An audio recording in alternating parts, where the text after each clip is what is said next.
We are committed to fostering a prosperous, equitable, and sustainable future for our region and its people. Ladies and gentlemen, in closing, let us embrace these challenges as opportunities for growth and progress. Together, with determination and innovation, we will navigate the path toward a brighter future for West Java. Thank you for your commitment and support in our shared journey of development and prosperity. Thus, may the welcome we extend serve as a reminder that everything we do may become an additional act of worship beneficial ultimately. We hope that our collective effort will make a meaningful contribution to well-being and self-sufficiency of the West Java community, and in turn earn us the blessing of Allah Subhanahu wa Ta'ala. Thank you very much. Terima kasih. Good luck.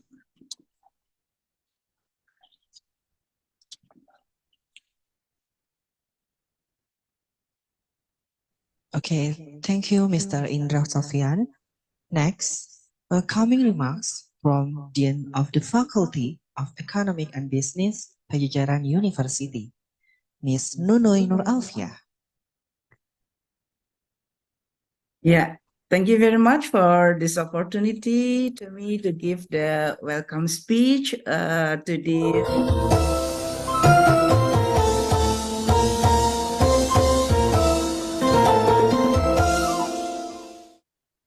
Okay. Alfia, time is yours. Okay, thank you again. Thank you very much for this opportunity. And then also, selamat pagi, Assalamualaikum warahmatullahi wabarakatuh. And special to Pak Indra, that our partner from as the Kepala Bapeda in Provinsi Jawa Barat. Together we have the international webinar that we proud to get it. Yeah, ladies and gentlemen, good morning. With immense joy and enthusiasm, I extend a heartfelt welcome to each and every one of you to the West Java Development Forum, expert insight on global condition and development strategies for West Java in the next 20 years. This extraordinary event is the result of a collaborative endeavor between the West Java provincial government and the Faculty of Economic and Business at Universitas Padjadjaran. So again, thank you very much for Pak Indra Yusuf. And then together we embark on a journey to explore the shape the future development of this vibrant region. This webinar has been meticulously crafted to unite the wisdom and expertise of distinguished professionals with the ultimate goal of charting a path for West Java future growth and prosperity. And we don't forget to welcome to our special guest here, Professor Armida Alisahbana, as our great colleague in Fakultas Ekonomi and Business. And then we firmly believe that by pooling our collective insight, we can develop a blueprint that will guide us through the dynamic and uncertain times that lie ahead. Our world is evolving at an unprecedented pace. We bear witness to both remarkable progress and daunting uncertainties. The rapid advancement in science, technology, and digitalization offer tremendous opportunities to elevate the well-being and competitiveness of West Java. However, global challenges such as climate change, financial crisis, and unforeseen events, often referred to as global shock, could potentially disrupt our development trajectory. In this context, it becomes imperative to prioritize the comprehensive development of our human capital. A well-equipped and adaptable workforce will serve as our foremost asset in navigating these global changes and challenges. West Java, with its youthful population and strategic location, has the potential to lead the way in Indonesia economic growth. Our objectives are crystal clear. The first, to meticulously analyze dynamic global conditions and their implication for the well-being and competitiveness of West Java. The second, to identify emerging opportunities in science, technology, and digitalization, and formulate strategies to harness them. And the third, to confront the challenges posed by global uncertainties, such as climate change and financial crisis, with human-centric strategies aimed at resilience. And the fourth, to gather expert opinion and recommendation to inform the formulation of the West Java Provincial Long-Term Development Plan for 2025 to 2045. Our discussion will revolve around 4 key themes. The first, addressing challenges, delving into global uncertainties and their effect on West Java's economy, human capital, and future job prospect. The second, embracing progress, exploring how rapid advancement in science and technology, particularly digitalization, and enhance well-being and competitiveness. And the third, fostering innovation, discussing the use of innovation and technology across various sectors as strategies to strengthen West Java development. And the fourth, building alliances, highlighting the importance of collaboration among public and private sector, as well as national and international, to capitalize on opportunities and tackle challenges in West Java development. Our esteemed panel of experts include representatives from prestigious national and international institutions, including the Ministry of Finance, the World Bank, UN Economic and Social Commission for Asia and the Pacific, Asian Development Bank, Infrastructure Asia, Asian Competitiveness Institute, and distinguished academic. So we are proud of you all. Expert output here, our anticipated outcome encompasses the first, a comprehensive summary of this event, encapsulating expert perspective of West Java development prospect in the next 2 decades. And the second, strategic recommendation for seizing opportunities and addressing challenges in the face of dynamic global conditions. And the third, comprehensive event notes covering key insights shared by our esteemed panelists. In conclusion, I would like to express my heartfelt gratitude to all the participants, speakers, and organizers who have played an instrumental role in bringing this event to fruition. Let us embrace on this intellectual journey together, striving to illuminate the path toward a prosperous, resilient West Java. Thank you, and let us commence our enlightening discussion. Wassalamualaikum warahmatullahi wabarakatuh. Turn to MC, please. Assalamualaikum warahmatullahi wabarakatuh. Thank you, Miss Nunoy, and thanks. Give applause to our welcome remarks, Miss Nunoy Okay. and Mr. Indra It's my Sofyan. pleasure. Okay, let's move to agenda photo session. And we ask all the participants, please turn on the camera. Okay, again, to all of participants, turn on the camera and let's get started to photo session in this international webinar. Okay, the first slide. 1, 2, 3. Okay.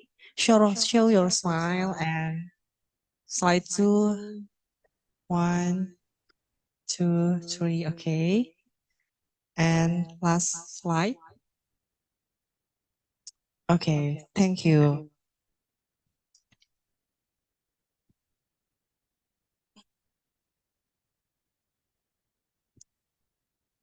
Okay. Okay. We have one more slide. Go for slide. Maybe take a photo 1 and 2 and 3. Okay. Thank you. Okay. Let's continue. Now, I would like to call upon our keynote speaker, Professor Armida Ali Sahbana, to share their knowledge and expertise on the topic of shaping tomorrow's development, global dynamics, human capital, and charting the new trajectories for West Java future.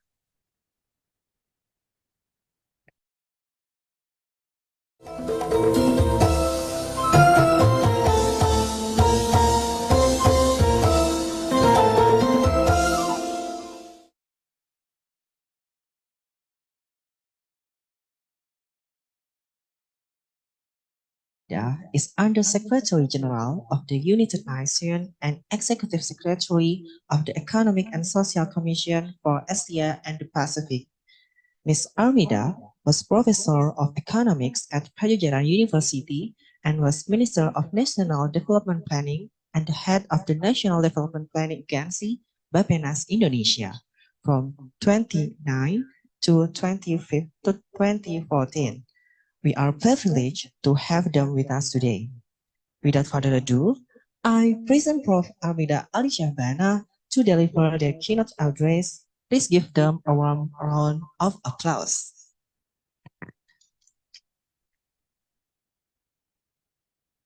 Assalamualaikum warahmatullahi wabarakatuh. Bapak Ibu, Waalaikumsalam warahmatullahi wabarakatuh. dear colleagues and friends, it is my pleasure to address you today at the West Java Development Forum. The forum provides an opportunity to engage in an important dialogue that has the potential to shape the future of West Java, not only for its own people, but also for all of Indonesia. Let me begin by pointing out the dynamic changes taking place in the global landscape, presenting unprecedented opportunities as well as challenges. Increased global trade and financial flows have spurred interconnectedness across countries, allowing seamless flows of goods and services across borders, revolutionizing supply chain, and catalyzing economic growth. Digital technology and innovation are advancing rapidly, amplifying global connectivity and breaking down geographical barriers. However, these dynamics have also exposed countries to increased vulnerabilities and uncertainties. In particular, a crisis originating in one country can now have ripple effects across borders. As we witnessed over the past few years, the COVID-19 pandemic and the war in Ukraine pose far-reaching transboundary effects on every aspect of the economy and society, causing health and humanitarian emergencies, cost of living crisis, global economic downturn, and increased uncertainties in future growth. Climate change is an emergency, endangering ecosystems, threatening food security and livelihoods, and exacerbating natural and socio-economic disasters. The world's population is also undergoing a historic demographic shift, with the Asia-Pacific region at the forefront of rapid urbanization and population aging. West Java and Indonesia as a whole is not an exception, bearing the brunt of these effects. We must shape a prosperous future of West Java by charting trajectories that prioritize sustainability, inclusivity, and resiliency as the foundation of development. Sustainable development becomes an ethical and practical obligation that growth must be responsible for preserving the environment and resources for future generations. Inclusivity is equally crucial, ensuring that all citizens and countries can participate in and benefit from the development process and no one or country is left behind. Resiliency will enable the countries to withstand and recover quickly and strongly from future crises as well as disasters. Let me highlight some key areas that we can pursue to help us realize this sustainable, inclusive, and resilient development path. First, human capital is undeniably the most precious commodity for any country to build their future with and must be at the center of any development strategy. West Java is gifted with a large pool of young, vibrant, and diverse population, an invaluable demographic dividend that can be harnessed to drive development and innovation. However, for this potential to be realized, we need to promote high-quality education and lifelong learning that will transform West Javanese people into a workforce that is not only skilled, but also capable of navigating future challenges and opportunities. We need to invest in healthcare infrastructure and extend access to healthcare services so that people can lead healthy and productive lives. It is especially important to ensure that everyone has an equal opportunity to receive quality education and healthcare services, regardless of their socioeconomic status, gender, ethnicity, or geographical location. This will provide a pathway to economic empowerment, foster social cohesion, and reduce inequalities. Second, technology and innovation will be the driving force of West Java's future development. The transformative power of digital technology, characterizing the fourth industrial revolution, offers untapped opportunities for growth and prosperity. By fast-forwarding digital technology uptake, West Java can aspire to become a hub for innovation and entrepreneurship, setting a new model for Indonesia and other countries. This can be achieved by establishing an ecosystem that supports startups, reduces barriers, provides funding to drive research and development, and encourages collaboration among government entities, private sector, and other stakeholders. A holistic development plan of smart cities, digital infrastructure, adoption of advanced technologies, and development of skilled and resourceful human capital will support this effort. Simultaneously, it is important to remind ourselves that technological innovation is truly impactful only if it is accessible and applicable across all strata of society. In light of this, we need to ensure that digital technology does not just revolutionize industries, but also creates equitable opportunities for all. This emphasizes the need to bridge the digital divide by promoting accessible internet connectivity, creating affordable digital tools, and enhancing digital literacy to allow all segments of the population, including the marginalized, to participate in and benefit from it. Third is environmental sustainability in development. Beautiful landscape, abundant forests, and large water resources of West Java are the source of prosperity and well-being. Yet they face increasing threats from climate change, pollution, and environmental degradation. To mitigate the impact of climate change and promote resilient and sustainable development, we must prioritize environmental conservation. The priorities include embracing sustainable land use and eco-friendly agricultural practices, transitioning to clean and renewable energy sources, investing in resilient infrastructure that withstand disaster, and adopting policies that reduce carbon footprint. Educational programs and public awareness campaigns can help citizens understand the importance of sustainable practices and encourage them to adopt environmentally responsible behaviors. Last but not least is the need for collaboration and partnership at all levels and across boundaries. The path towards sustainable, inclusive, and resilient development cannot be determined by a few, but must be a collective effort. Engaging our communities in decision making, listening to their concerns, and involving them in the development process can lead to more effective outcomes that serve the best interests of local communities.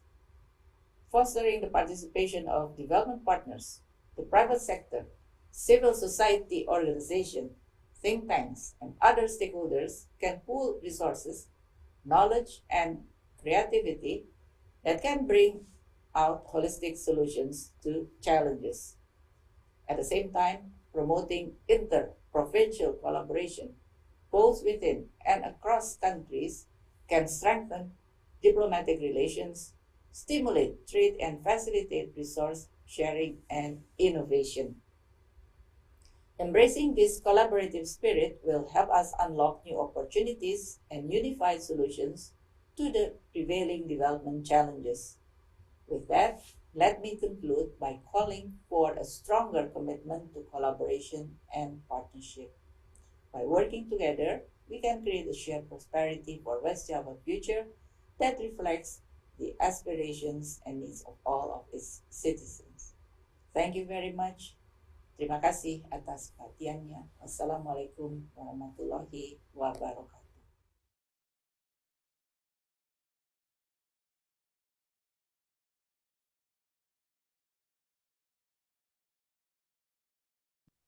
Okay, thank you, Professor Armida, for sharing such valuable insight on shaping tomorrow's development, global dynamic, human capital, and charting the new trajectories for West Java futures. Your presentation was truly enlightening and informative. I'm sure we have all gained a lot of knowledge and understanding from their presentation. Let's give them a round of applause for their excellent presentation. Okay, again, I would like to go over some important rules for today's webinar. First, please ensure that you have a stable internet connection and are in a quiet environment to minimize background noise. Second, please keep your microphone mute and turn on your camera to use the virtual background that has been provided. Third, for your information, we provide translator in this webinar. To listen to the translation, you can use the interpretation feature on your Zoom application by selecting the Go button and selecting Indonesian language. Fourth, please note that today's webinar is being recorded for future reference.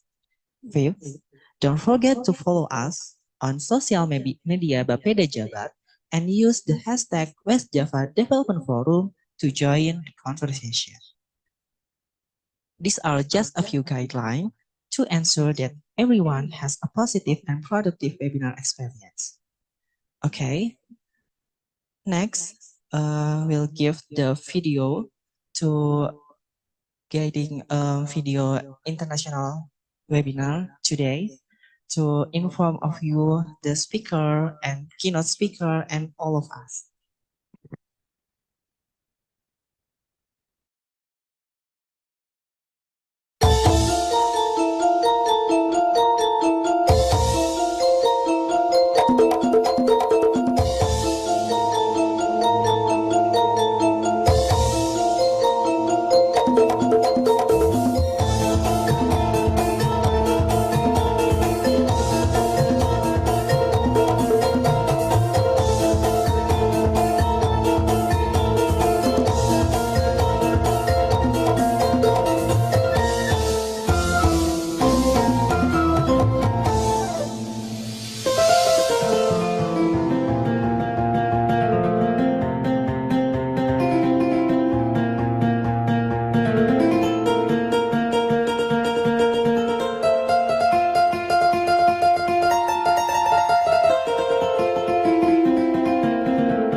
Okay.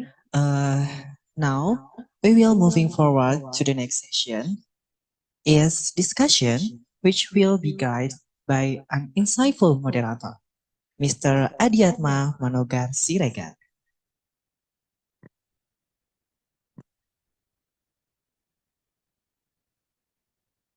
Okay, we will moving forward to the next session. We will be guided by insightful moderator. This is Mr. Adiatma Manogar Siregar. Mr. Adiatma is a lecturer and researcher at the Department of Economics Pajajaran University. One can hear us, you're throwing the pillars through the fire. Got what you love.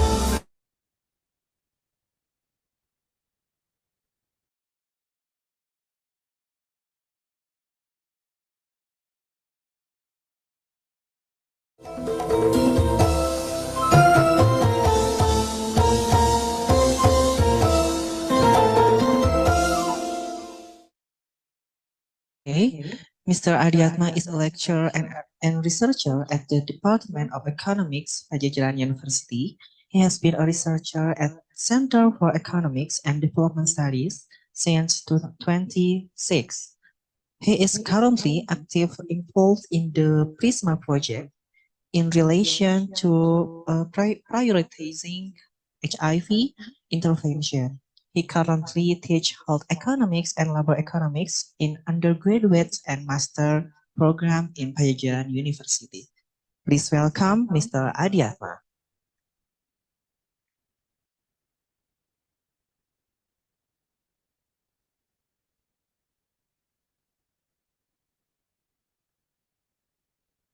Okay, Mr. Adiatma, can you hear me?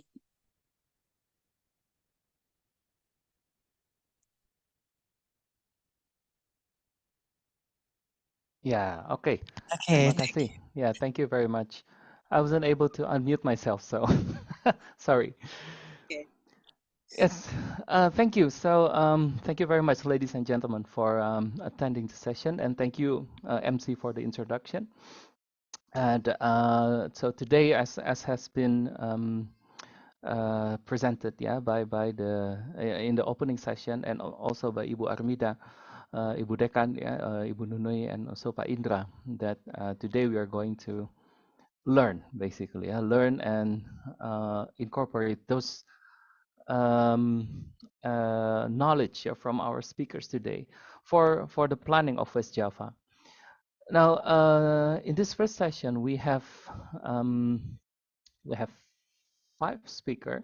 So the first one is Bapak Abdurrahman from the Ministry of Finance, and then Ibu Anastasia Denisova from the World Bank, and then Bapak Yose Rizal from CSIS, Bapak Kiki Verikov from University of Indonesia, and also from University of Indonesia, I think Ibu Professor Vina Adriani. Yeah. So today we will start with Bapak Abdurrahman. Is Bapak Abdurrahman here?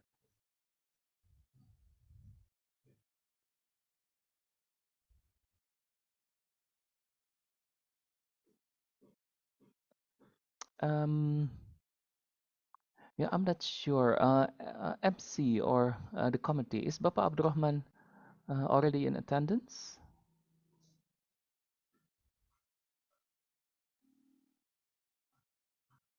Okay, Mr. Adiatma. Yeah. Sorry, maybe Mr. Abdurrahman is not already here. We let's take a minute maybe to already hear Mr. Abdurrahman in. Perfect. Yeah. So let us, maybe he cannot unmute himself as well. Yes. The committee has to unmute for him. So while we are waiting, so let me just read quickly the CV of Pa Abdurrahman. Hang on. So yeah, Pa Abdurrahman has been, well, he has started his career at Ministry of Finance since 1997. Yeah. And then that goes on until now. And in 2021, he was sworn in as acting head of the Center for Macroeconomic Policy and Fiscal Policy Agency. And on the May 5th this year, he has been sworn in as the definitive official. Yeah, so he's currently the head of the Center for Macroeconomic Policy and Fiscal Policy Agency. So he has started his study in 1990. He graduated from University of Gajah Mada in 1996, and then graduated from University of Illinois in 2002, and from ANU as Australian National University in 2013. So yeah, so Bapak Abdul Rahman, can you already, or has the committee unmute you?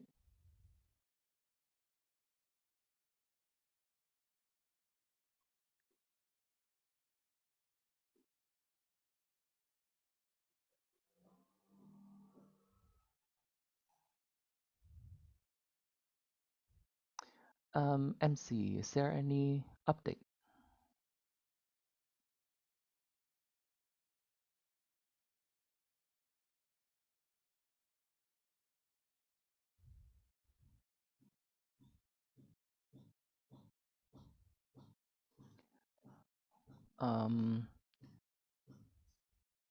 Okay, while we're still waiting, so maybe I could just read the other speakers' CVs, yeah, just to save time. So after Pak Abdul Rahman, we will hear from Ibu Anastasia Denisova, and she is a senior economist in the World Bank, and she's currently based in Washington D.C. Oh, okay. Thank you very much for joining us. I think it's a bit late in DC. So she leads the World Bank's engagement on the labor topics in Indonesia. So it's in line with her topic today. I think one of her focus is on basically in labor, topics concerning labors. Yeah. Also, if I read here, she also involved in South Asia and Middle East and North Africa regions. Aside of labor issues, she is also focused on digitizing the payment system for the government to people payments, with the latest engagement in this topic in Jordan. Okay, so yeah, I think we will learn a lot as well from Ibu Anastasia, and she obtained her PhD in economics from Georgetown and bachelor in, I think it's a social science, yeah. Oh, sorry, bachelor in economics and political science from University of Berkeley. And then after Ibu Anastasia, we will hear from Pak Yose Rizal Damuri, the head of CSIS, Center for Strategic and International Studies, and he's focused on international trade, regional integration, and globalization of value chain. I think I shared a forum with Pak Yose previously, yeah, so I look forward to hear from you today. And he also teach in the University of Indonesia, and he studied in University of Indonesia and then ANU, and then received his PhD from Institute of International Studies, Geneva, Switzerland. Okay. MC, I see you are opening your cam. So is Pak Abdul Rahman ready? Yes, I'm informed to you because Mr. Abdul Rahman is already here with us. Yes. Maybe this session will be start with you. Thank you. Sorry, so Pak Abdul Rahman is here? Yes, it's here. Okay. Hi, morning, Pak. Here we are. Good morning, sir, Pak Abdul Rahman. Thank you very much for attending this session. Can you hear me clearly, Pak Abdul Rahman? Yes, yeah. Very good. So I have introduced you already, yeah, Pak Abdul Rahman. So we look forward to the topic you are bringing in, and you have 20 minutes to present, and there will be no Q&A session with the audience. I may have some, a confirmation, confirmation, but that's it, yeah. So no Q&A from the audience, and yeah, So the 20 minutes is yours, Pak Abdurrahman. Okay, Please. thank you very much, Pak Adiatman, also all audience, and really sorry for joining a bit late because we just had a meeting, and we'll discuss on topic that we've been assigned to convey this morning. So if I may share my screen. Yes, definitely. Yeah. Okay. Can you share your screen, Pak Rahman? Let me try. Hmm. This is Zoom, right? Yes. Yeah. Perfect. Yeah. So can you see my screen already? Yes, Pak Rahman, would it be possible for you to show it in slideshow? Okay. Yeah. Yes, thank you. To put it in. Okay. Yeah, thank you very much. This is the topic that I want to discuss this morning. This is about the economic policy amidst the global uncertainties. As you may aware also that, during the after the pandemic, the global situation is a bit worsened with the Ukraine war, the Russia and Ukraine war that trigger the supply chain disruption and also lead to persistent high inflation, and this is trigger the higher for longer policy rate, and with the elevating debt level in many countries, it also causing limited policy space. So all these situation actually affect the global prospect in 2023 and also 2034, as we see it currently that there is a tendency of weaker economic growth globally, mostly in advanced countries as well as in China, that I will also elaborate further. So globally, the short-term situation is becoming dimmer in terms of global growth prospect. On the long term, we also faces many challenges. Yeah, geopolitical tension has been intensifying. Climate change become quite real, the threat, and also digitalization and the potential future pandemics that also possible. Those are challenges that we may confront in the next few years. On the domestic side, after the pandemic, we seen learning loss that also affect in the medium to long term our growth prospect. Weaker investment also. This is also related to the period of election that usually also signified with wait and see attitude from the investors.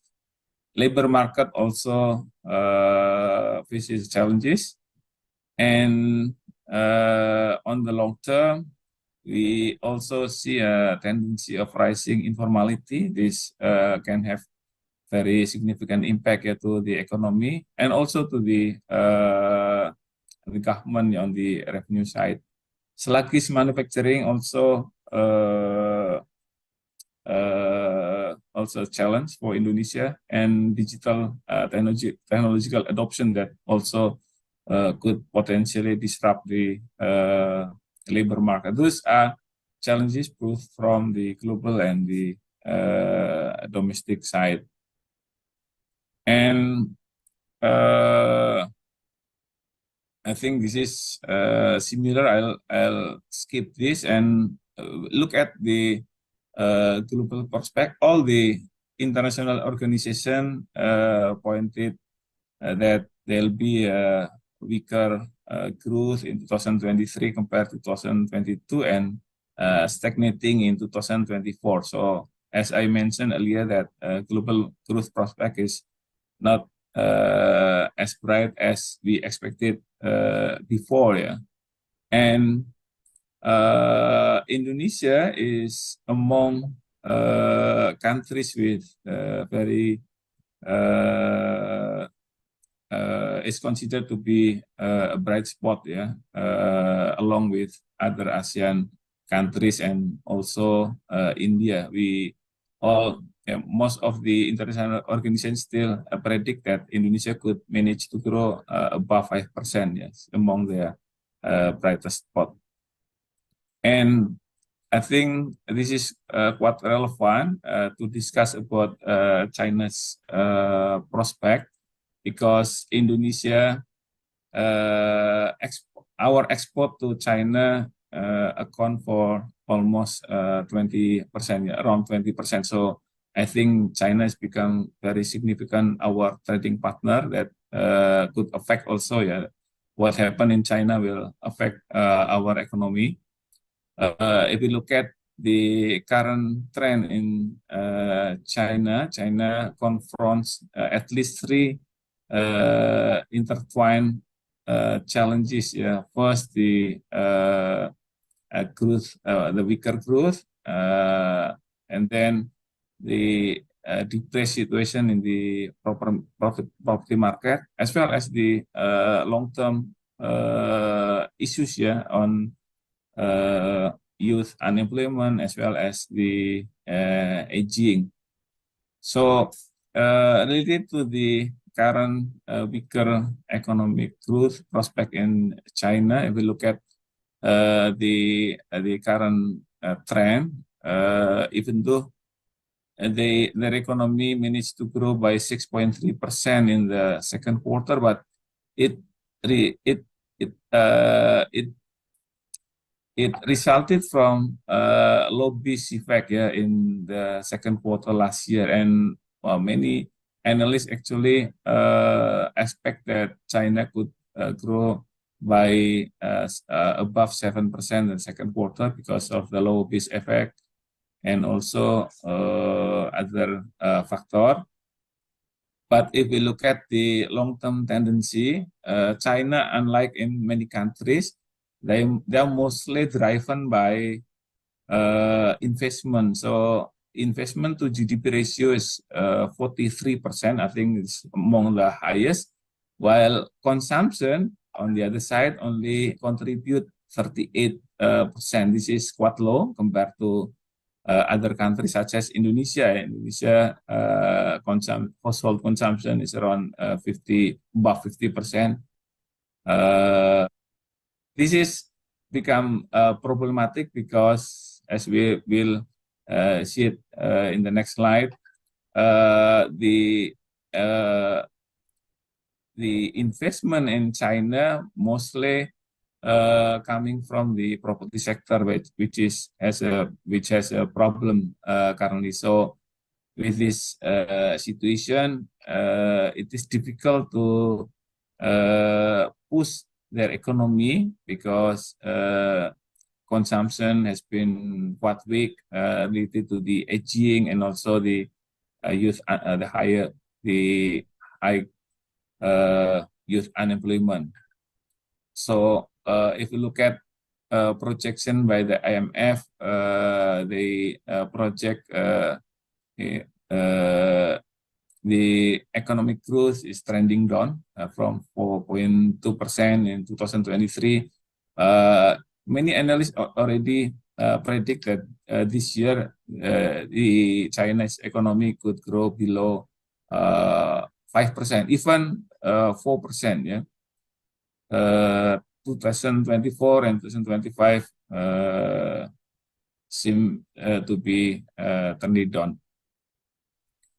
And if we look at some indicators, China's property sector still in a depressed situation. Their property sales and prices also going down.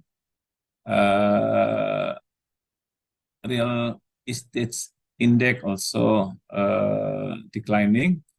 And problem with the property sector also reflected on the Evergrande issues. I think 2 years ago they have a problem, and now the biggest property developer, Country Garden, also has a big problem. Even though I just heard that they got approval on the I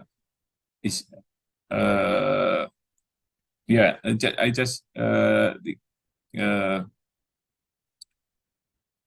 okay. The problem of China. This is why we need to highlight China, because I think this will have a very significant impact to our economy, and we want to look at also the medium to long term horizon of the economic prospect of China. So the problem of China coming from the property sector, but if we look at deeper, actually it root from the provincial government. So the if we look at the revenue structure of China, 40% of the revenue mostly coming from the sales of land of provincial government in China. So the booming of the investment driven by property sector, and this is also the biggest contributor of their revenue of the provincial government. With the current problem on the property sector, most of the local government actually running into trouble. If you look at the total debt to GDP ratio in China, mostly in the local government, is around 120%, so much higher than the debt ratio of the central government, which is around 20%. And with this situation, if you look at province by province, actually there are some big province in which the debt ratio is above 120%, above the national level, such as Xinjiang, and then Sichuan, the one that I highlighted with red color. And if we'll delve into a bit detail the type of the debt, actually most of the debt coming from the local government financing vehicle debt. So this is kind of a special purpose vehicle that used by the local government to boost the property sector in China. So with this situation, I think in the medium to long term, trouble in China could last longer. So that's the global part as part of the uncertainties that we may face in the next few years. On Indonesia side, domestic side, we look at our economy. The Indonesian economy managed to grow by above 5% in 7 quarters in a row, since fourth quarter in 2021, up to now, our economy managed to grow above 5%. And if we compare it with the level of GDP in 2019, so the pre-pandemic level, actually in 2021, our economy already 1.6% above the pre-pandemic level. If we look at compare it for 2021, actually only few countries that managed to, their GDP level exceed the pre-pandemic level. Indonesia is one of among the few countries. In 2022, our economy already 7% above the pre-pandemic level. If we look at component by component, actually in 2020, all component almost recorded in the expenditure side negative growth, except the government, in which the government play a crucial role in counter cycle the economy during the pandemic. If you look at the current performance, actually household consumption is the main driver of the economy through above 5.2% last quarter in the second quarter. Investment still quite sluggish, but already managed to improve, grew by 4.6% the second quarter. And if we look at the sectoral side, we've seen that most of the sector was hit hard by the pandemic, recorded the negative growth, except the information and communication, which is the sector that came from the pandemic.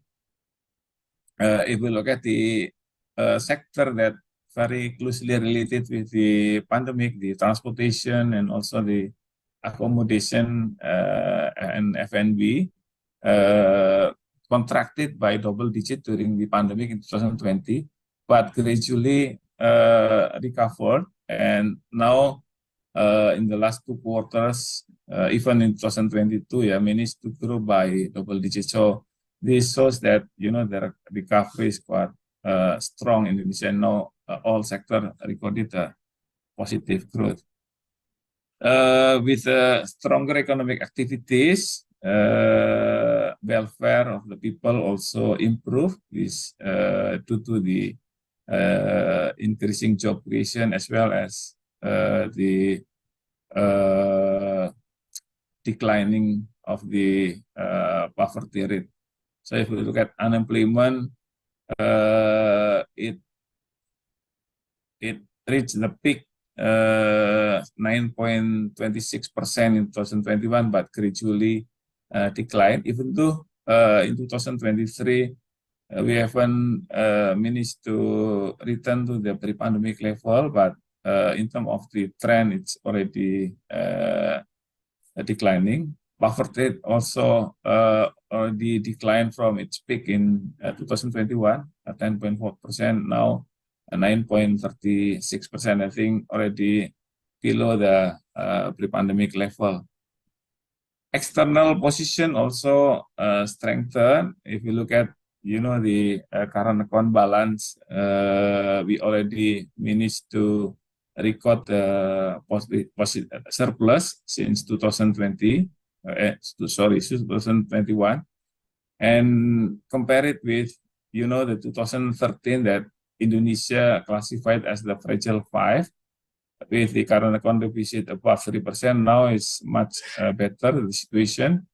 2021 recorded a surplus of 0.3 and 1% of GDP in 2022, even though 2023 also we've seen pressure due to the weaker global economy. And we want to highlight the important role of the downstreaming strategy. We call it hilirisasi. In 2020, we see a very sharp increase on the iron and steel export, from 1.1 billion US dollar in 2014 to 27.8 US dollar in 2022. This is coming only from the nickel downstreaming. If you look at on the agriculture sector, in the manufacturing sector, which also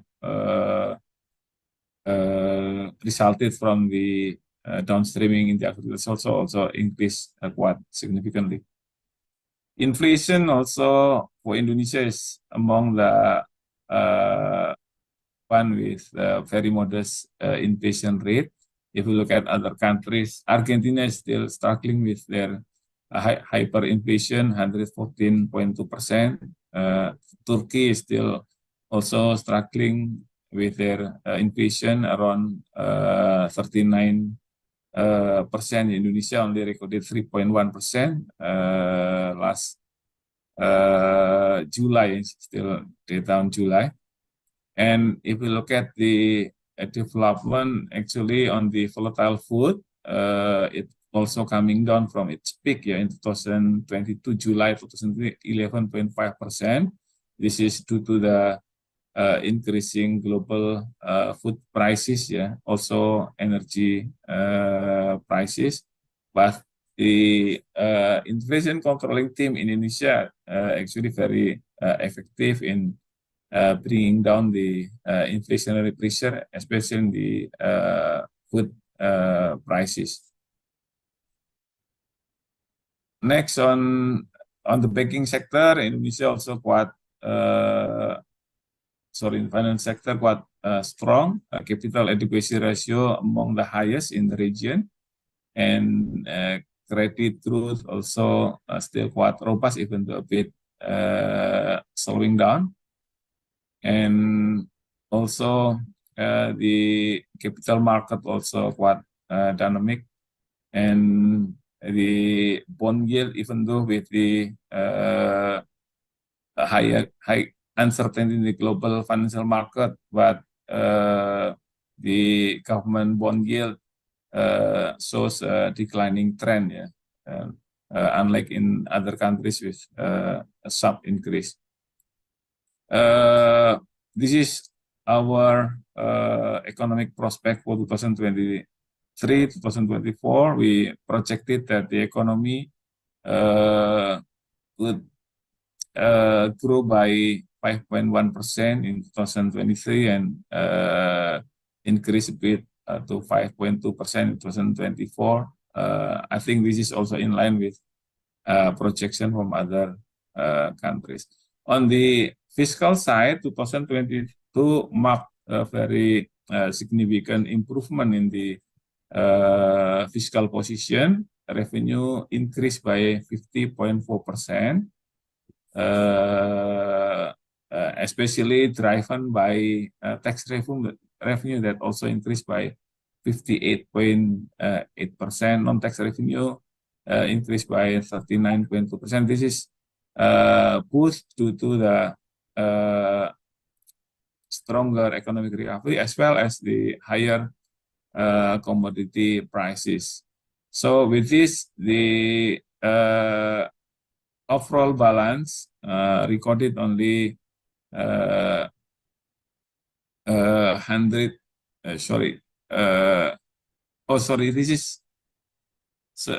is the 7 month of July, first 7 months of July compared to the to this year. So if we look at last year, 7 months last year is quite strong due to the high inflation, high commodity price.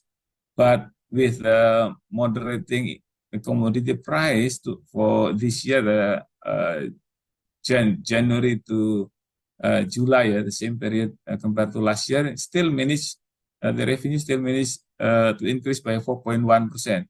Actually, if we compare it with the initial budget, actually we expect that the total revenue will contracted by 6%, but now up to July still managed to grow by 4%. So tax revenue also still grew by 7.8%.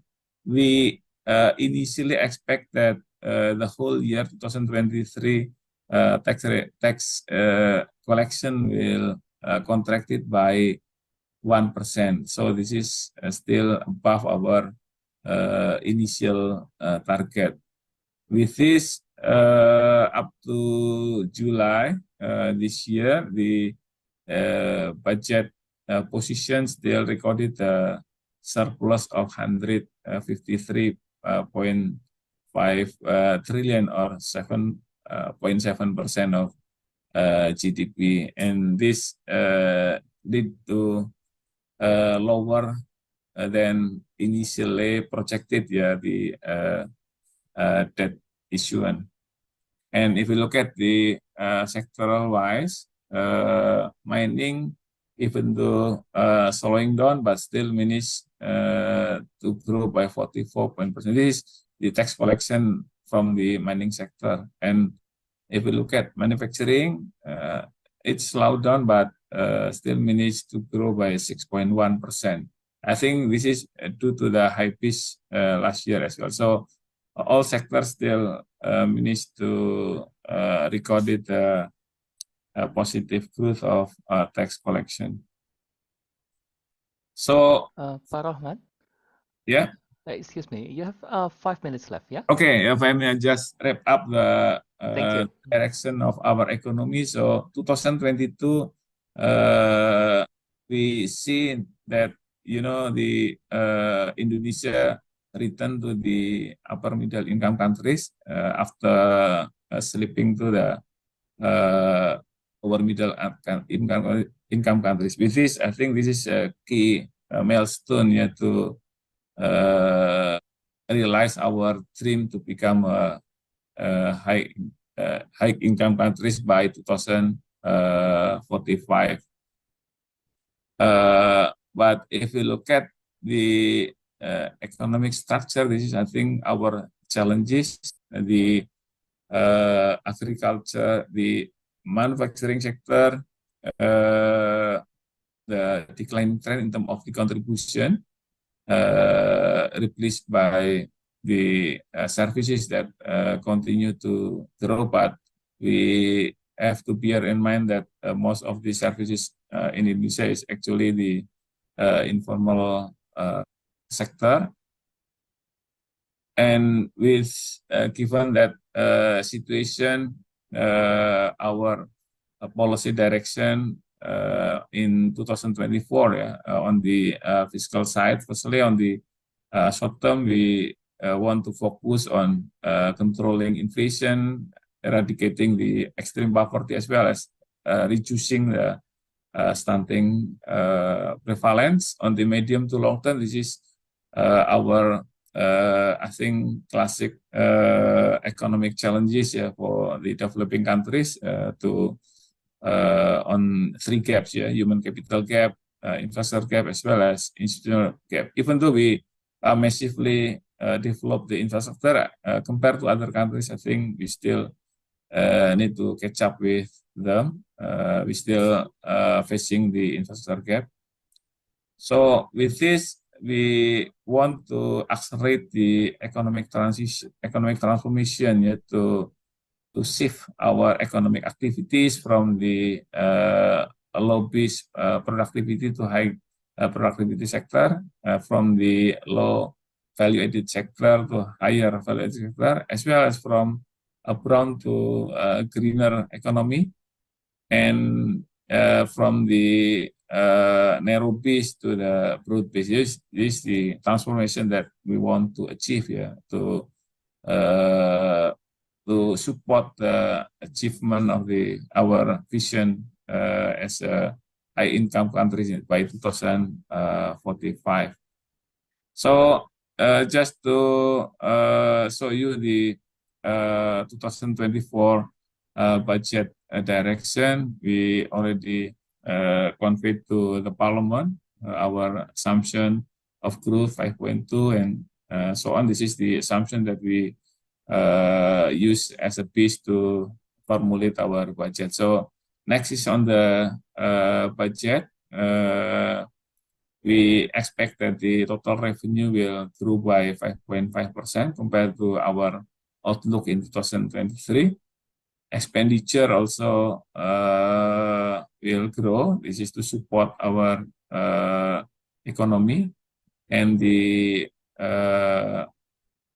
budget position, budget balance, we expect to have a bit lower than 2023, but 2.29% of GDP. With this, we expect that the financing need will be around 522.8%. This is our 2024 budget posture. I think I'll stop here due to the time limitation. Thank you very much, and we are looking forward for the discussion. Thank you very much, Pak Rahman. Mungkin izin Ibu Bapak, tadi saya dapat tugas untuk menyampaikan beberapa poin dalam bahasa Indonesia ya, untuk sebelum kita berpindah. Jadi tadi sebagiannya juga disampaikan sebelumnya, kondisi global sangat dinamis ya, begitu ya, banyak tantangan, ada pandemi, perang ya. Jadi banyak sekali tantangan ini ya secara global, tapi di tengah-tengah itu Indonesia masih bisa bertumbuh lebih dari 5% tadi ya, Pak Rahman ya. Walaupun ada juga tadi highlight kondisi Cina ya, kita juga harus perhatikan karena ada kondisi yang melambat ya di Cina sendiri, sedangkan ekspor Indonesia ke Cina lumayan besar juga tadi ya Pak Rahman ya. Jadi kalau Cina ada apa-apa, nah tentu kita akan ada impact ya. Tapi Indonesia sendiri performa ekonominya menguat ya. Dalam hal itu bisa ada juga efeknya dalam menurunkan poverty dan pengangguran ya. Dan di sini hilirisasi tadi ya saya lihat Pak Rahman ya sangat berperan ya dalam dan membantu escape, bahkan membantu escape from fragile five tadi ya saya lihat. Nah kemudian dan juga Indonesia dari sisi inflationnya relatif ya terkontrol ya dengan baik. Dan kedepannya, nah ini tadi yang menarik ya di medium termnya itu akan mengadres human capital gap tadi ya, infrastructure gap, institutional gap yaitu Pak Rahman ya. Dan lebih jauh lagi kita mengarah ke economic transformation ya. Di situ saya lihat tadi ada hal yang yang paling atas ialah high productivity ya Pak Rahman ya, high productivity, dan tentunya tadi ada green dan blue economy juga masuk ya. Baik, terima kasih banyak ya, thank you very much Pak Rahman for the presentation. As I mentioned previously, there will be no Q&A with the audience, so we will continue with the next speaker. And Pak Rahman, you are welcome to stay in the forum, but of course if you have other business to attend to, then feel free to leave. Thank you very much, Pak Rahman. Thank you. Okay, MC, I will move to the next speaker, Ibu Anastasia.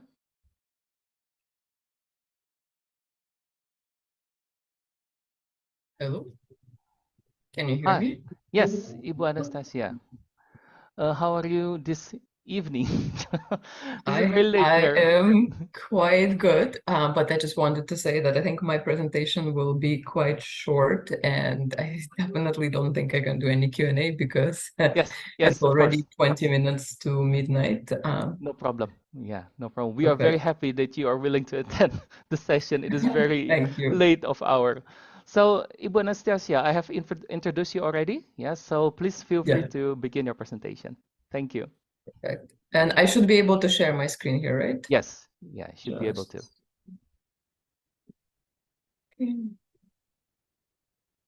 Very good.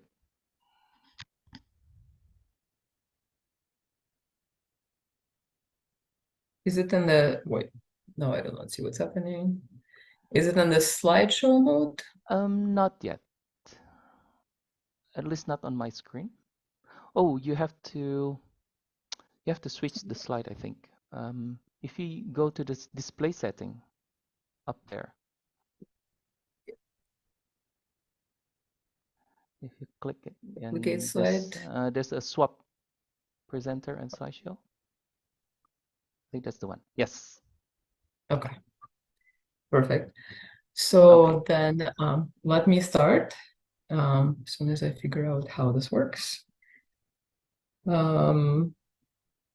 So let me start with the discussion on some global trends. I think the previous speaker has laid out the position of Indonesian economy and overall global developments with a lot of detail.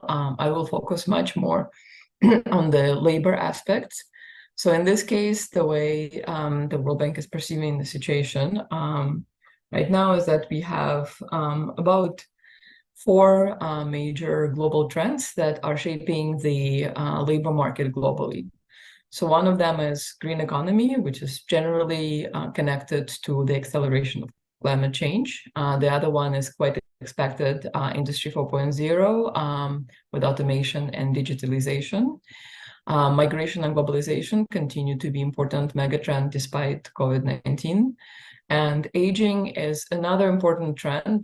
Currently, Indonesia is not in the position where it's an aging society, but it's just a few years away from actually getting over the demographic dividend and starting towards being the aging society.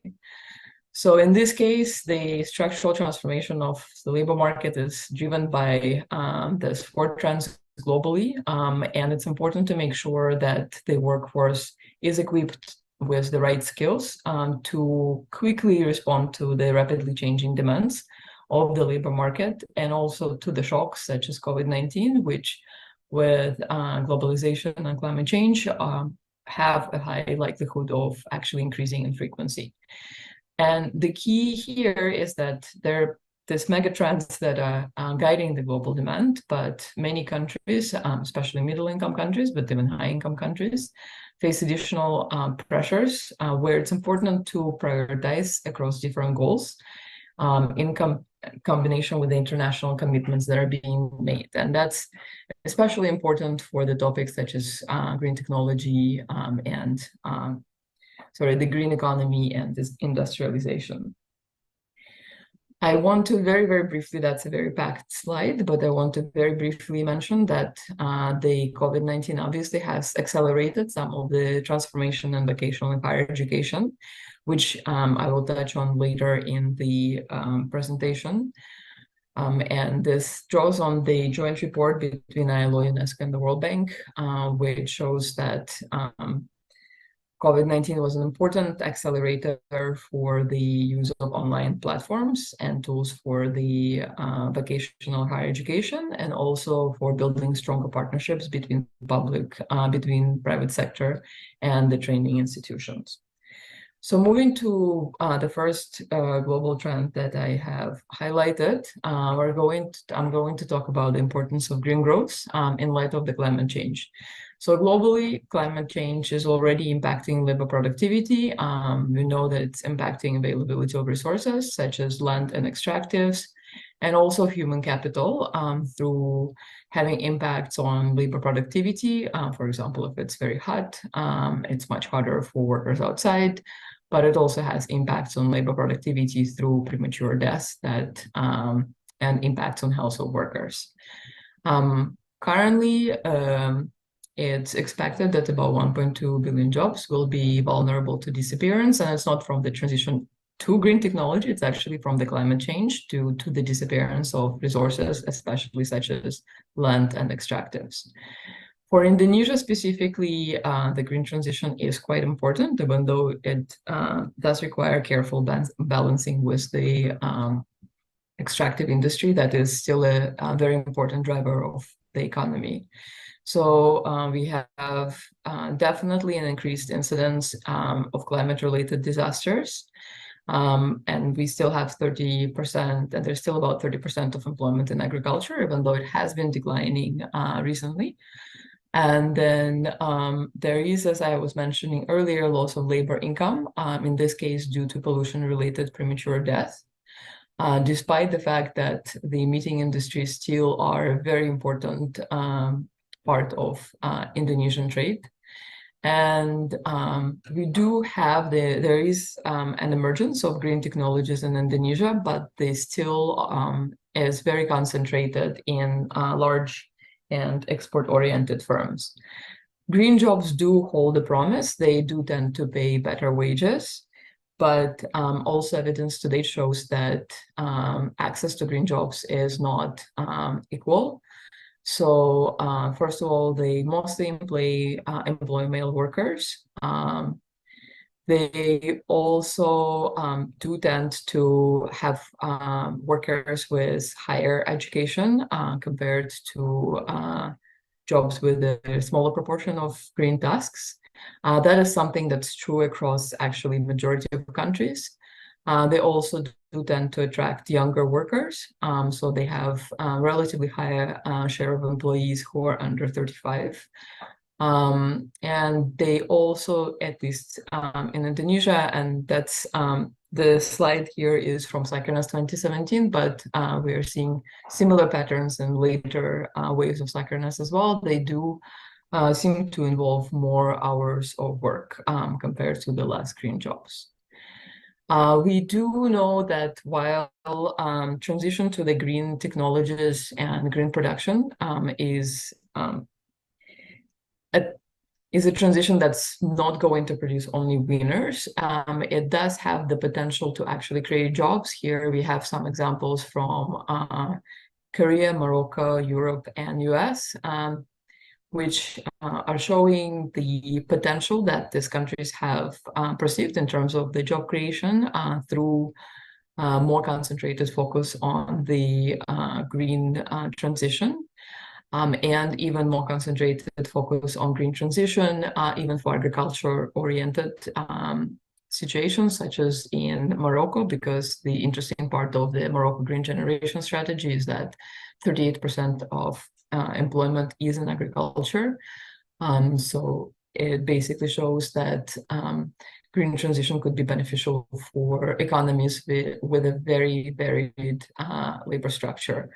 From the research in US and European Union, there is a strong consensus that with proper policy and regulatory support, green jobs can actually lead to economic growth. Green transition can lead to economic growth and job creation. So here it's important to know that, especially in case of Indonesia, this is very focused on the coal mining, because that has been the sector on which the World Bank has been focusing its recent research work on the topic. But generally, for an economy with a relatively large proportion of extractive industries, coal mining could be used as an illustration. If there is a higher transition to the green technologies and coal mining jobs are disappearing, it's important to keep in mind that it will have an impact on economy, because these are pretty good jobs. 95% of them are formal. They actually have workers in the coal mines have above average education. They pay higher wages than many sectors. And also there will be impact on the communities where jobs and income of the communities actually depends on the coal mines, as well as some impacts across the value chain.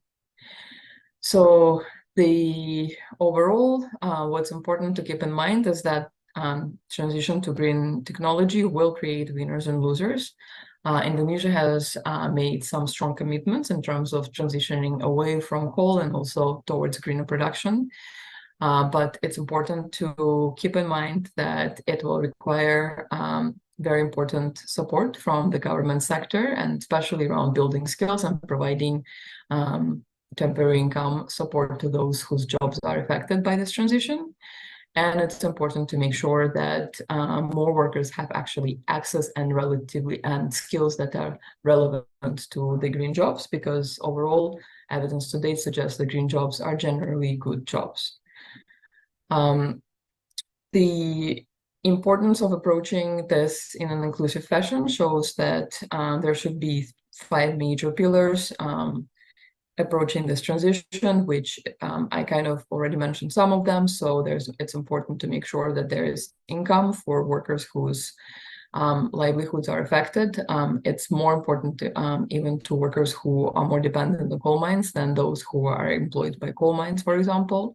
It's important to make sure that there are programs in place to retrain and reskill workers, to actually place them, that there are programs in place that actually stimulate private job creation, not only in green technologies, but also not only in the green sector, but also in the sectors where which have growth and are environmentally sustainable, and also that there is appropriate regulation that is associated there with transition as the nature of jobs is changing. The government of Indonesia has been taking a lot of steps to actually ensure the just green transition.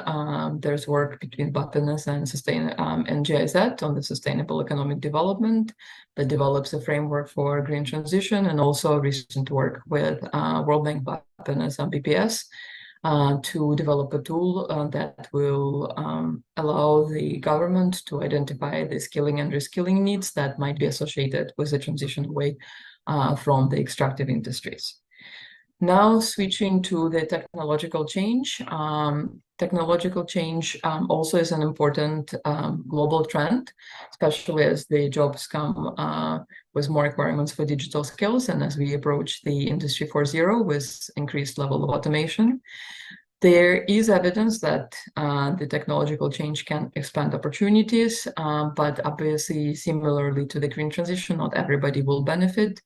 In many countries, employment growth has followed a U-shaped trajectory where there is a decline for middle-skilled workers. But this very much depends on the structure of the economy and again on the programs that are in place by the government. So it's important to keep in mind that the technological change and specifically automation is more likely to impact tasks, not necessarily full occupations. So specific tasks that are routine and easy to algorithmize are obviously much more at risk for automation. However, evidence to date suggests that while workers whose jobs have primarily those tasks might be at risk of losing these jobs, the automation also creates complementary jobs with complementary tasks.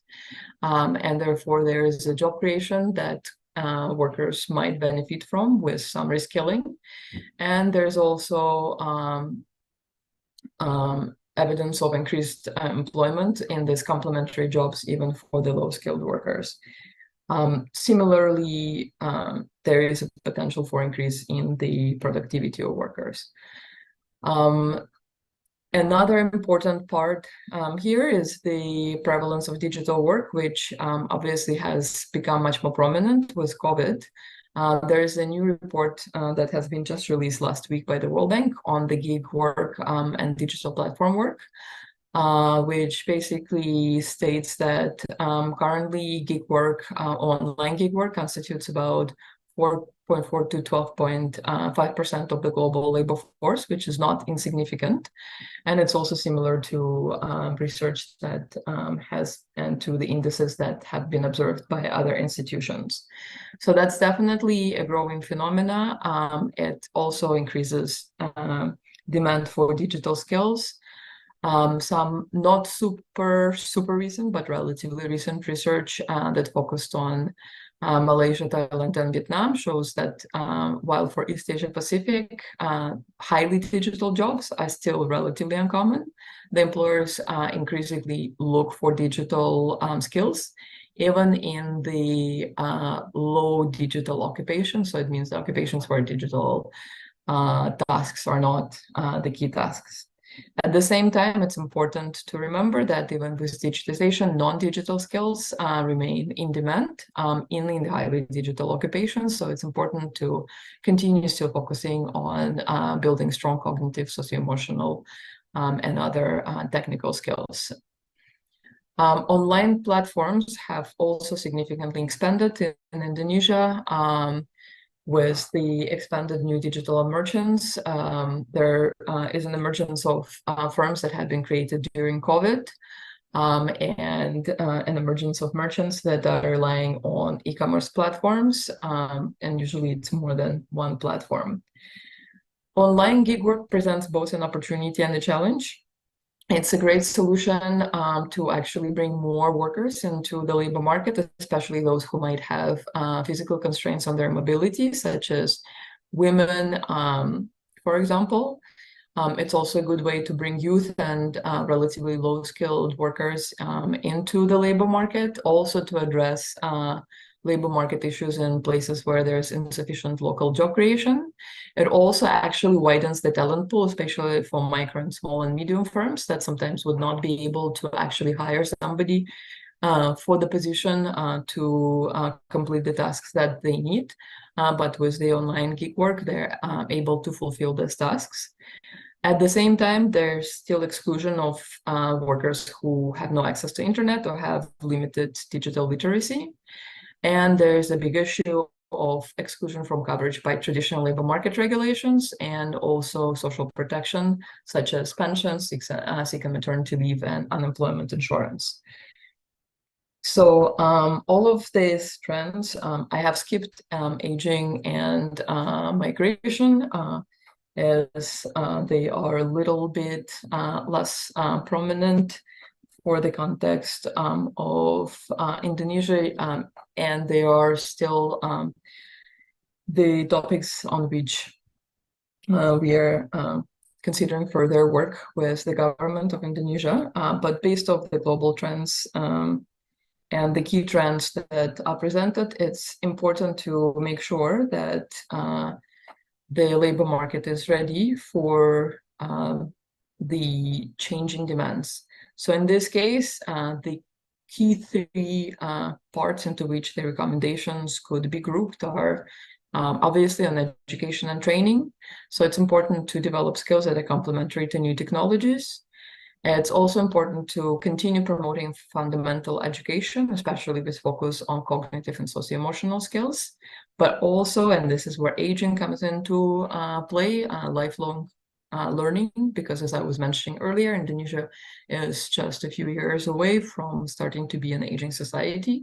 So building the capacity of the older labor force actually will continue gaining importance. In light of the automation and the green transition specifically, it's important to strengthen social and labor protection. It's also important in terms of the emergence and growth of the online gig work. The social protection can provide support to workers who become displaced, given the new trends in the labor market. It's also important to revise labor regulations that will be able to capture better the nuances of the gig work specifically, but also of the green jobs, and to make sure that the contributory schemes such as unemployment insurance and pensions adapt to the changing nature of jobs, where more workers might be likely to be employed in the gig work, and also to the changing demographic profile, where aging soon might become an important topic. Lastly, given the rapidly changing landscape and also global shocks such as COVID-19 pandemic, it's important to make sure that Indonesia is ready for shocks and transitions. So it's important to promote adaptive approach to training and employment support, which means the design of programs that are able to adapt quickly to facilitate workers' adjustment to disruptions, and also the use of up-to-date labor market information that could be used for training and employment support to reflect the changing demands of the private sector, as well as the changing demands of the global labor demand, with orientation towards jobs abroad, but as well as with orientation towards the increase in the foreign direct investment and higher economic growth. So this concludes my presentation. Here are some of the publication. Working Without Borders is actually the latest publication on the online gig work that just came out last week. The changing nature of work is analyzing the higher reliance on service sector, as well as there are some other publications that focus on the changing skill development due to COVID-19, and also focused more on the regional demands. I will end here. Thank you so much. Thank you very much, Ibu Anastasia. So, and thank you for highlighting the climate change and pollution aspects, yeah, because then that's very important for the move to green economy, and also mentioning about technology change, which push the online, well, makes possible the online gig works, and the gig works, and these are basically pushed by the existence of COVID-19, basically. Yeah? So people are start thinking about how we optimally utilize technological change, such as this webinar, for instance, right? I mean, 4 years ago, we will not think about this, but then after COVID, everything is possible, I think, yeah. Okay, Ibu Anastasia, I will now just provide some pointers in Indonesian. So you're welcome to stay, but of course, yeah, feel free to have a good rest, yeah, and thank you very much for your insights and attending this webinar. Thank you. Thank you so much. Terima kasih. Thank you. Bye-bye. Oke, so Ibu Bapak, jadi tadi dari Ibu Anastasia kita sudah belajar ada megatrend ya yang sedang terjadi secara global, itu ada green economy ya, industri 4.0 ya, itu jelas, migrasi ya, migrasi dan globalisasi, dan kemudian aging. Aging itu populasi yang menuai, Bapak ya. Itu sering sekali karena spesialisasi saya oleh ekonomi kesehatan, saya sering sekali membahas isu ini ya, karena Indonesia mau nggak mau akan berhadapan dengan masalah aging, karena memang ya kondisi kita juga semakin membaik ya. Nah di Punten Pak, suaranya kecil sekali. Oh maaf, suara saya tidak terdengar, Ibu Bapak. Halo? Punten ya, kecil sekali. Di saya kurang jelas. Oh ya, mungkin Ibu tolong dikencengin Bu. Karena ini ada yang ngechat katanya jelas Bu ya. Oh enggak. Nah jadi kemudian untuk tadi ya, si aging itu pasti akan terjadi cepat atau lambat, jadi kita harus mempersiapkan. Tadi kaitannya juga dengan skill ya yang perlu dipersiapkan bagi generasi yang memang populasi yang akan memasuki aging population ini. Jadi older generation tadi dibilangnya itu mempunyai skill-skill yang bisa dipergunakan ya. Nah kemudian tadi di-mention juga terkait COVID ya. COVID itu bagaimanapun juga dia mempercepat ya proses yang memang membutuhkan keberadaan online ya, internet, online dan seterusnya, dan itu kaitannya dengan technological change sebenarnya ya. Nah, dengan ada technological change ini di saat yang bersamaan online itu semakin memasyarakat lah gitu ya. Jadi online gig works tadi dibilangnya ya, itu semakin banyak sekarang, dan mungkin ke depannya itu akan menjadi salah satu pola ya. Ini mungkin legasinya COVID juga gitu ya. Mungkin sebelum COVID juga sebenarnya akan ke arah sana sih, tapi karena COVID itu semua dipercepat gitu Bapak ya. Dan tadi dengan technological change tidak usah takut, karena yang dibilangnya tugas mungkin berkurang, tapi pekerjaan bisa bertambah. Ya. Karena ada pekerjaan-pekerjaan baru yang sebelumnya nggak ada, jadi ada sekarang, gitu ya, karena ada technological change. Nah, saya juga mau menitik beratkan tadi di green job ini ya, karena tadi dampaknya daripada climate change dengan polusi tadi ya, bukan hanya sekedar lingkungan kerjanya, tadi dia bilang semakin panas sampai segala macam ya, tapi ada kematian di sana ya. Nah, itu juga sangat berbahaya Ibu Bapak ya. Sehingga kehadiran green job menjadi penting, tapi transisinya ini membutuhkan strategi ya, karena brown occupation tadi ya, kayak mining coal batu bara itu ya, itu juga kan jenis pekerjaan yang formal dan seterusnya. Jadi kalau mau di switch ke green job, maka harus diperhatikan income ya, kapasitas pekerjanya, terus bagaimana mengkoneksikan pekerja dengan pekerjaannya ya, menstimulasi keberadaan pekerjaan-pekerjaan di sektor privat ya, dan juga regulasi yang menemani ya. Baik, itu mungkin Ibu Bapak dari Ibu Anastasia ya. Dan sekarang kita akan lanjut kepada Pak Yose Rizal ya dari CSIS. Pak Yose, apakah sudah hadir Pak Yose? Ya, saya sudah hadir Pak Adia. Ya, Pak Yose, apa kabar Pak Yose? Kita ketemu lagi di sini. Ya. Iya, tadi Pak Yose sudah saya perkenalkan ya Pak Yose tadi di sini. Ya, mohon maaf saya baru bergabung setengah jam yang lalu. Iya, it's okay Pak, nggak apa-apa. Tadi saya sudah perkenalkan Pak Yose, profil Pak Yose. Nah sekarang mangga silakan kalau Pak Yose mau mulai, kami persilakan.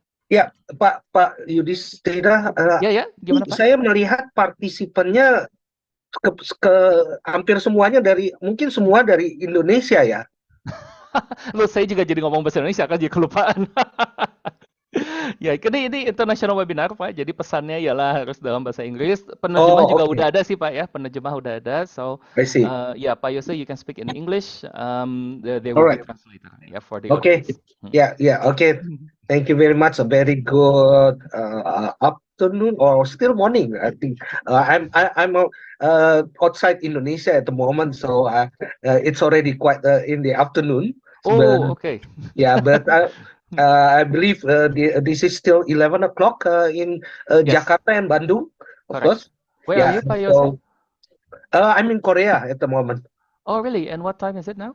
1 o'clock, I guess, or yeah, almost 1 o'clock. I hope it's 1 o'clock p.m., yeah? Yeah, yeah. Yes, okay. I mean 1 p.m. 1 p.m. Okay, okay. Right. Please, Pak Okay. Yose, feel free. Yes. Okay. Thank you very much again, Pak Yudhistira, and a very good morning to all of you participants of these international webinars. I was requested to talk about trade agreements and also trade performance, as well as global value chains and how it impact Indonesia, as well as perhaps if we can also look at the how it impacts the local economy. So I prepare some of the materials here. Hopefully it would also be quite useful for my presentations today. Oh, Pak Yose, apologize. Your time is 20 minutes, yeah, Pak? Apologize. I'm sorry to forgot to mention. Okay, but you can hear me well, yeah? Yes, very clear. Very clear. Okay, so I'm going to look at about the regional integrations or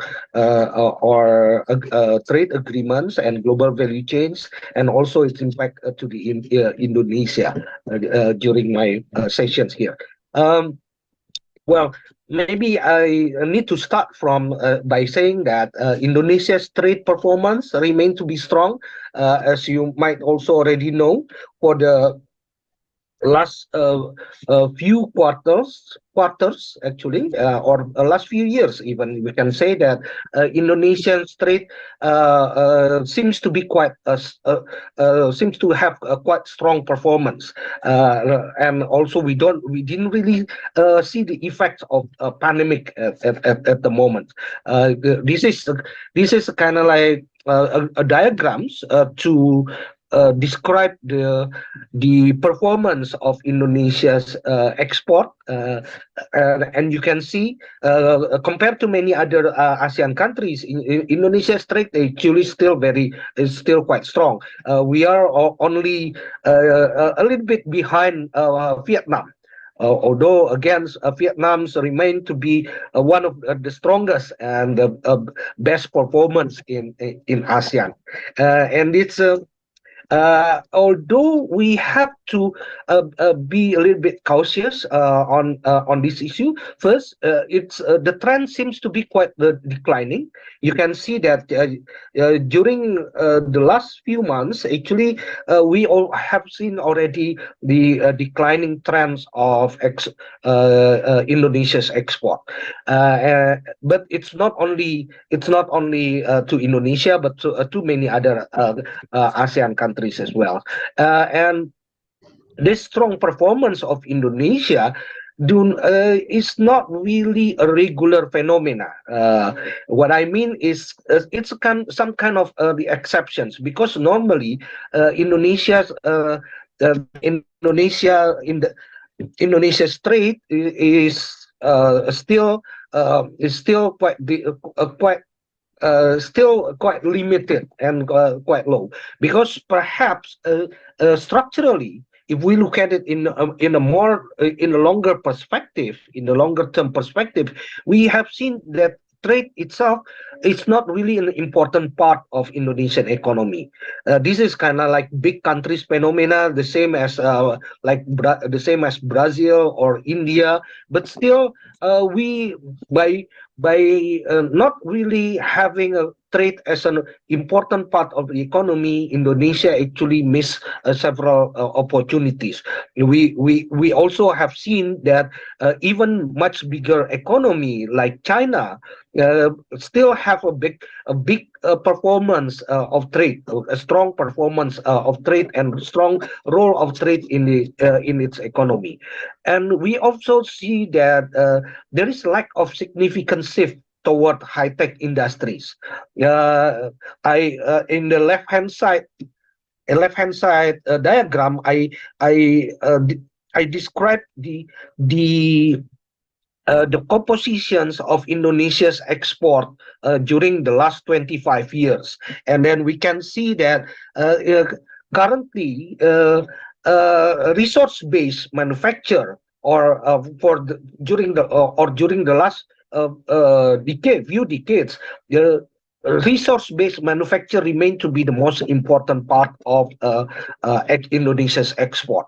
Although we also have seen that there is a losing competitiveness in low-tech manufacturing. This is going to be quite complicated. I mean, it's not really it might be good thing to see the shift from low tech to medium tech manufacture or low tech to medium tech export. Yeah, but it might not be suitable to the structure of factors of production, because in medium tech manufacturers you have to be able to use or to use laborers workers that has higher skills than the low tech manufacturing, and we still have a very unbalanced compositions in our labor force. 60% of our labor force actually only has the less than 9 years educations. It means they graduated at least only up to the SMP. And it might not be suitable to go for the medium tech and high tech manufacturing. So that's also another problems with Indonesia's export and import. But on the other hand, Indonesia also have is very quite active in forming FTAs with the partners. Like for example, Indonesia has around 20 the trade agreements that has been concluded and implemented, and there are several others ongoing under negotiations at the moment, and we will see some of the trade agreements would be completed in a few months. However, it has yet provided optimal benefits, especially because it doesn't really improve Indonesian product competitiveness, and also do not really support industrial development. Maybe one of the biggest misunderstanding in trade agreement is that a trade agreement is only seen to be to facilitate export to our partners, but actually trade agreement also provide us another important aspect, that we can get more. We can get easily the import quality import imported products that can also support the competitiveness of our industry. So this is the thing, that we don't really the problem is we don't really take advantage of the trade agreements, because we are not really taking advantage of the import part of the in trade agreements. We only look at it as an export part of the trade agreements. So let me go back a little bit about the industrial development strategy. There are several industrial development strategies actually that we normally have.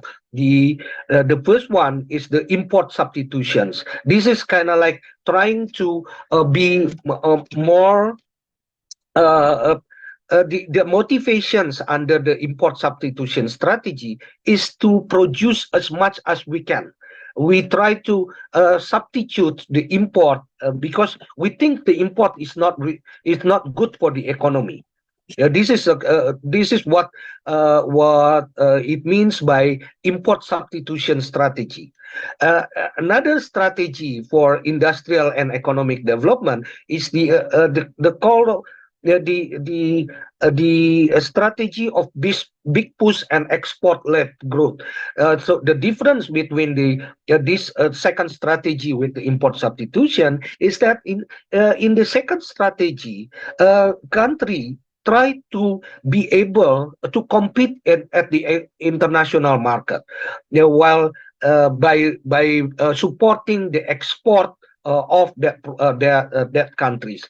In the import substitutions, countries tend to be more inward looking, try to protect the market, because they think the market is their market tend to need to be protected and only belong to the business, or belongs to the local players. While for the second one, the big push and export-led growth, the business need and the economic player need to be able to compete at the international level. Indonesia tend to use the first strategy, import substitution, because this is a strategy that we tend to we think that would be suitable for Indonesia. Indonesia always thinks that our own domestic market is quite big and need to be protected, need to be used, need to be facilitated, need to be facilitated and to be used by the Indonesian only. And it seems to be these import substitutions, although perhaps also provide some kind of support to the industry, it doesn't really make Indonesian industries able to compete at the international level. I might say it's what normally we call jago kandang. Import substitutions tend to create those jago kandang, and then they might not be able to compete at the international level. And then, but of course, this big push and export-led growth, it might be preferable, but it is costly. And it needs consistent and regulatory implementation and monitoring. It is not easy to be done by any countries. So there is another strategy actually, in order to be able to make the industrial developments becomes well developed, while and improve competitiveness, which is by joining the regional and global value chain. It requires this is a new strategy that has been developed actually for the last 30 years, and has been also used by many countries such as China and as well as Vietnam, in trying to be more competitive at the international level. It trying to basically the regional and global value chain. It tried by joining regional and global value chain, the countries try to be able to get the benefit from the imported raw material or imported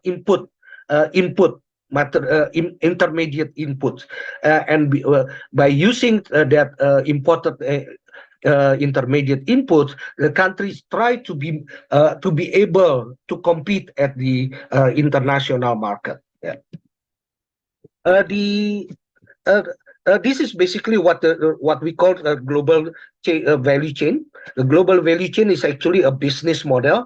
It is quite different than the old production model, where everything has been done at one location, at one country, for example, at one economy. While in the new production model, the global value chain, the production is being conducted at various countries, at numerous countries.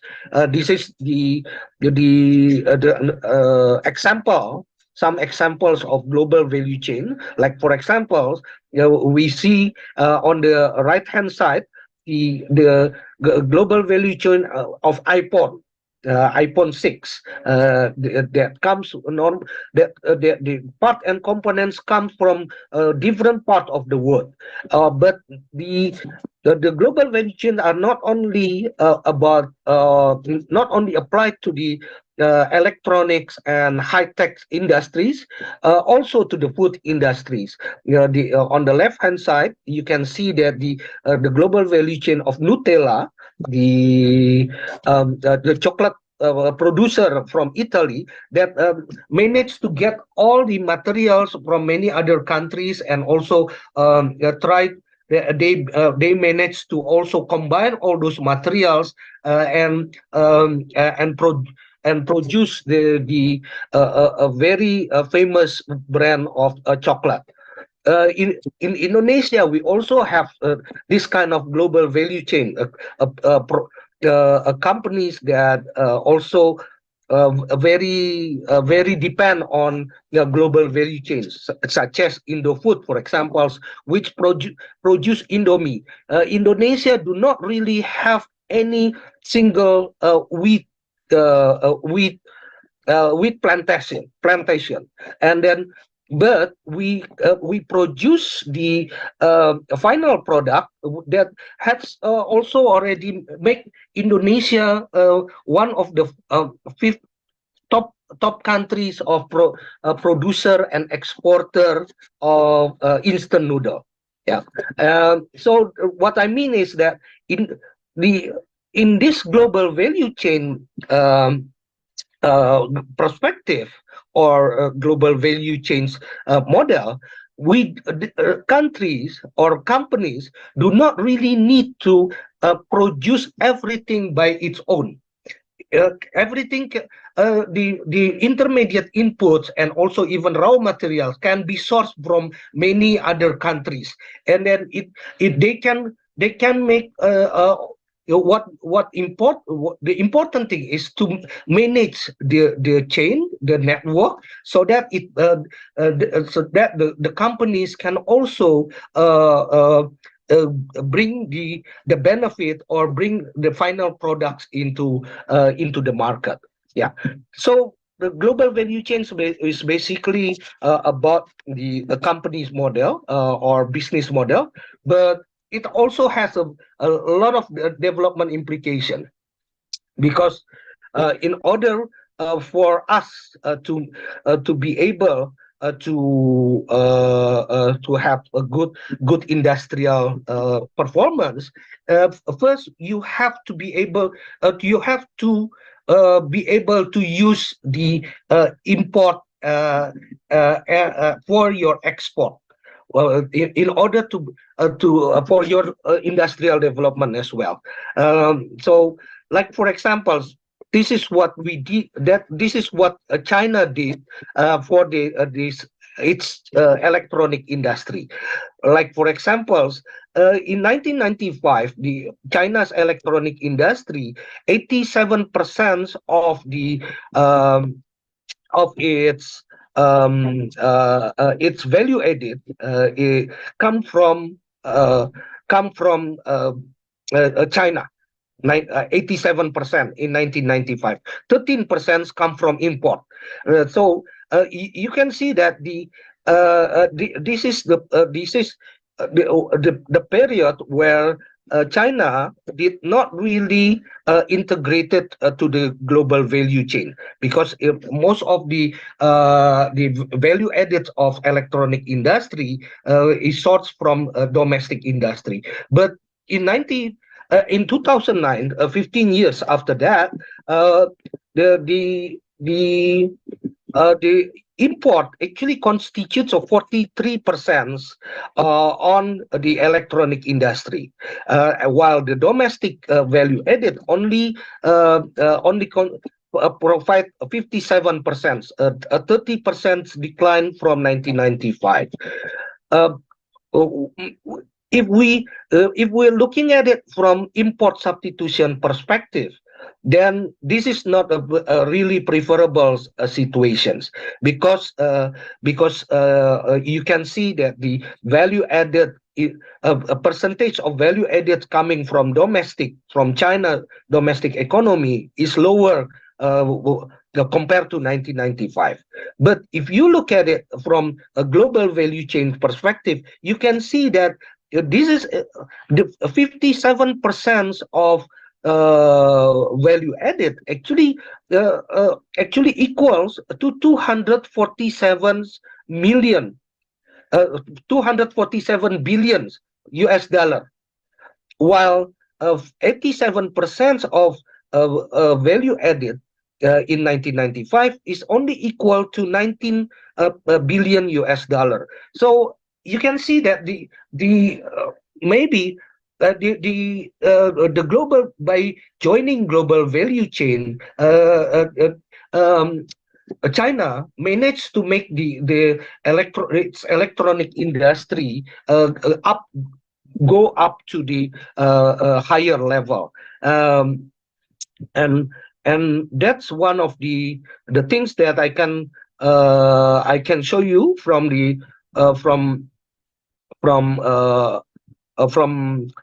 from China. But there is also another examples from other countries, like here.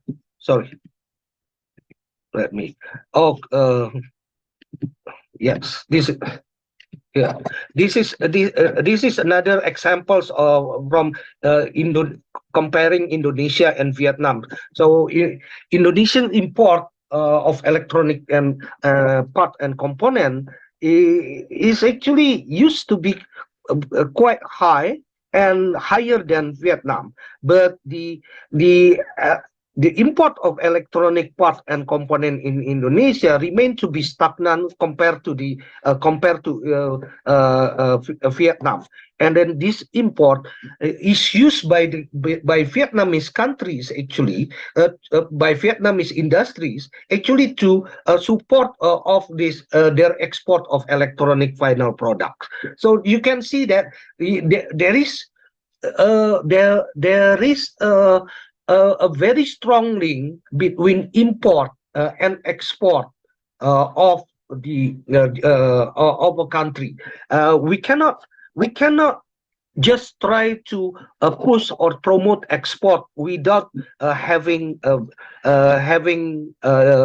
stronger import as well.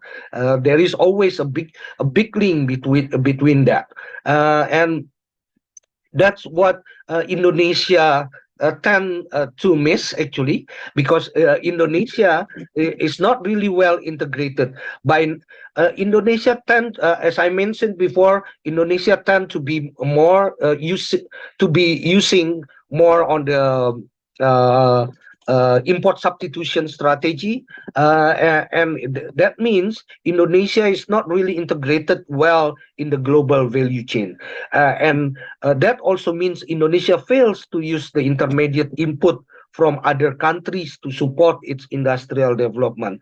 It makes the production cost in Indonesia becomes high, and make also the production is limited only for the domestic market. most of the products being produced in Indonesia is actually only to cater for the domestic market, because it doesn't really have a capacity to be sold or a quality to be sold at the international market. It also did not attract enough investments to boost for the industrial development. So we can say that because of this, because Indonesia tend to be more protective. Yose, Yeah. excuse me, you have 5 minutes left, yeah? Oh, okay. Yeah. Thank you. Indonesia tend to be more protective. Then Indonesia also tend to become more to miss the opportunities. Like for example, Indonesia missed the various opportunities and momentums for industrial developments. In the 1990s, for example, there was a big relocation of Japanese car manufacturing to Southeast Asia, but at that time, perhaps Bapak Ibu sekalian still remember that that in the 1990s, Indonesia even tried to push or promote the national car agenda, yeah, Mobil Nasional. Which is basically not really Mobil Nasional. And then at that time, the relocation of Japanese car manufacturers was not coming to Indonesia. They prefer to go to Thailand. And make the Thailand automotive sectors much bigger than the one in Indonesia. Although Thailand market is actually only like 1/5 of Indonesian's market, but the Thailand manufacturer automotive industries is like 3 or 4 times bigger than Indonesia, because it was intended to provide to serve for export market. Indonesia also missed the momentums of the trade war in 2018. Yeah, while Indonesia did not really manage to do well and to get the benefit of the trade war between China and the US. So Indonesia might not miss the train because the industrial development and economic developments remain to be quite strong. Yeah, around 5% growth. It's relatively strong, but compared to other countries in the region, I think Indonesia is taking a slower trend, because we miss many momentums that in the past in order to support for industrial development. Yeah, and nowadays, actually, the global economic environment is changing. I think the previous speakers also already touched upon this issue, where the technological progress and the need for environment and sustainability is increasing. And we also have seen some kind of geopolitical change in the global economy and global politics. And it would bring another momentum. But the question is, will Indonesia miss the momentum again, or will Indonesia manage to get this momentum successfully?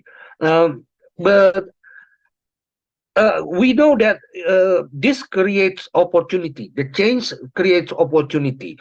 But Indonesia had failed to take the advantage so far. Although Indonesia still wants to take the momentum for industrial development. And unfortunately, Indonesia, because of this issue, Indonesia turns to restrictive measures. And and there are several policy measures that has Indonesia taken in order to get to take the advantage from the changings of the global environment. But unfortunately, I might say the risk of policy failures are very high.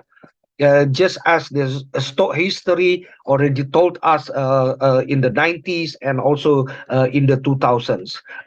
We also seem to be to fail to adopt to this change and take the advantage from the changing environment. Like for example, nowadays Indonesia try to try to get the restrictive measures by having several policies such as the local content requirements that require industries to produce the content or the part and components in Indonesia, and another one, export ban of critical minerals.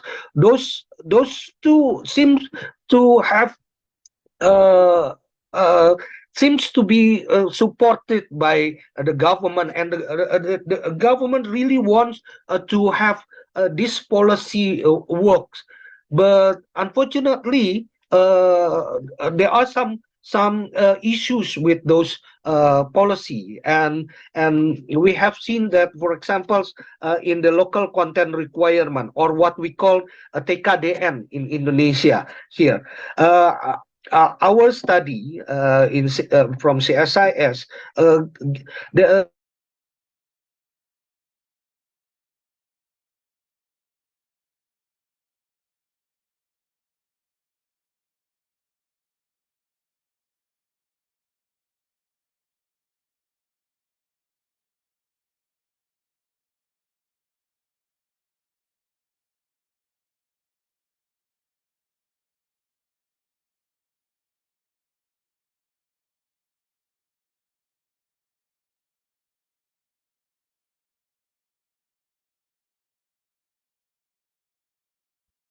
Halo, Ibu Bapak.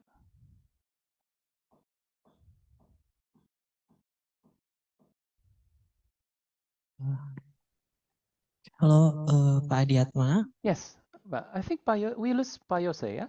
Iya, maybe Pak Yose sedang reconnect. Okay. Let us. His time is almost up anyway, so let's wait for a few more minutes. Yeah. Okay.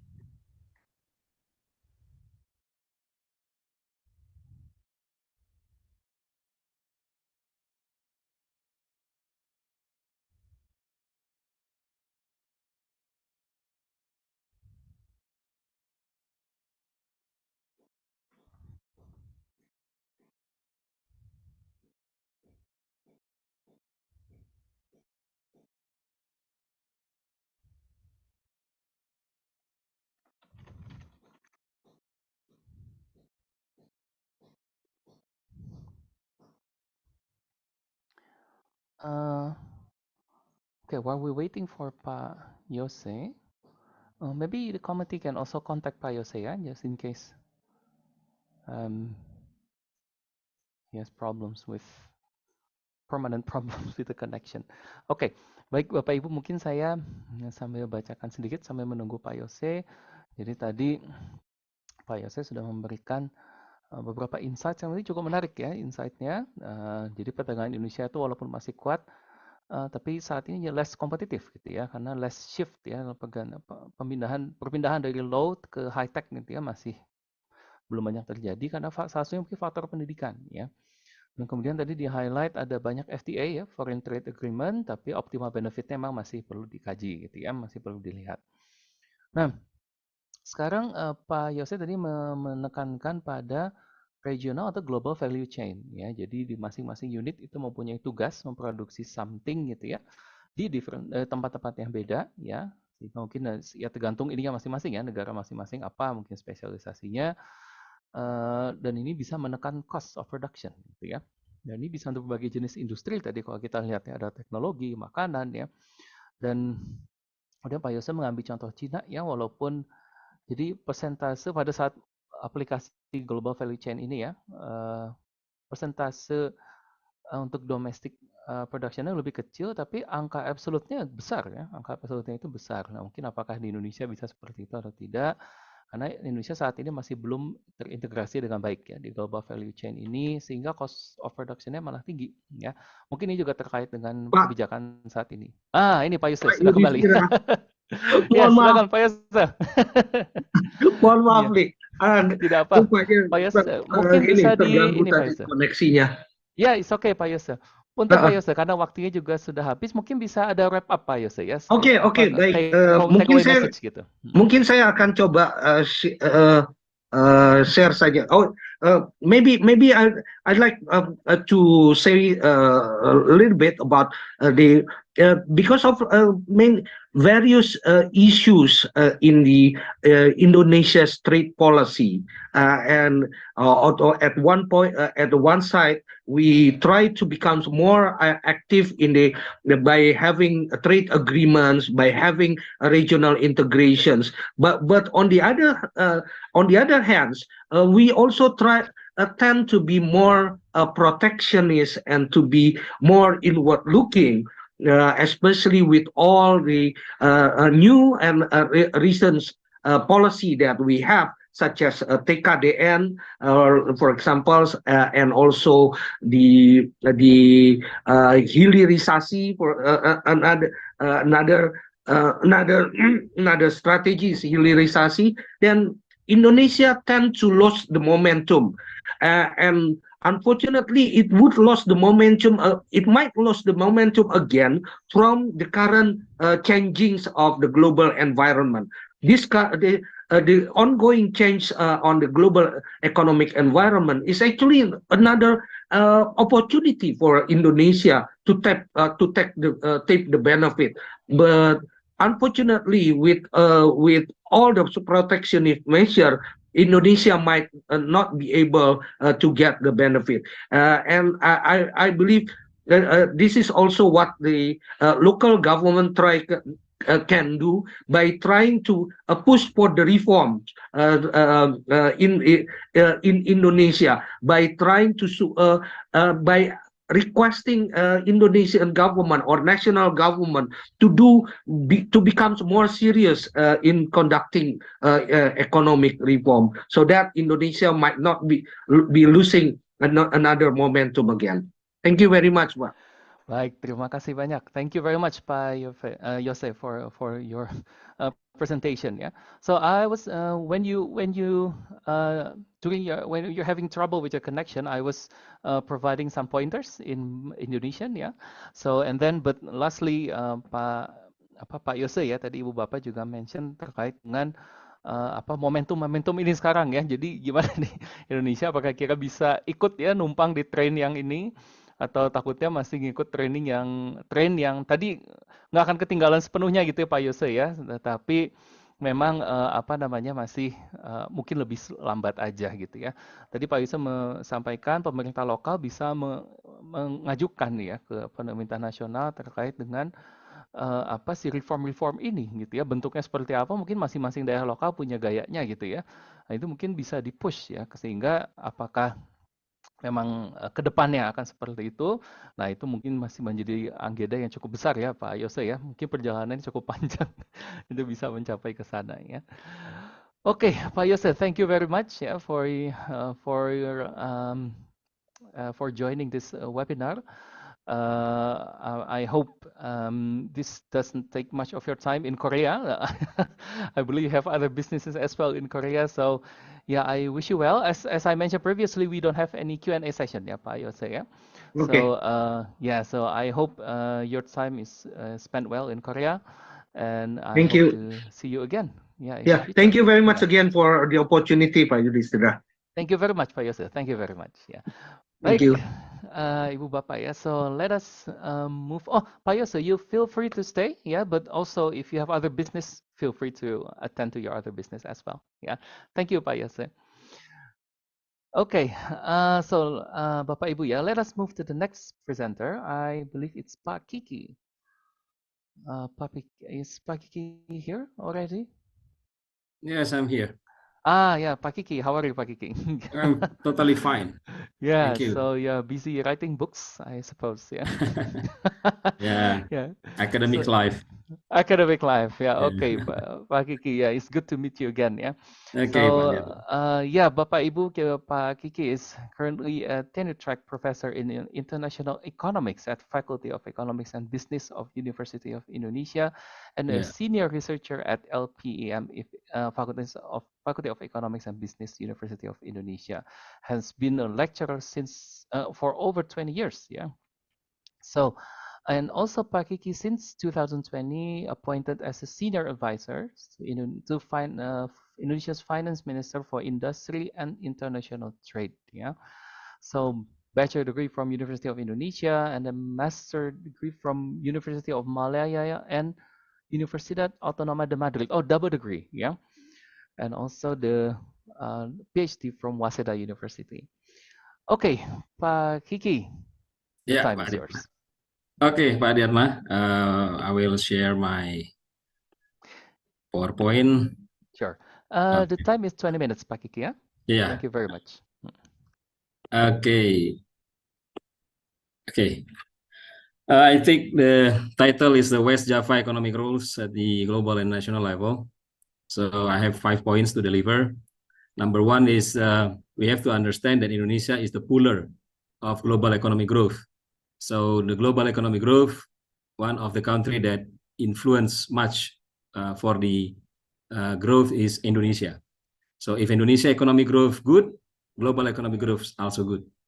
Number two, my message is West Java is one of the puller of national economic growth, of course through Java Island.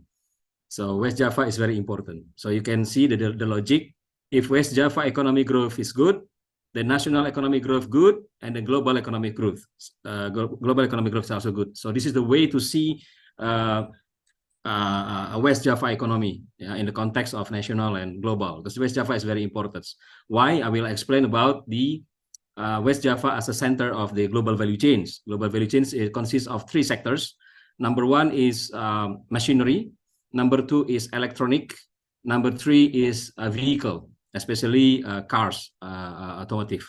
So there are 3 commercial global value chains that are located majority in West Java area. So that's why West Java is very important for national and global level.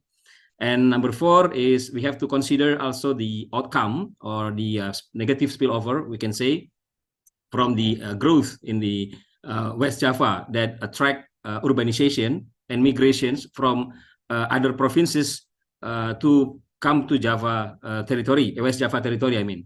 So it will influence open unemployment. That's why, as maybe you know, as you're aware, that West Java is one of the highest open unemployment in Indonesia.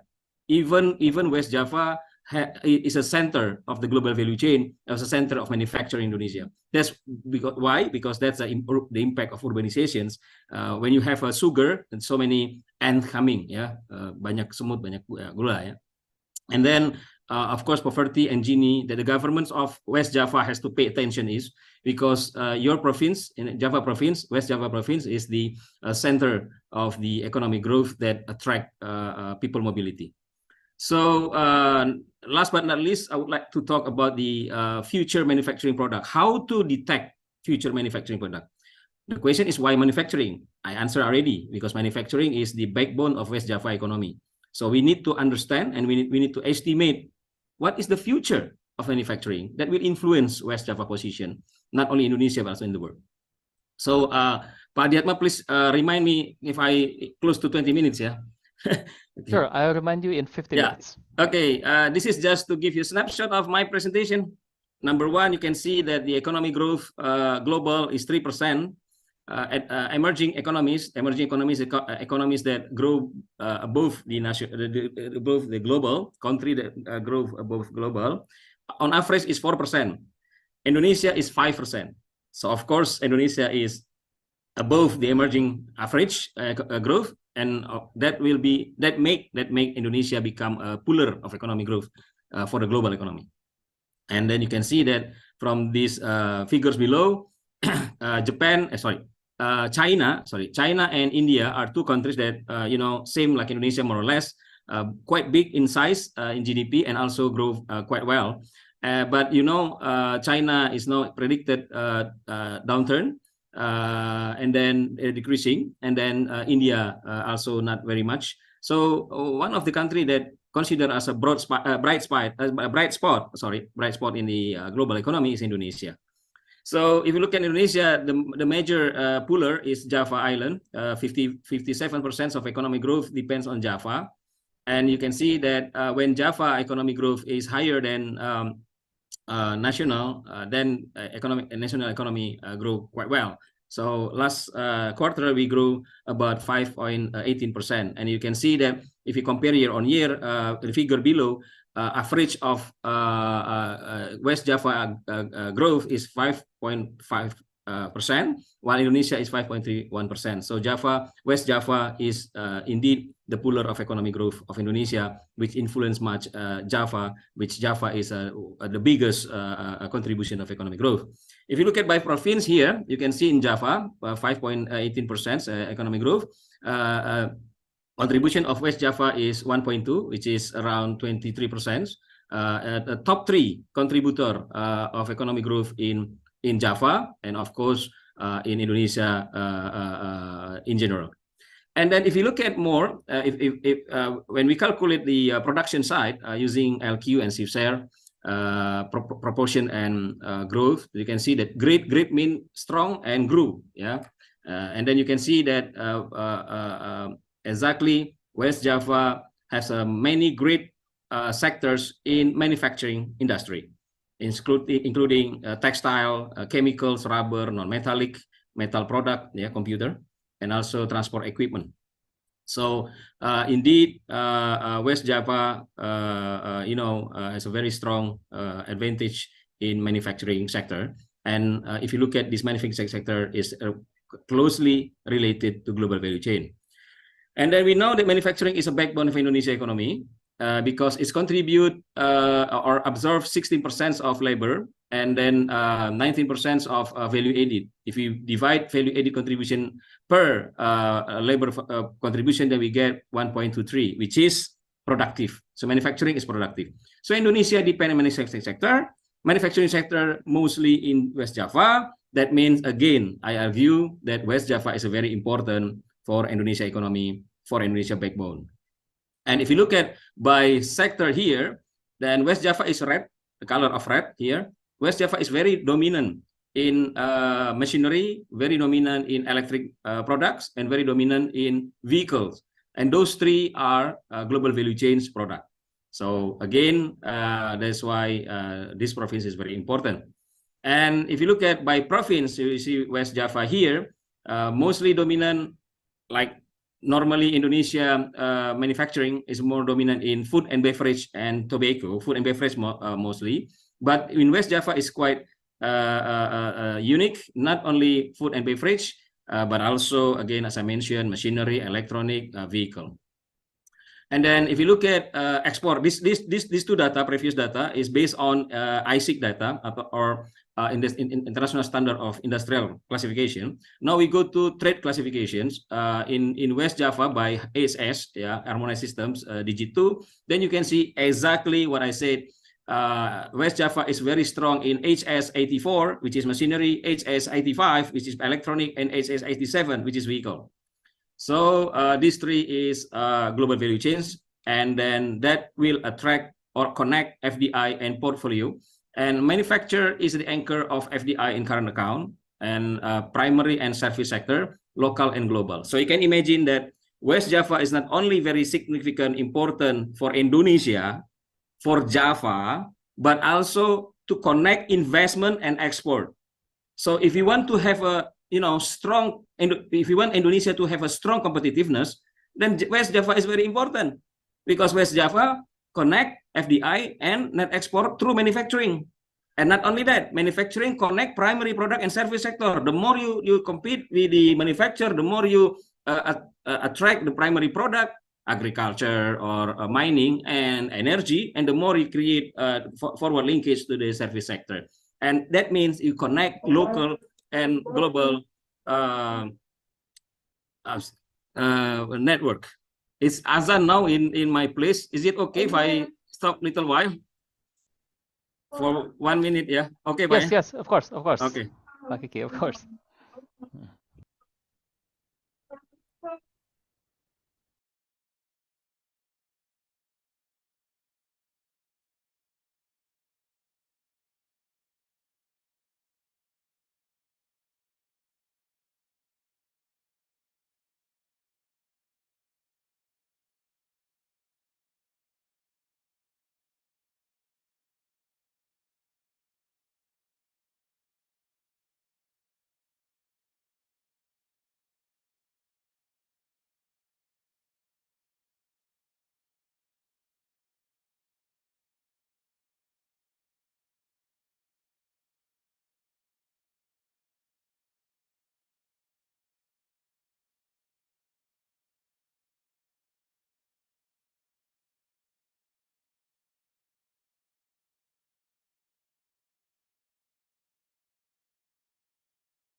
Okay, let me continue. I live just opposite the mosque.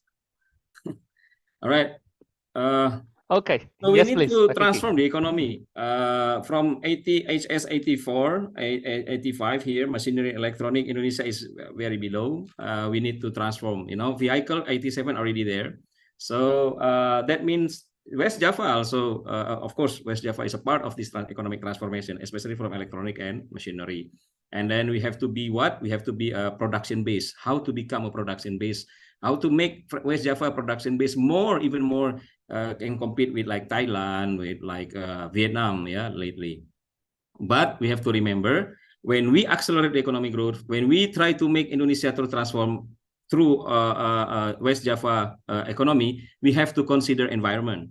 We have to consider that energy that used by manufacturing when they are transforming, they need more energy, and that energy doesn't mean clean energy, And then that means we have to consider the clean energy. Now in Jakarta is very suffer because of the one of the pollutions from the manufacturing sector surrounded in Jakarta, but it's a part of West Java. So we need to consider that, and I agree with the Bappenas estimation. The more we commit to low carbon development initiative, the more we can create economic growth, not the other way around. So this is very important message. Number two, as I mentioned before, West Java is the highest open unemployment rate compared to national, then that's because West Java economy attract urbanizations from other region in the surrounded in Indonesia islands. So we need to we need to make, like previous speaker Anastasia mentioned, training. So give training to non-formal activities so they can create formal activities. And then, of course, supporting digital economy because they can create jobs. You can see that in every industrial estate in West Java, surrounded by so many non-formal activities like pedagang kaki lima, food staller. So we have to, understand that situation that West Java have to take this as burden because the acceleration of the economic growth. And then if you look at, we compare poverty and Gini ratio. Poverty is quite good. National 9.36%. West Java is 7.62 for poverty, right? But for Gini ratio is quite high. National 0.388, West Java 0.425. So this again, one of the factors of the people mobility coming to the West Java because of the economic acceleration's growth. Okay, and last but not least, this is my last slide. I would like to take all of us to think about these sectors that will be the future sector in manufacturing. That also, of course, influence the future of manufacturing production in West Java. We compare between global up and down. Global high, down is global low in terms of export. Left and right. Right is Indonesia compete. Left is Indonesia less compete. Then quadrant 1, meaning that Indonesia is very compete, the global is very high. And quadrant 3 is the worst, global low, and Indonesia are so low. But we have to be careful when using this analysis because I would like to show you what is the sector in the quadrant 3, which is global low and Indonesia low competitive, low competitions. The global 3 this is very important. HS code 8506 is primary cells and primary batteries. In the world now, the demand is quite low because only China that dominant. Other countries not dominant, so very low. And in terms of Indonesia, is in primary cell battery is also very low. But this is the future. So if you look at this quadrant, it is not focused. Don't focus in quadrant 1, which is global high at the moment and Indonesia high at the moment. That's current. We are talking about future. Future mean that we found here global low and Indonesia competition is also low. But that future, which is 8506. I just want to close my presentations with this slide. I just want to show you from nickel, the raw material, to pyrometallurgy, hydrometallurgy, stainless steel chain 1, stainless steel chain 2, and battery chain that you can see clearly on the left, on the right, very right, the transformation level that I classified. You can see that the more we go to the downstream, the more we are weak. Indonesia is very weak in battery chain, remain weak in only 2 incline, but the mostly weak. We are very strong in the upstream, little bit more than raw, more intermediate, like stainless steel chain 1, which is stainless steel above 600 millimeters. So it's not quite high technology, meaning that if we want to downstream in nickel, we need to downstreaming, or we aim to downstreaming to the high-tech nickel technology, which is battery chains, nickel, mangan, cobalt. Then we need more technology, we need more investment. That's why I close this, that the last but not least, what the governments of West Java need to think about is how to make the ease of doing business, investment climate, reform, continuous reform in West Java. We make sure that meet the international or global standard, because West Java is not compete only with other provinces, but the most important thing, West Java compete with other countries, industrial estate like Thailand, like Vietnam at the moment, and of course the old industrial estate like in the US, in Germany, and so on. But of course, that what we consider is how to increase the level of investment climate of West Java to the global level. So I think I close this. Stop here. Thank you. Okay, thank you very much, Pak Kiki, for your presentation. Yeah, I think it's very interesting and it's very much in line, yeah, with the previous speakers. So this is very nice to see all of these have some connections, yeah, between presentations, yeah. I can't hear you, Pak Adiatma. Sorry. Um, Wait. I think it's on. Pak Kiki, can you hear me now? I don't know. I don't know. Is it the problem in my side or maybe the committee can confirm. But I can read lips, Pak. Okay, committee, can you hear my voice? Okay, so Oh, can sorry. hear us. Maybe I have a problem. Yeah, maybe. So. Oh, okay. My problem is here in my tools. Yeah. Can you hear me now? Sorry. Yeah, clear. Yeah. Crystal Okay. clear. Perfect. Thank Yeah. you. So thank you very much, Pak Kiki. So no worries. Your presentation is it's very nice to see all of the presentation has connections. Yeah. So and pretty much supporting each other. Yeah. So this is very nice.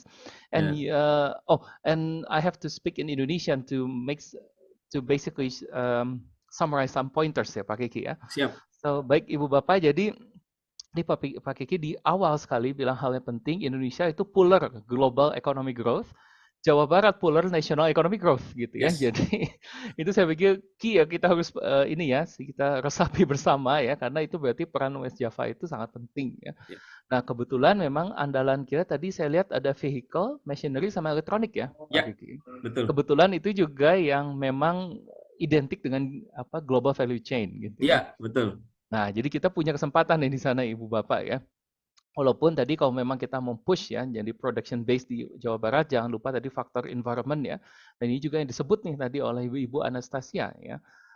Cuman tadi Pak Kiki juga menyebutkan hal yang sama. Di sini low carbon economy itu better development gitu ujung-ujungnya ya Pak Kiki ya. Sama persis dengan Bu Anastasia sudah bilang tadi. Jadi message ini perlu kita resapi juga Ibu Bapak ya. Nah, kemudian tadi juga ada satu poin yang penting. Nah ini, ya untuk Jawa Baratnya sendiri ada 3 tadi poin penting. Ease of doing business, ya. Jadi jangan dipersulit gitu ya Pak Iki ya. Dipermudah prosesnya. Investment ya, climate untuk investment ini juga dibikin lebih memadai gitu ya, lebih mendukung. Dan juga ini continuous reform ya. Jadi perubahan-perubahan harus kita lakukan untuk mencapai global standard gitu ya Pak Kiki ya. Nah, itu message jelas sekali dari Pak Kiki, Ibu Bapak ya, tolong dicatat. Ini dari pembicara-pembicara kita sudah 4 nih yang bilang sama semua nadanya ya. Jadi tolong ini Bapak Ibu bisa dicatat untuk lebih mengembangkan Jawa Barat ke depannya ya. Baik, so Pak Kiki, as I mentioned previously, there is no Q&A. Yeah, no Q&A session. So thank you very much for attending the session. Your presentation is very useful. And of course, you're free to stay. Yeah, you're welcome to stay. But of course, if you have other business, please feel free to attend. I hate to say I must go. Yeah, no problem, Pak Kiki. Thank you very much once more for your attendance. Terima kasih atas undangannya. Thank you for having me. Thank you, Pak Kiki. Yeah, good day everyone. Okay, Ibu Bapak. So we come to our last presenter, which is hang on. Yeah, Professor Vina Adriani. Ibu Vina, are you here?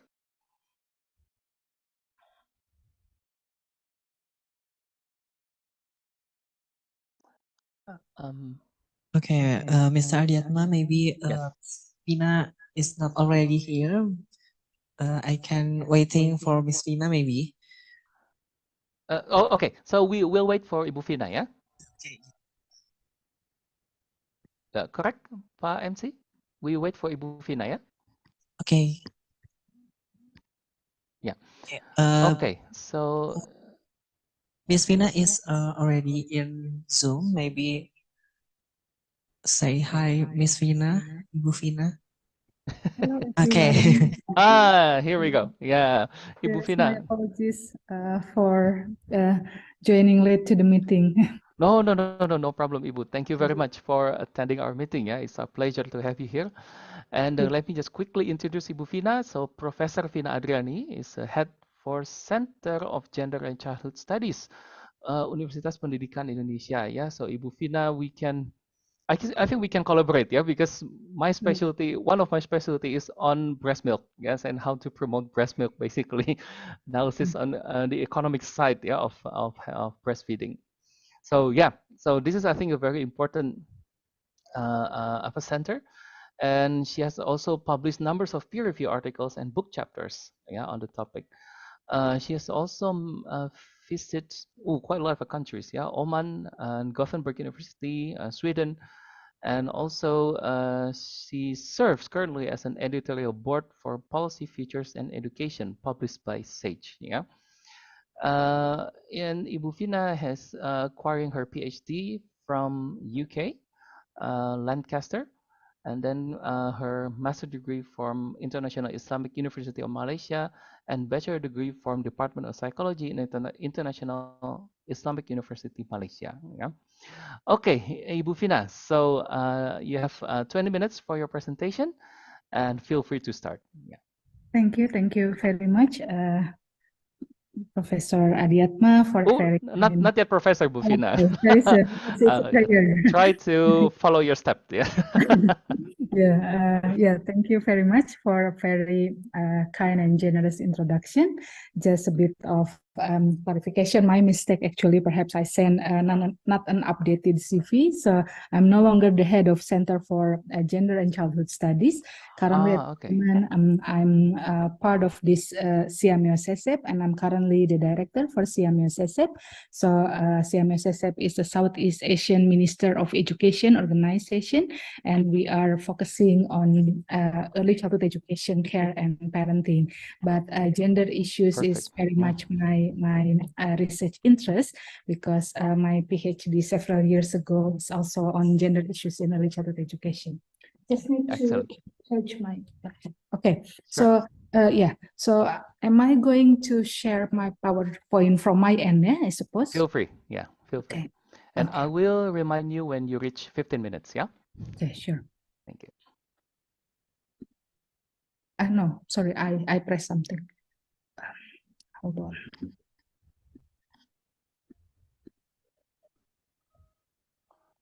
Pardon, Ibu? Yeah, I'm just trying to open the PowerPoint. Okay, yeah.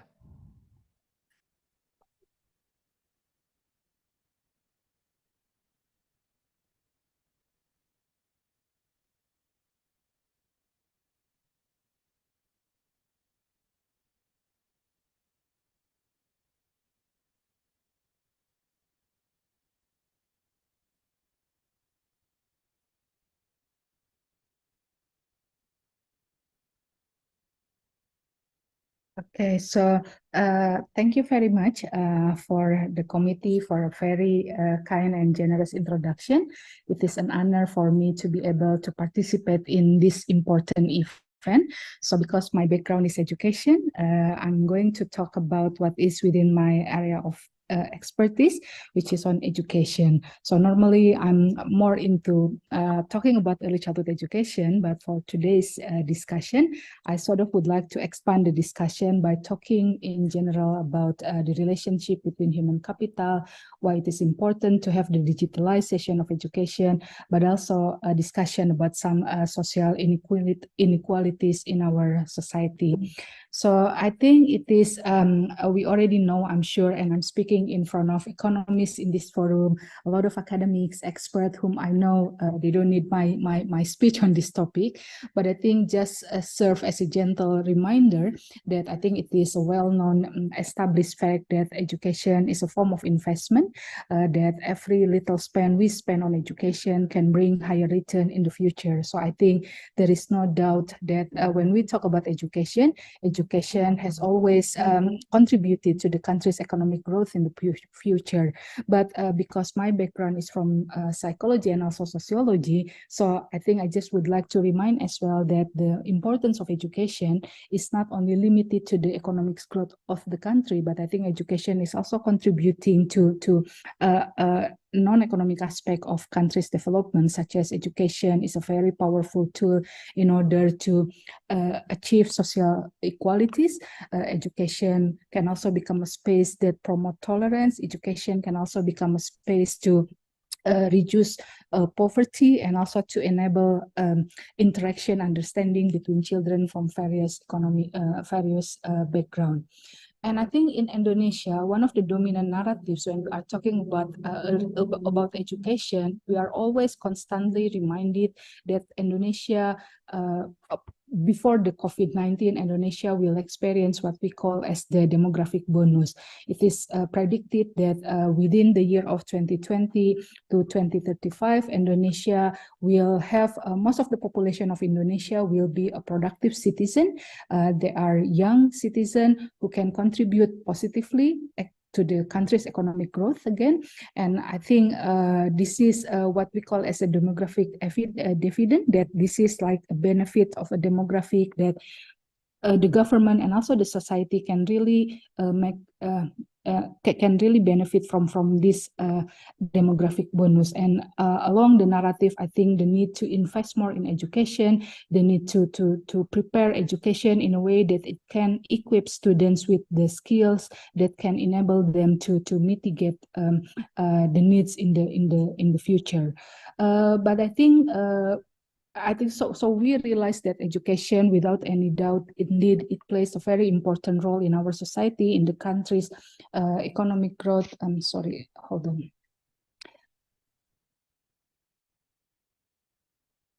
Yeah, but I think we also need to. Ibu Vina, sorry, Yeah. can you make it into a slideshow? Yeah. Hold on. I just need. I'm sorry, there is a technical error. Would you mind if I just move my room just very quickly? Yeah. Yeah, sure, no problem.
Baik, Ibu Bapak, kita menunggu Bu Vina sebentar ya. Nampaknya ada kendala teknis, dia sedang pindah ruangan ya.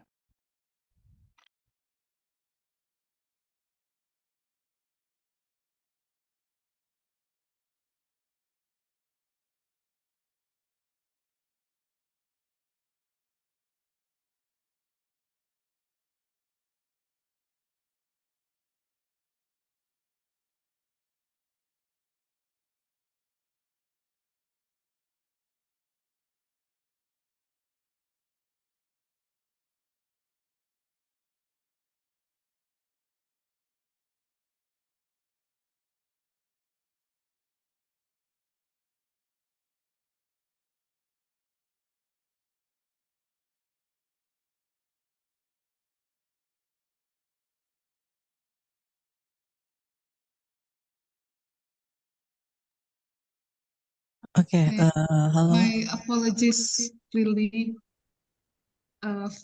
I just experienced an electric cut here suddenly in the office, so my laptop was not fully charged. So I truly am sorry for the inconvenience. So I need to switch to another laptop which is fully charged. So I'm very sorry for the inconvenience. Okay. No problem, Ibu. Yeah. Okay. So have you seen? Can you see my screen? Yes, but not in the slideshow mode. Not yet. Okay. Is my voice clear enough? I think yeah, I can hear your Okay. voice. Okay, so yeah, I'm so sorry for the inconvenience. I truly am sorry. So again, as I've mentioned before, when we are talking about the education in Indonesia Bu Vina? and also in another Ibu Vina? countries, I think we all agree that education plays a very important role, particularly in Indonesia, because we are currently we are expecting a demographic bonus, which is resulted in the number of population, which will be dominated by the productive citizens. So it's really down to education, whether education is able or not to prepare citizens with this future skill that will enable them to become the demographic bonus of the country in the future. However, with all the promise that education makes, unfortunately, 2 years ago, all countries all over the globe, as probably we all know, we were hit by COVID-19. We did not expect that we will have a pandemic that will completely change. Hello, Ibu Vina. Hello. Yeah, sorry. I think you're still not showing the slideshow. Ibu Vina, it's still you are still on the first slide. So yeah.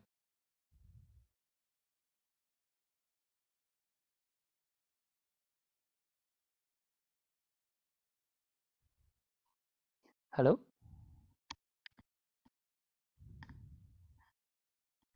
Is it clear now? No, but is it much better? The slide is not in the slideshow mode. Maybe. Hello, Mr. Adiatma. Yes.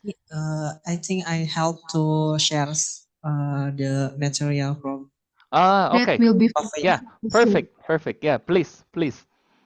Yes. Thank you.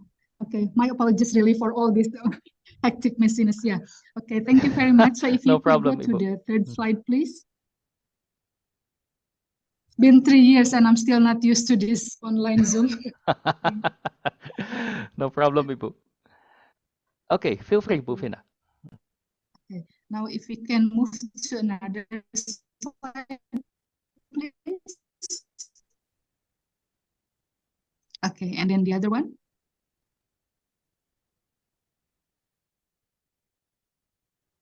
Okay, so yeah, as I've mentioned before, that with a previous one, if we can go back again. The previous slide, please. Okay, so as I've mentioned before, with all the promise that no, not this one, the COVID one.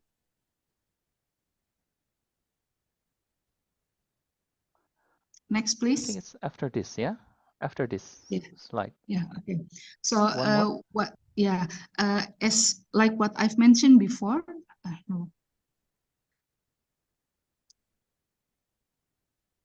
Yeah, like I've mentioned before, if we can go back to the previous slide, please. Yeah, yeah. Yang sebelumnya, Mas, punten.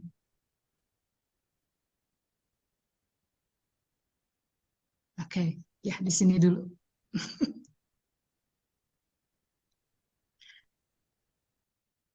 Ya, setelahnya.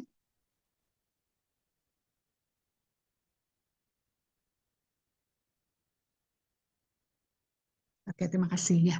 Oke, so yeah, like what I've mentioned before, with all the promise that education makes, unfortunately, 2 years ago, all countries all over the globe, we were hit by the global pandemic, the COVID-19. So it completely changed the way we live, and also it changed the way we understand education. To some extent, COVID-19 provides a new opportunity because in order to be able to maintain education the way it used to be, people then turn into digital education. Online learning becomes a thing, and the things that we are doing at the moment, using this webinar, having this webinar by using an online space, it's also resulted from our custom during the COVID-19. So I think if there is a blessing in this, if there is something positive happen during the pandemic, that provide us with an opportunity to use digital education effectively. Next, please.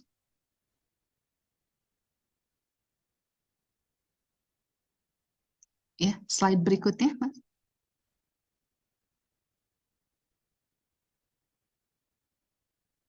Okay, so this is the data. It is taken from not a journal article, but a report made by Chan, Tri Hermanto, and also Sebastian in 2020.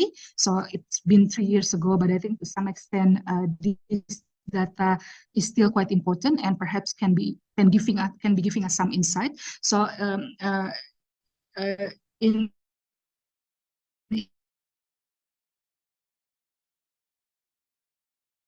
the research done by Mobile Marking Association, people during the COVID-19 using digital technology in order to maintain what is so-called a new normal. So telehealth is obviously one of the most popular application used during the COVID-19, and it is understandable because of the health issue, but online education becomes the second most used form during COVID-19. All universities, all schools, even up to early childhood education. At the beginning, we feel like we are forced to use online education, but slowly we are sort of like, getting used to use this online platform. And then even nowadays, after COVID is no longer with us, in general, we are still using education. Some universities have offered the hybrid option, and as I've said, it's also an example of how the practice that we used to do during COVID-19 continues even after COVID is no longer with us. Next, please.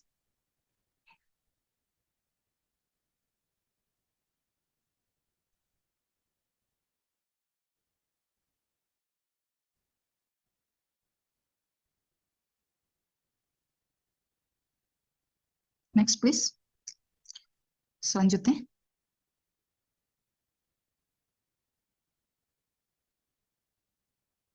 Yeah, but I think when we talk about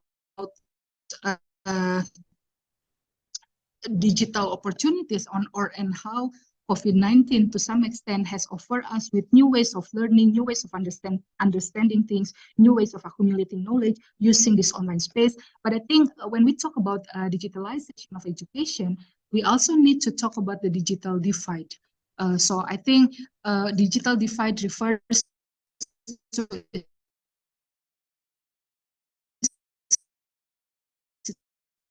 situation technology, and I think in Indonesia it is evident in a report prepared by the World Bank in 2022, for example.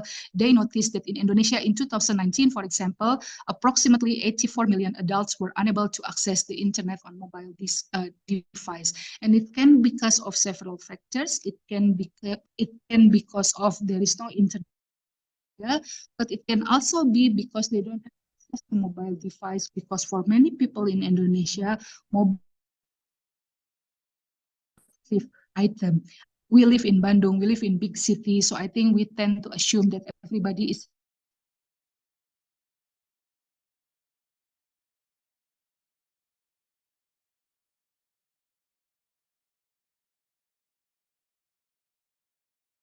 means that when we transform learning into education, this remains a challenge for some people, especially those coming from most vulnerable, most marginalized backgrounds. They do not have access to technology. They do not have access to internet, and also they do not have access to mobile device. And during COVID-19, I think it was evident that we noticed some people that were stumbling, they were struggling in order to ensure that online education could be implemented. I think when we talk about Indonesia, we also need to recognize complexity of Indonesia as a society. Yes, in Indonesia, so many people are living considered to be a middle class family, having a middle class status, but many Indonesians are still having this low economic status, especially those who live in the area.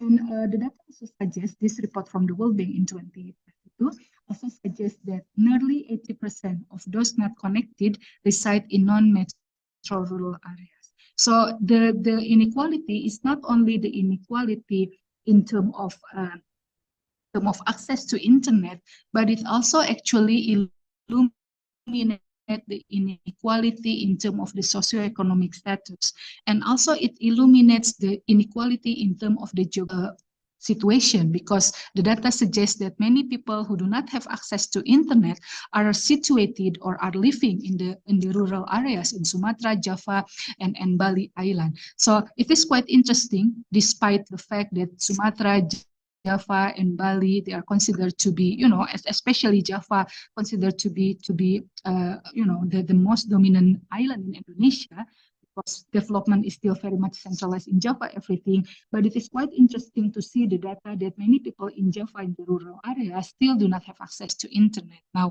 if the people in Java Island do not have access to internet, maybe we need to think what happened with people who's not living in Java.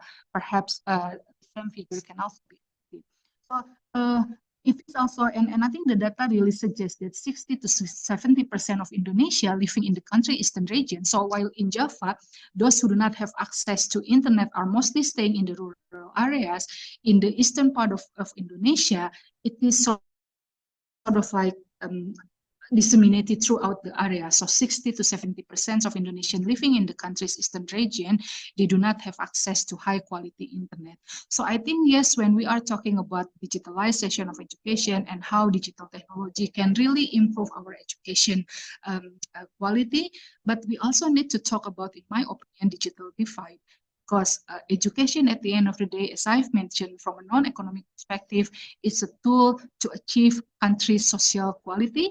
It's a tool to make sure that equality can be can be experienced by all population. But with the situation where not everyone have equal access to technology, not everyone have equal access to internet, I think this will be a problem. And when we talk about how Indonesia is aiming to have a demographic bonus in 2030, for example, the fact that there is unequal access to technology, which can also be translated as unequal access to online learning, can become really an obstacle in achieving those aspirations. Next, please.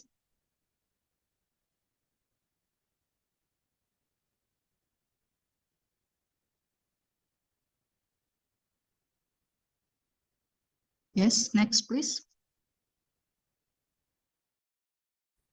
Yeah, so I think this is the quotation again from the report from the World Bank, and I think it's really illuminating the fact that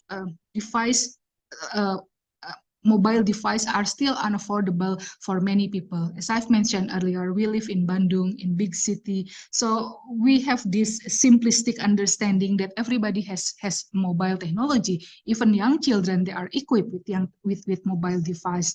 But the data actually suggests the other way around, that according to the research done by the World Bank in 2022, nearly half of Indonesian adults did not own an internet-enabled phone or smartphone.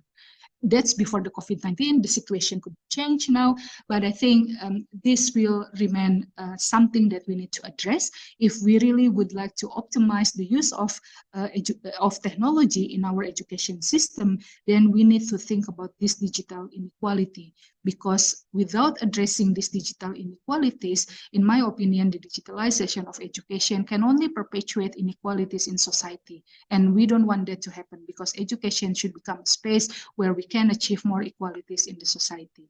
Next, please.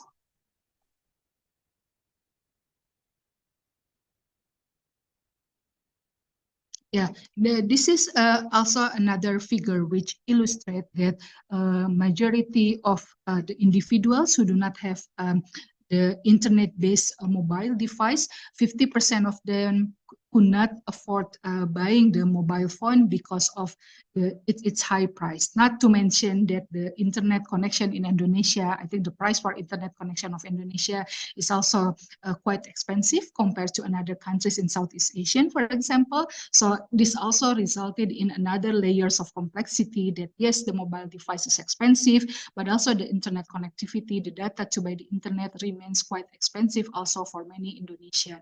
And again, if now, for example, in the emancipated curriculum launched by the Ministry of Education, Research, Culture, and Technology, they would like to promote, or they would like to encourage the more use of technology.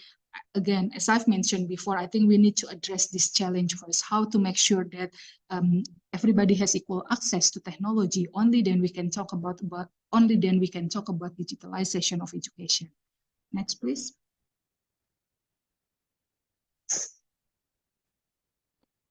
Ibu Vina? Yeah. You have 5 more minutes, yeah? Yeah, sure. I just have 2 more slides and I'm done. Thank you.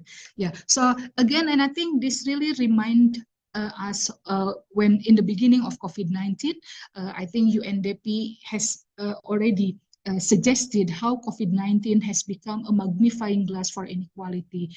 We used to think that COVID-19, yes, it was, you know, it was very tragic. You know, many families lose their loved one because of the COVID-19. But again, as I've mentioned before, it provides new ways of learning. And for many people, it seems like democratizing education, because in the online space, everybody feels equal. Everybody feels they can participate in the same ways. The power relation between teachers and students, for example, are also minimized. But at the same time, again, if we take into account that not everybody have equal access to technology, and I think in Indonesia, another layer of complexity will be that not everybody has equal access to education. Our gross enrollment rate for education, it has been improved throughout the years, but I think it remains a homework that we still have many things to do to ensure that there is a full participation from Indonesian children to go into a high quality school. And at the same time, not everybody has equal access to technology. So what we are noticing during the COVID and beyond the COVID, after the COVID, is that the inequality in our society is increasing. The gap between those who have and those who do not have is becoming higher and higher. And this, again, with the issue that I've mentioned earlier about the digital dividend, it becomes clearly how the use of digital technology, if the issue is not being addressed properly in the beginning, which is the issue of unequal access to technology, then it can become really an obstacle in achieving high quality education. Next, please.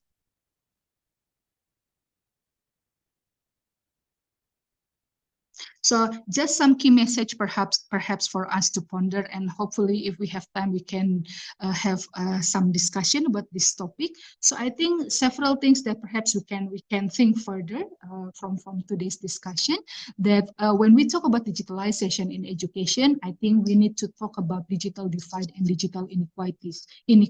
Very often when we talk about digitalization in education, when we talk about revolution 4.0 or whatever term that we are using at the moment, we don't address the issue of digital divide and digital inequalities.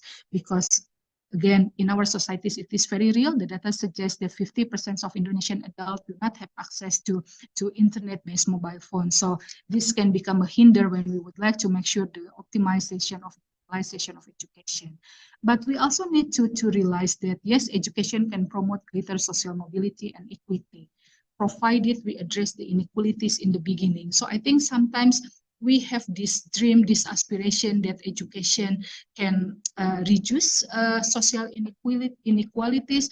But I think, in my opinion, as the data suggests, addressing social inequalities in education needs to be done together by addressing the inequalities in society. This reminds me of an old quote from Bryanston in 1970. It's very much an old quote, but I think it's still very much relevant when he said that education cannot compensate for society, meaning that we can only make changes in education if changes in society is also taking place. And I fully much support the use of technology, because we can see the benefit of technology, the promise the technology makes, that it's democratizing learning, it provides more equal opportunity. So I think for a government side, there is a need to accelerate greater access to technology.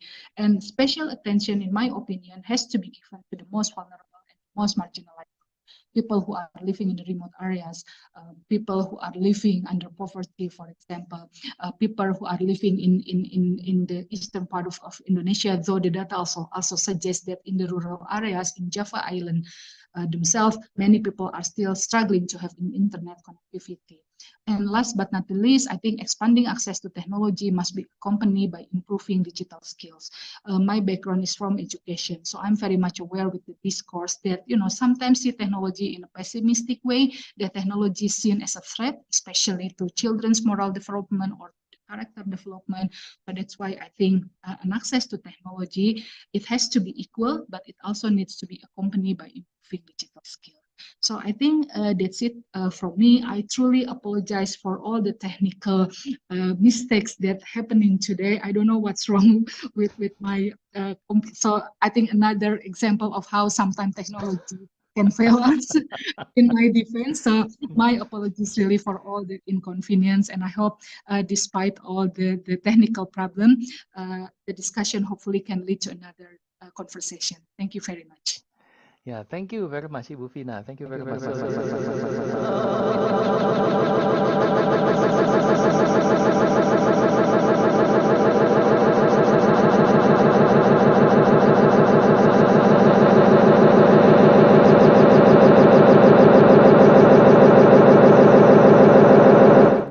Bahasa Indonesia ya. So, baik Ibu Bapak, jadi tadi dari Ibu Vina kita juga belajar istilah baru lagi, ini digital divide ya. Jadi walaupun sekarang memang di-push ya dengan adanya pandemi ini, teknologi ya, internet, pengguna internet dan seterusnya itu di-push, tapi masih terjadi namanya digital divide ya. Dan kalau dulu mungkin nggak terlalu kelihatan ya, tapi karena sekarang sudah di-push ke arah sana, jadi sangat terlihat gitu ya Ibu Vina ya, si isu di digital divide ini, dan menjadi sangat penting karena education juga ke depannya akan bagaimana, ya sebenarnya nggak hanya education ya, mungkin berbagai sektor ke depannya memang akan memanfaatkan ya dunia digital ini gitu ya, dan akan dioptimalkan ke sana. Nah, tadi juga Bu Vina sempat bilang terkait dengan Indonesia Emas dan bonus demografi.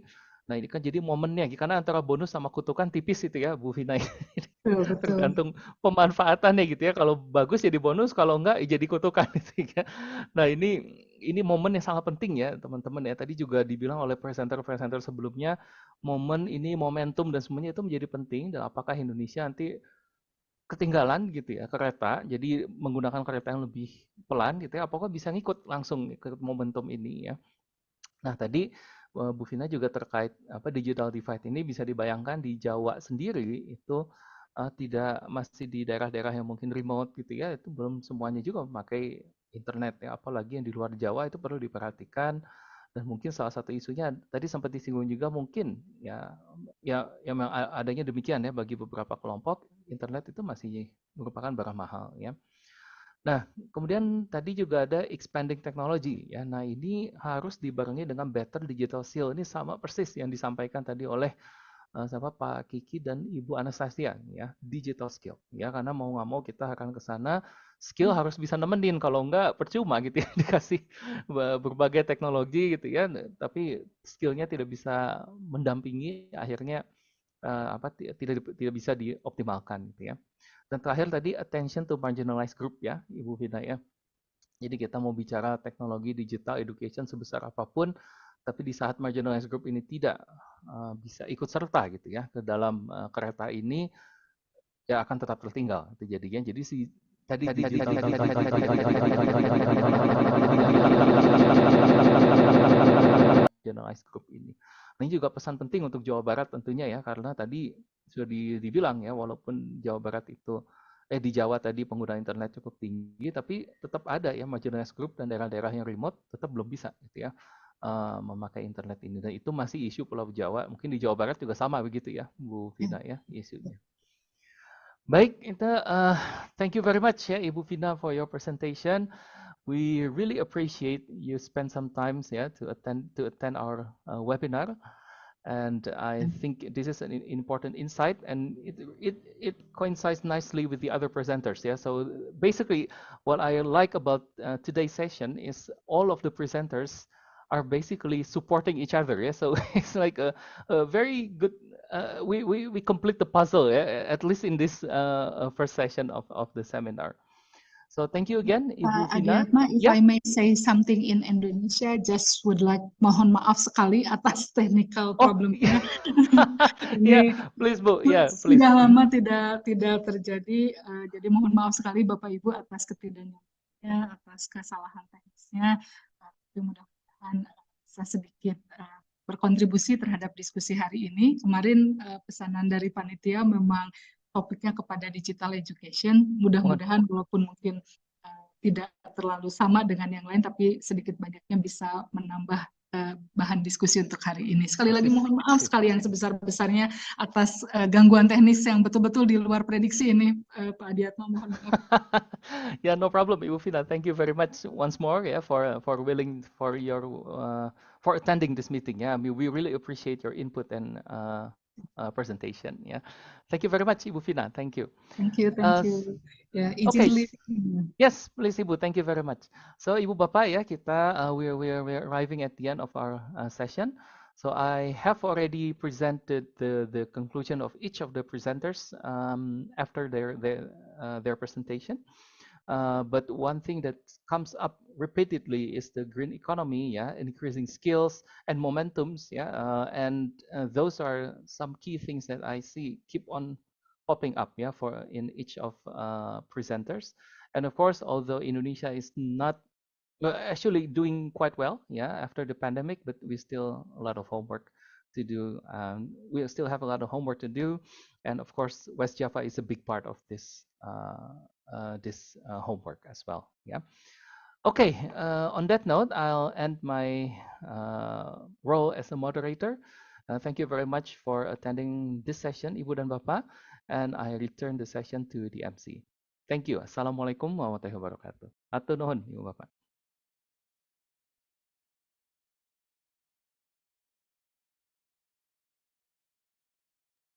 Okay, Waalaikumsalam warahmatullahi wabarakatuh. Thank you, Mr. Adiatma. And I'd like to take a moment to thank all of our speakers for their valuable insight and expertise that they have shared with us today. And I will thanks to the moderator, Mr. Adiatma, with humble and smart judging this session. Okay, let's give applause to all our speakers and moderator. Okay, ladies and gentlemen, we have now completed the first sessions, and we hope you have found them informative and engaging. However, we understand that this session can be quite intensive, and so it is time for a well-deserved break. We will now take a 40 minutes break for you to relax. Please ensure you return on time, and we will be starting again promptly. We still have one more session to go, and we don't want you to miss any part of it. Okay, so ladies and gentlemen, please enjoy your break and see you back at 2:30 in the afternoon. Thank you. Thank you. Saya izin pamit ya. Hatur nuhun. Sami-sami Pak.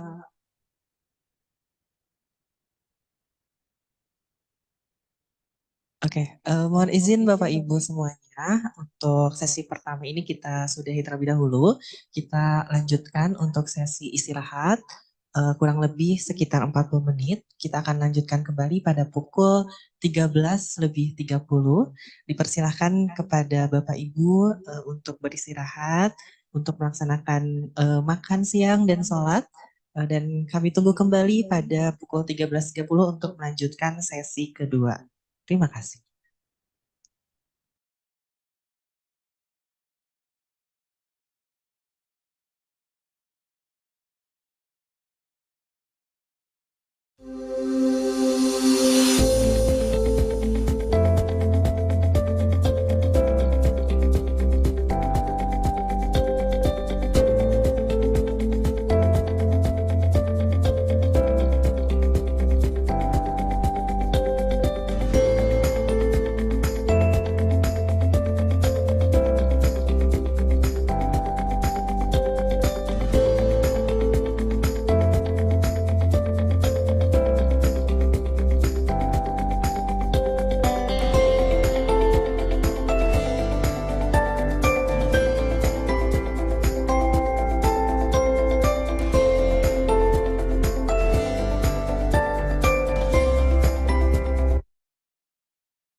We welcome. Good afternoon, ladies and gentlemen. Before we get started, I would like to go over some important rules for today's webinar. First, please ensure that you have a stable internet connection and are in a quiet environment to minimize background noise. Second, kindly turn off your microphone, put your camera on, and use the virtual background that has been provided. Third, please note that today's webinar is being recorded for future reference. Fourth, don't forget to follow us on social media Bapeda Jabar and use the hashtag West Java Development Forum to join our conversation. These are just a few guidelines to ensure that everyone has a positive and productive webinar experience. Thank you.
Good afternoon, ladies and gentlemen. Sampurasun. Greetings everyone and welcome to today's international webinar West Java Development Forum 2023. My name is Zafarina Adila and I am excited to be your master ceremony for this event.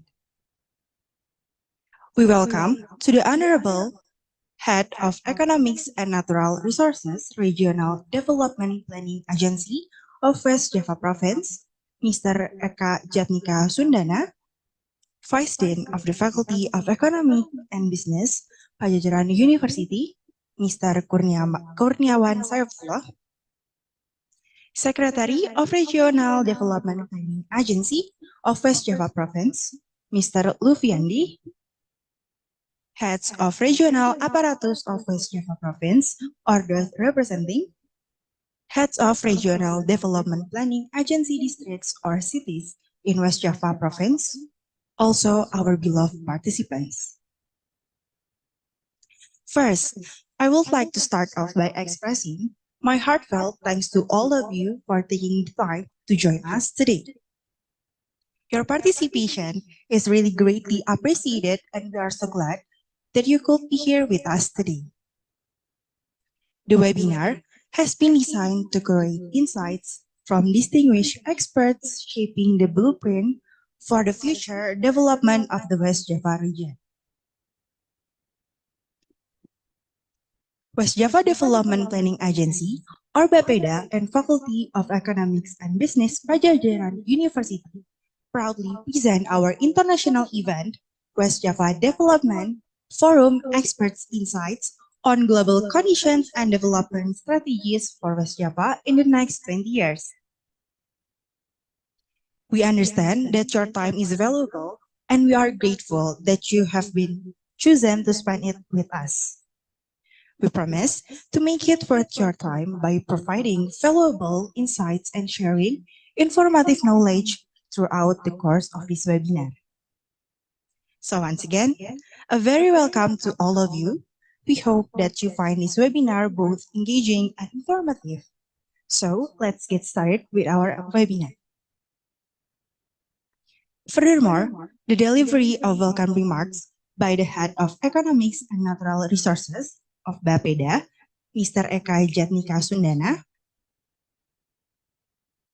To Mr. Eka Jatnika Sundana, the time is yours.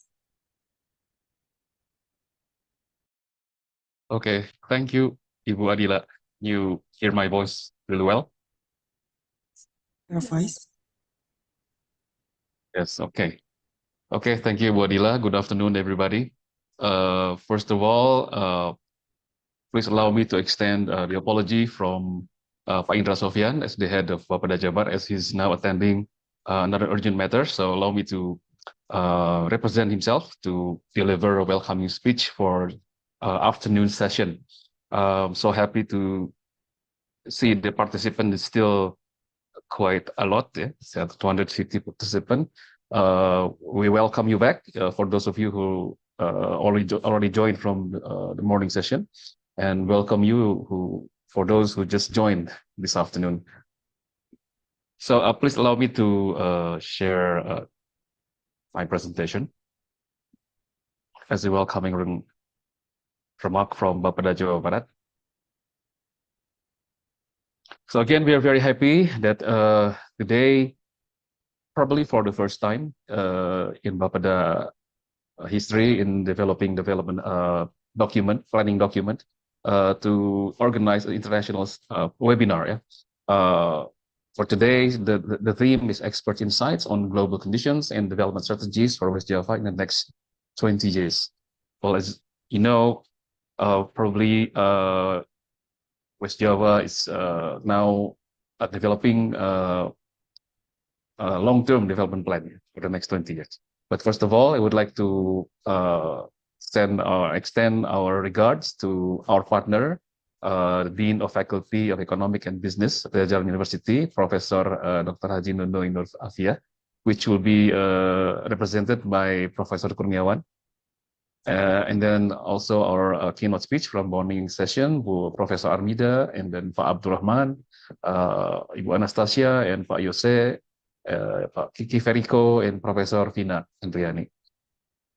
Also would like to say hi and also thank you for keynote speaker for this afternoon session, Ms. Ingrid Schreiber from Leiden University, and then my good friend, Mr. Jabin Chan from Infrastructure Asia, Singapore, and then Professor Arif Ansari Yusuf, of course, from the chairman of UNPAD, Professor Kamsul, Professor Elias Haji Elias from Cyprus University of Technology, Pak Arif Ramayandi, PhD, from Asian Development Bank, and Dr. Arif Mustaman from FTS Center, CEDS UNPAD.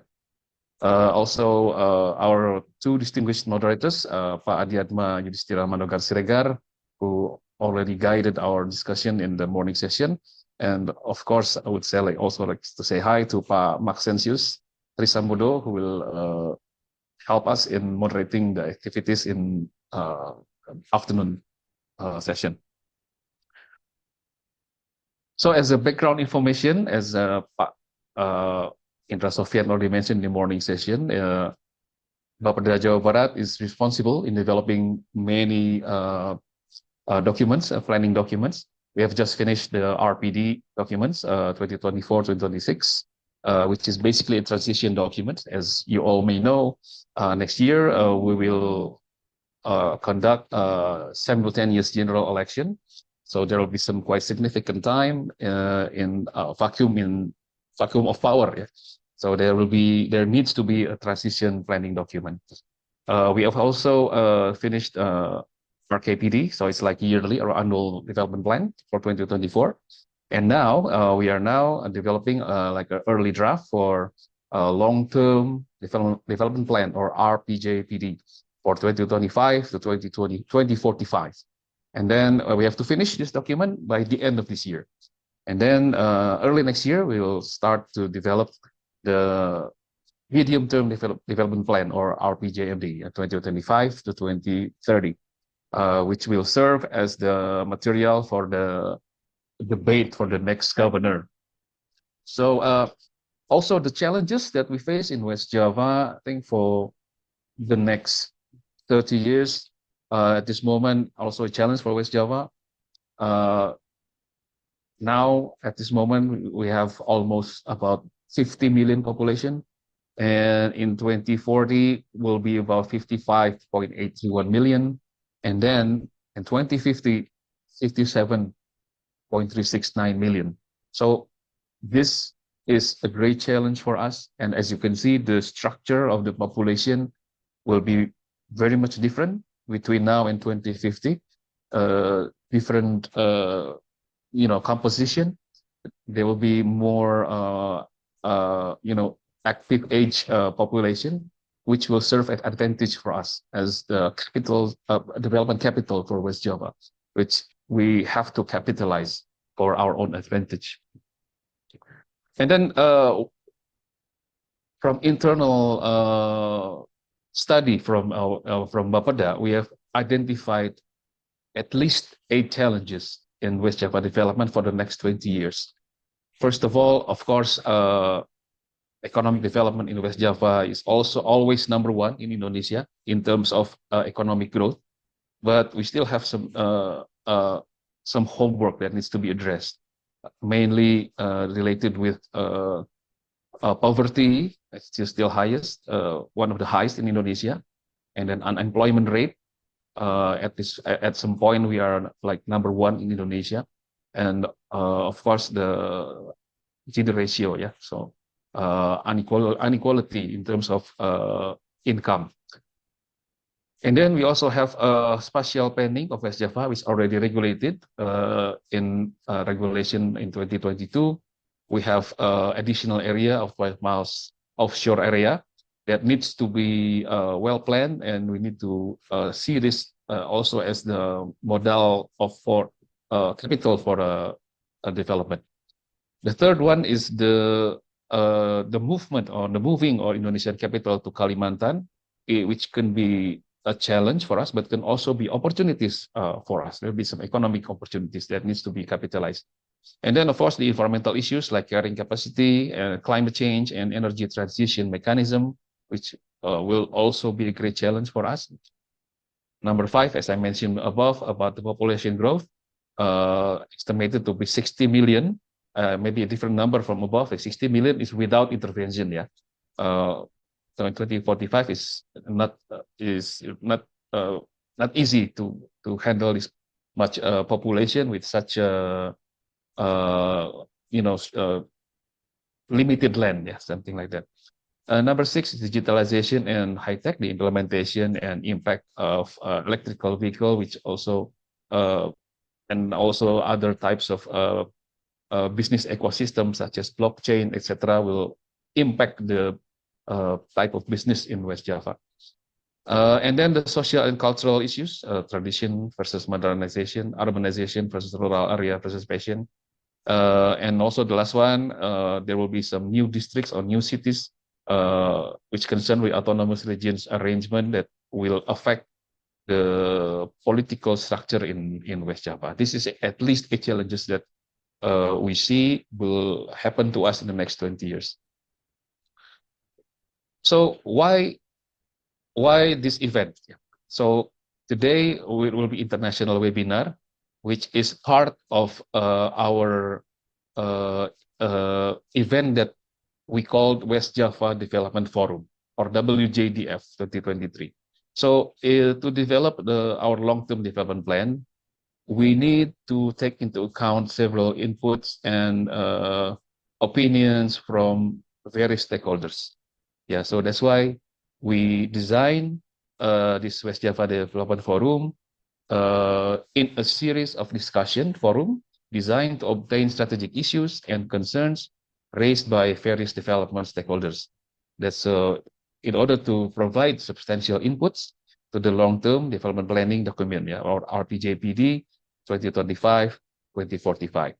So that is the whole point of today. This is international webinar is like the last stage for West Java Development Forum. We've already conducted several FGDs before with municipalities, with Bappenas, central government, with our provincial neighbors, with development agencies within West Java province, etc. And now today, we'd like to obtain insights and opinions from our international development partners. So today's event, we expect that we can summarize expert perspective on the opportunities and challenges for development of West Java in the next 20 years. We also expect all of them we are very grateful that we can have such great experts and distinguished experts from many fields. So West Java is very lucky to have them as our key resource persons and experts to contribute into this event. I think that's the point that I can convey. Again, thank you very much to the organizer for the hard work in organizing this event. Also, thank you to all participants from perangkat daerah Provinsi Jawa Barat, and also rekan-rekan di kabupaten kota, dan juga of course to West Java Youth Planning Forum, ya, rekan-rekan pemuda yang already sudah berpartisipasi sejak awal. Again, lastly, I think thank you very much for your attention. Please enjoy the afternoon session of this international webinar. Thank you. Good afternoon. Assalamualaikum warahmatullahi wabarakatuh. Okay, thank you, Mr. Eka Jatnika Sundana. Next, there are welcoming remarks from Vice Dean of the Faculty of Economics and Business, Padjadjaran University, Mr. Kurniawan Saifullah. So, Mr. Kurniawan Saifullah, the time is yours.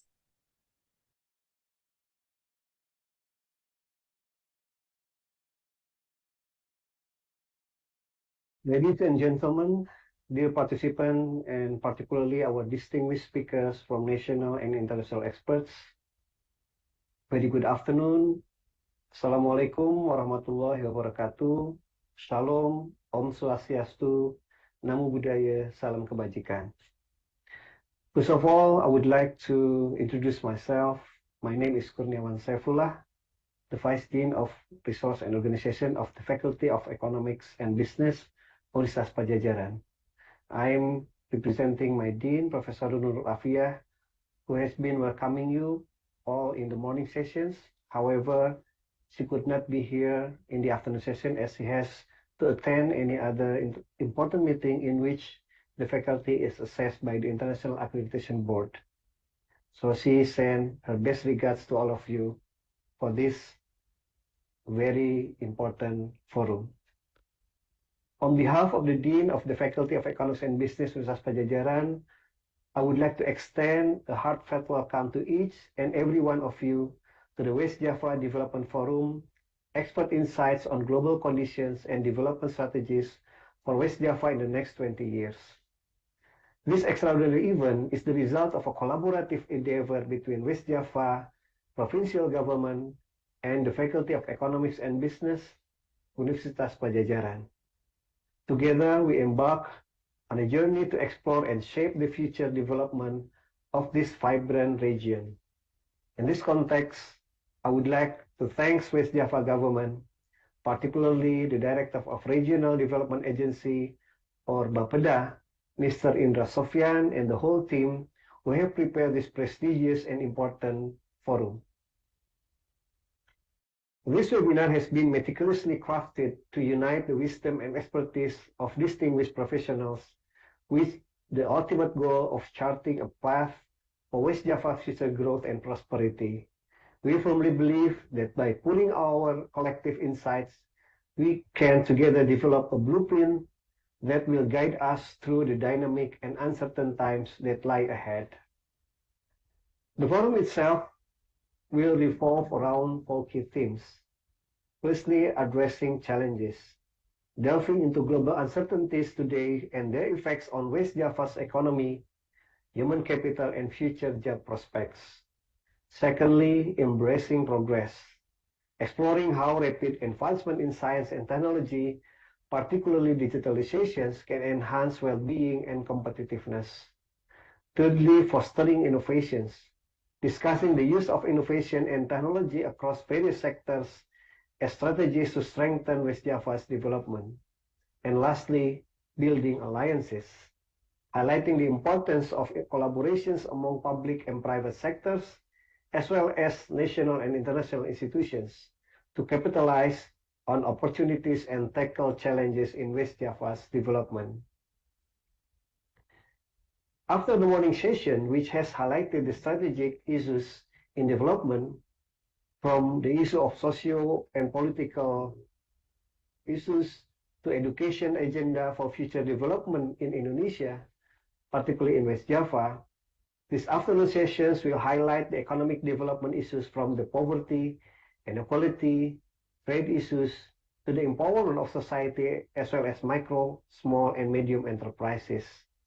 Our esteemed panel of experts in this afternoon includes representatives from prestigious national international institutions, including Professor Inge Schiffer from Leiden University of the Netherlands, Mr. Devin Chang from Infrastructure Asia of Singapore, assistant professors, my dear friends, Dr. Elias Haidjilias of Cyprus University of Technology, my dear friend Professor Arif Ansori, the Director of SDG Center of UNPAD, as well as the Chairman of Indonesian Professor Forum, my senior colleague, Dr. Arif Ramayandi from Asian Development Bank, my colleague who is expert in international trade of UNPAD, Dr. Arif Bustamam. And this important session will be guided by our expert moderator, Dr. Maxesius Trisambodo.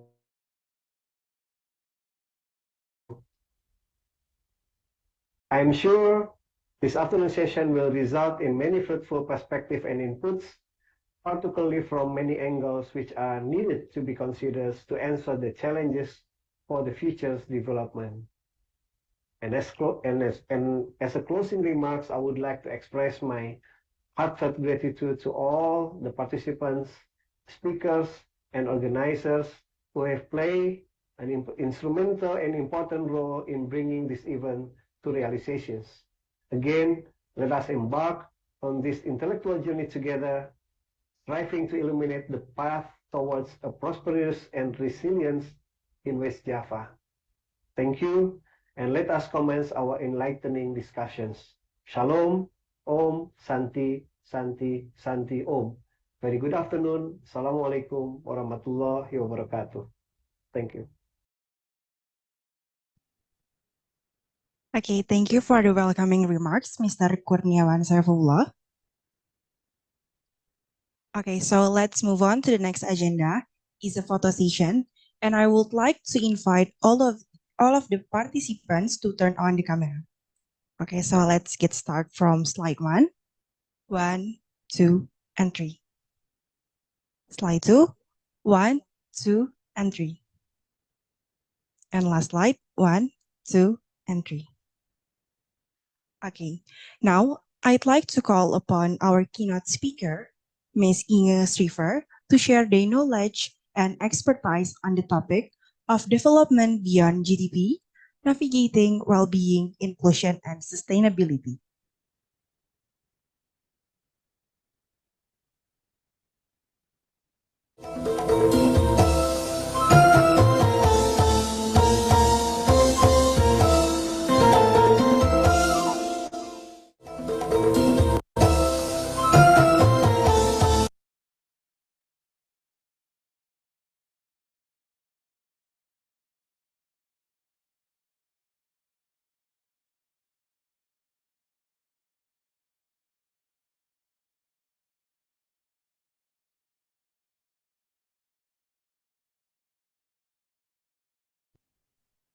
Ms. Inge Schrijver participated in the 2018 Dutch National Think Tank on Circular Economy. Her previous occupation is in 2019 until 2023 as a policy advisor at the Dutch Ministry of Infrastructure and Environment. The last 2 years on the topic of broad prosperity, well-being, economy, or beyond GDP. Responsible for initiating and co-creatively drafting the Ministry Broad Prosperity Framework and helping to translate broad prosperity into policy making. Her current occupation since February 2023 as a PhD candidate in Beyond GDP or WISE at Leiden University, the Netherlands. Without further ado, I present to Ms. Inge to deliver their keynote address. Please give her a warm applause.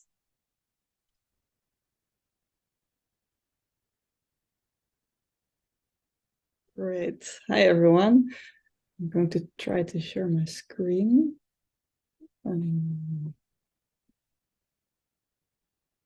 Give me a very strange.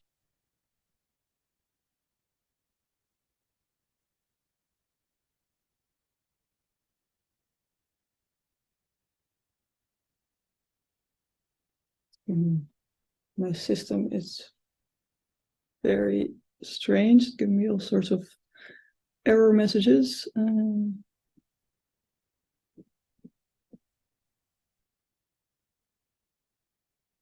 hope it is working. Okay, maybe we can help you to share the presentation. Oh, Can you see it now? yes, I can see your screen. Okay, great. Sorry. It gave me all sorts of weird error messages, but here we are. Thank you very much for inviting me. Shall I go ahead? Great. Yeah, so my name is Inge Schrijver, as been introduced. I'm a PhD candidate at Leiden University, and I'll share a bit of my insights on beyond GDP, and this idea of actually what is progress? How do you measure progress? Where do you want to go, and how do you measure and define that? Very briefly, the outline. I'll skip the about me because I already had a beautiful introduction. Thank you for that. Then I'd like to know a little bit more about you and your background, to dive into the topic then of well-being, inclusion, and sustainability, which is our framing for Beyond GDP. And I'll try to also zoom in a little bit afterwards on more development and what direction would you like to take, and closing on well-being policymaking. And I would like to note that I'm not a development specialist, and I'm definitely also not a specialist on Indonesia. So it's more a broader outlook, and where possible, I tried to include some data and information about Indonesia as a whole. But of course, you have your own local context. So please just listen with curiosity and then see what's relevant for you and how to take that on. So let's get going. I'll skip about me, as I said.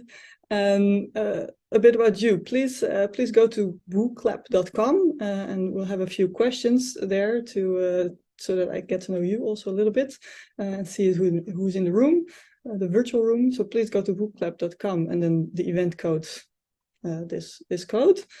I'm going to switch my screen to there so I can ask you a few questions to get a bit of a better idea,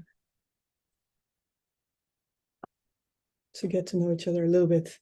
So the first question: what is your main location at the moment? Where do you work, in which sector?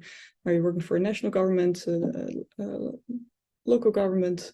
Are you in a business, education sector? Please log in and let us know to see what kind of crowd we have.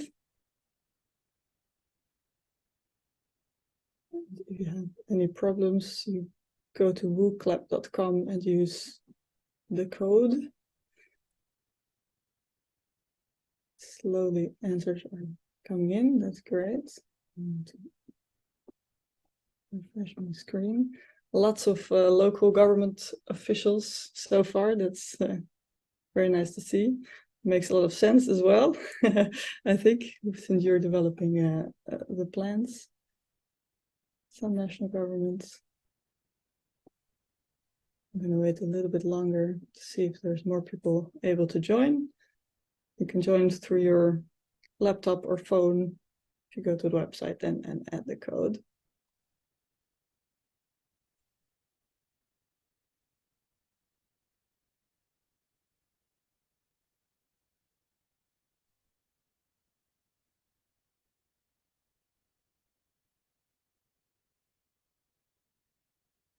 Great.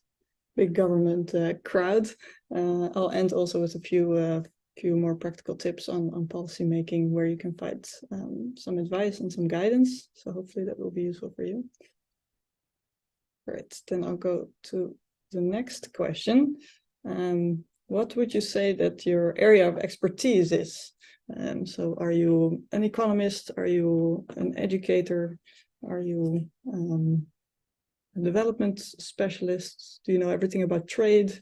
What's your area of expertise?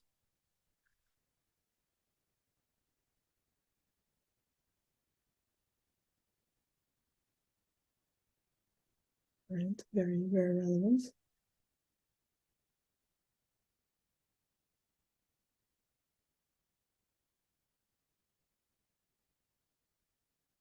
And for people who are still trying to join, on top you can still see the codes to enter.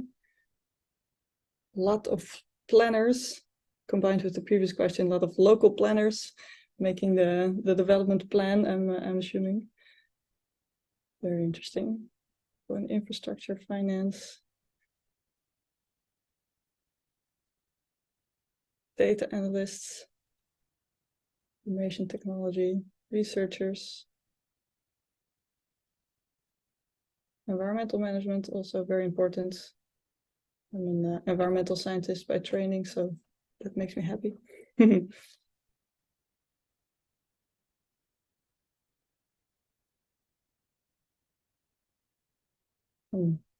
Economists, policy analysts.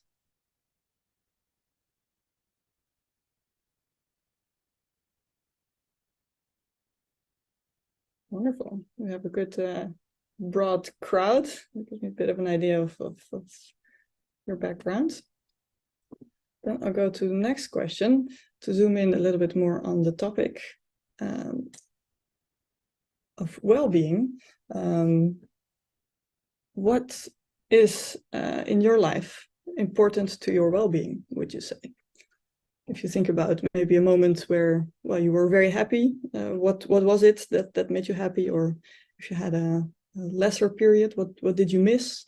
If you look around you, what do you think is important for well-being in your life?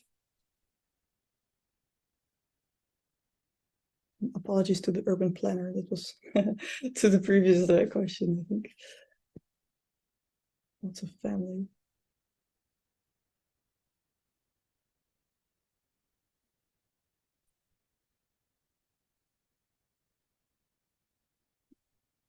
Lots of family relations, health, money also, quality time, more family and friendship, mental health also.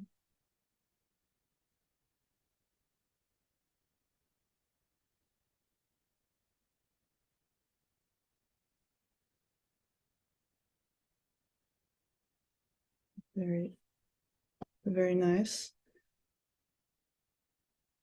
Holidays, some free time to balance the work time, or perhaps the other way around, work time to balance the holiday time. Yeah, I see mostly a lot of family and friends and health, which is well, very much similar to what international research shows, that this is very, very important for well-being. Also basic needs, yeah, food and housing, basic, yeah, enough money to get around. So great. These are all things that are really important in life. Having some fun as well, traveling, holidays. Great. Then, are there any indicators that you know of, or indexes that you know of, that measure these type of things? So do you know any beyond GDP metrics? GDP is, of course, an income measure. Do you know any metrics that measure progress or measure the state of a country in a different way? Manner is also a good one for the previous question. And if you know none, that's also an answer. Gives me a little bit of an idea what's already in your mind. Human Development Index, yes, a very well-known one. I have included that one as well. Happiness Index also.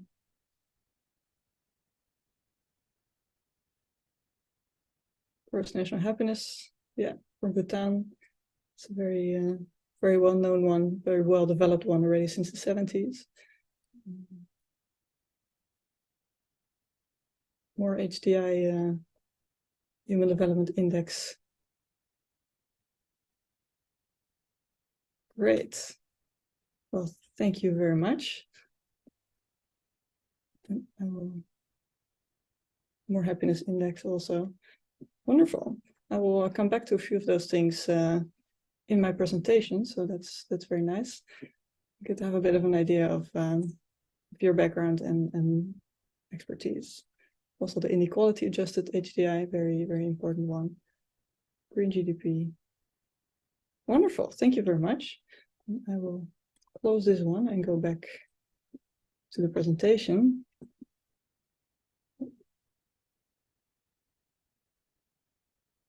I hope also that maybe that awakened you a little bit. As for me, it's 9 in the morning, but I think you're a little bit maybe after lunch dip. So hopefully this activated your brain a little bit again. So let's get going. You already mentioned some beyond GDP metrics that are around: Human Development Index, Happiness Index, and actually there are a lot already. And this slide is meant to overwhelm you a little bit because there's actually many of them. So already for decades. Of course, it's known that GDP itself is not meant to be a measure of progress for a whole country. It has its specific uses, but there's more to life than income, like you just shared as well, about what's important for your well-being. And there's very many different ways of measuring that. And actually, our theory in the Wise Horizons project that I'm part of is actually that there's maybe a bit too many. There's no common language beyond all those, between all those initiatives. And that's really in stark contrast to GDP and the way GDP is measured, because it's very well institutionalized. So this graph shows the number of countries that measure national income, and you've seen that increased a lot over the past years. And among others, or the main reason for that, we think, is that the system of national accounts was developed. Probably a lot of you know about this system. All statistical bureaus in the world are trying to adhere to this at the moment, so that you can really have a comparable measure of your economy. And the interesting thing to note is that this wasn't the only system that was around. The Soviet bloc had different ways of measuring the economy. I think the Swedes had multiple systems actually, and used it based on whatever they needed at the moment. So it's also not that this system is the only way to measure the economy, but it's the way that we've agreed internationally to do it. And I'm part of this project called Wise Horizons, which is funded by the European Union. And basically our idea is to create a similar sort of synthesis and coming together of people around beyond growth and beyond GDP measures to make it more coherent. So you have, of course, GDP has its accounting system, has its indicators, and then GDP flows out at the end. And in a similar way, we want to create beyond GDP indicators, models, an accounting framework, and a supporting database for that. And our project is, like I said, funded by the European Union. It is a consortium of eight partners. We're in the Netherlands, and then there's a few others. The Inequality Lab of Thomas Piketty in Paris, the school around Tim Jackson in the UK around Beyond Growth, Post-Growth, some policy institutes. We have one institute from Botswana, Africa, and one in China, Asia, to give us also a more global perspective and not just European perspective. And together we're trying to synthesize what is around already. And we do this around this framework of WISE. And WISE stands for Well-being, Inclusion, and Sustainability. And basically it was the principal investigator, researcher. It's based on his past 15 to 20 years experience, Dr. Hoekstra, where he says, well, there's a lot around, but actually when you drill it down, it's about these three components. So well-being means well-being in the here and now, current well-being, average well-being. Inclusion is about the distribution of well-being. So both between countries and within countries, there's inequalities between groups, etc. How do you include everyone and make sure there's not too great inequalities? And sustainability is about the well-being of future generations. So can we still sustain well-being in the future? And here I'd like to note that the traditional social, environmental, economic distinction, so to say, in sustainable development, it's actually in each of these dimensions. So for instance, the environment is also very important for current well-being, having green spaces, for instance. And for sustainability, it's not just environmental sustainability that most people think of immediately, but it's also, in economic terms, you would call it, for instance, social capital or human capital, and of course, economic indicators as well. So this is the basic framework that we think, can summarize beyond GDP, the beyond GDP world, and can help us to understand better where we want to be going. And one of the things that we've been doing, a colleague of mine, is synthesizing all these metrics that I just showed you on the slide, and see where are they on this triangle of well-being, inclusion, and sustainability. And then you see, for instance, that there's actually not that many on inclusion, even though it's a very important topic. So that might be one that needs to be developed a bit more. But yeah, there is plenty around. We have this triangle on our website called beyondgdp.world. And if you go to it, you can like click on each indicator and get a little information about what it is. So if you're interested in this this type of indicators and work, please go to the website and check it out. There's also a database, so you can for some of these indicators you can really find the data. I'll show you in a bit as well. And hopefully in a few weeks we also have a review out of these metrics and also of models that can model well-being, inclusion, and sustainability. So you can keep an eye out for that. And where you do that on our triple website structure. So we have the main one is the wisehorizons.world. And I would really urge you to go there and join the network because we're a consortium of 8 people, of 8 partners, but really we want to know from others what would be interesting research, what are future visions that you're interested in, what type of modeling would be useful. So we have this stakeholder network. You can sign up to just get newsletters to stay up to date or to really give input. So for instance, in 2 weeks, we have a lab in Brussels. There's also going to be online labs where we ask people about future scenarios and what they think are important trends for us to take into account. And there's 2 websites that feed also into this website. So the beyondgdp.world that I just shared. There you can get a lot of data and metrics for all those different indicators. We've tried to collect them all together.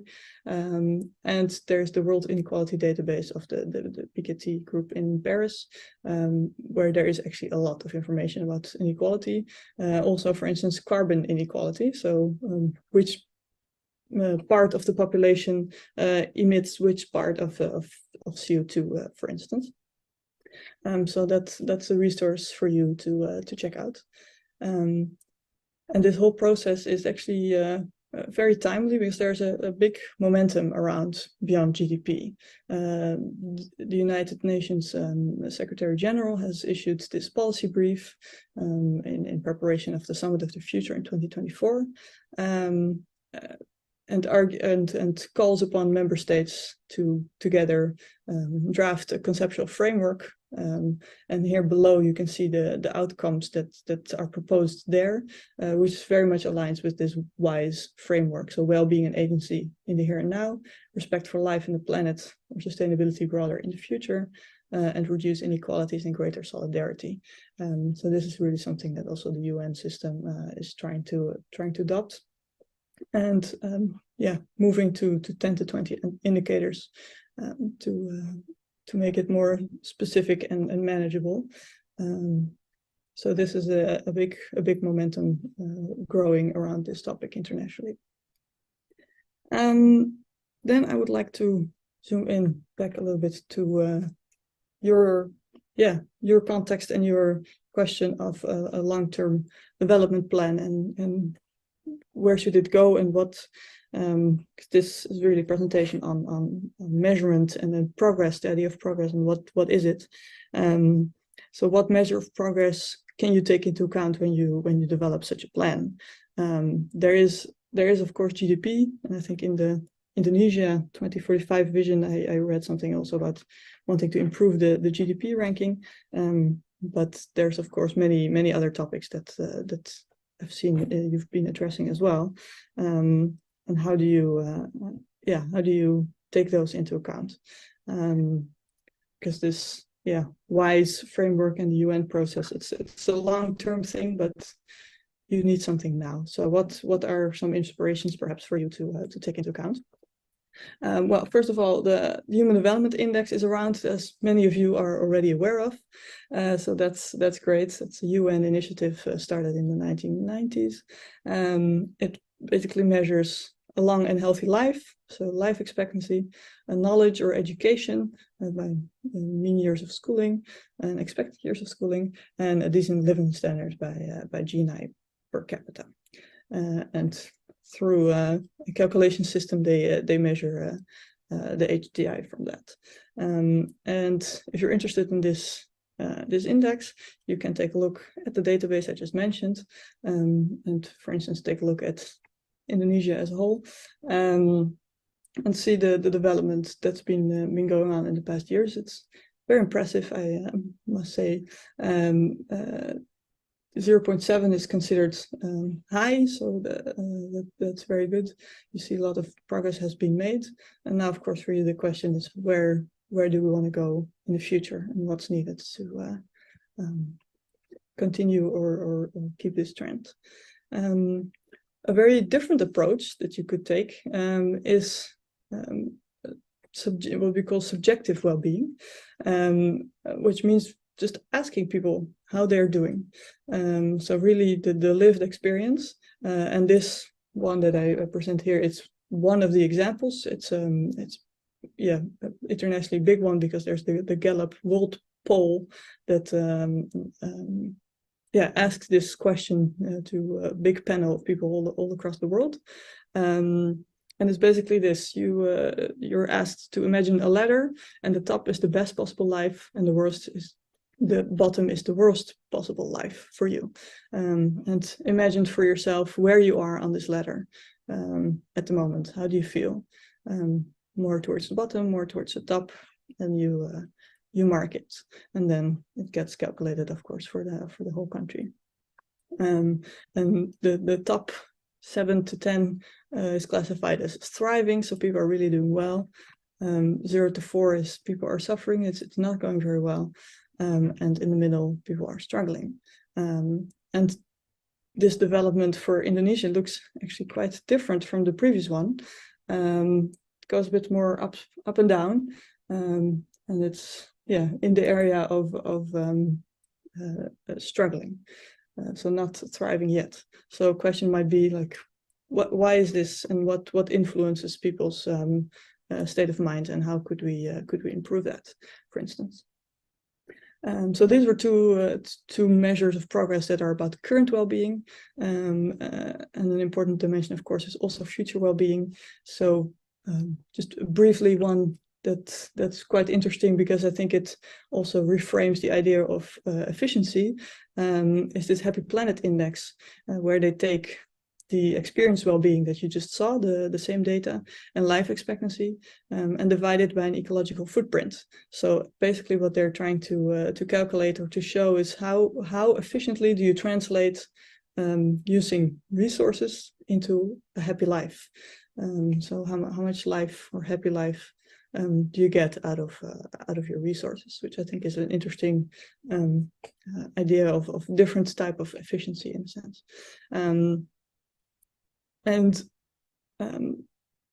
Internationally, of course, the GDP is a very important measure, and there's comes a lot of power with it, that of course as well, in lots of international institutions. But sometimes I wonder, you have with the SDGs, the Sustainable Development Goals, which I think maybe is the most well known beyond GDP framework also. This phrase of leaving no one behind. But the question can be, who's actually behind and who's actually in front, and that really depends on which measure do you take. So on these different lists, for the ones that I've just shown, different countries are doing well, and different countries are having other challenges to get ahead.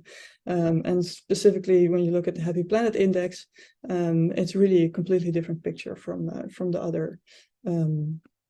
The other indexes, because this sustainability part is really, really important there.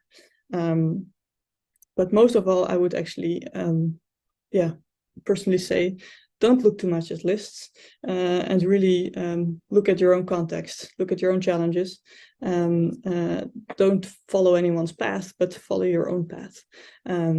And for me, the goal of development should be not to be on any list, but to develop what's important for you in your own context.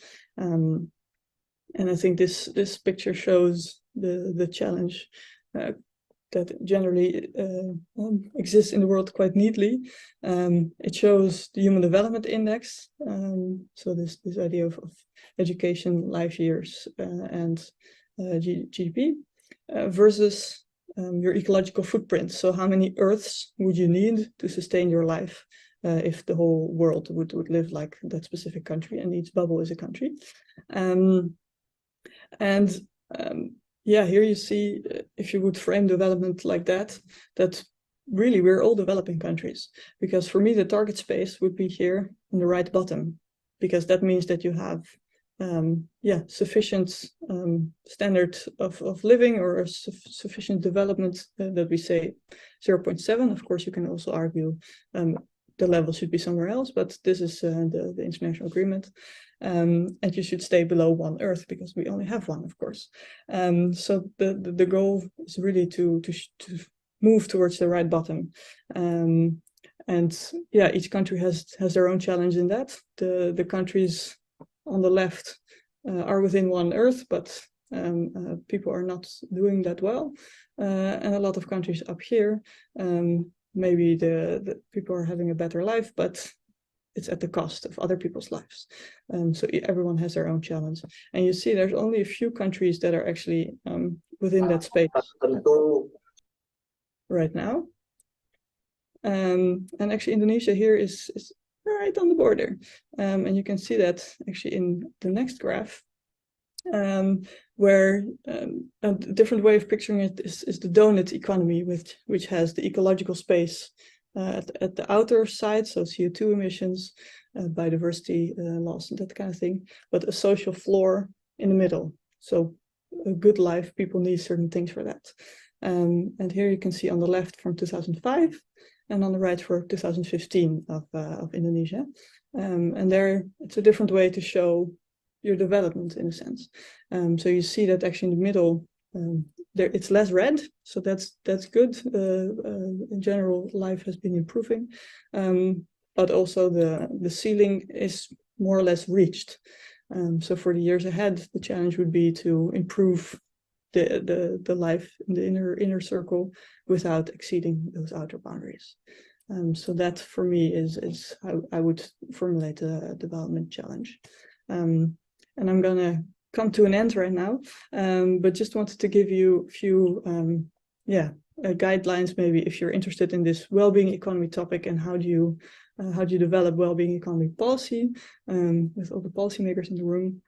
And there's this very interesting policy design guide from the Wellbeing Economy Alliance.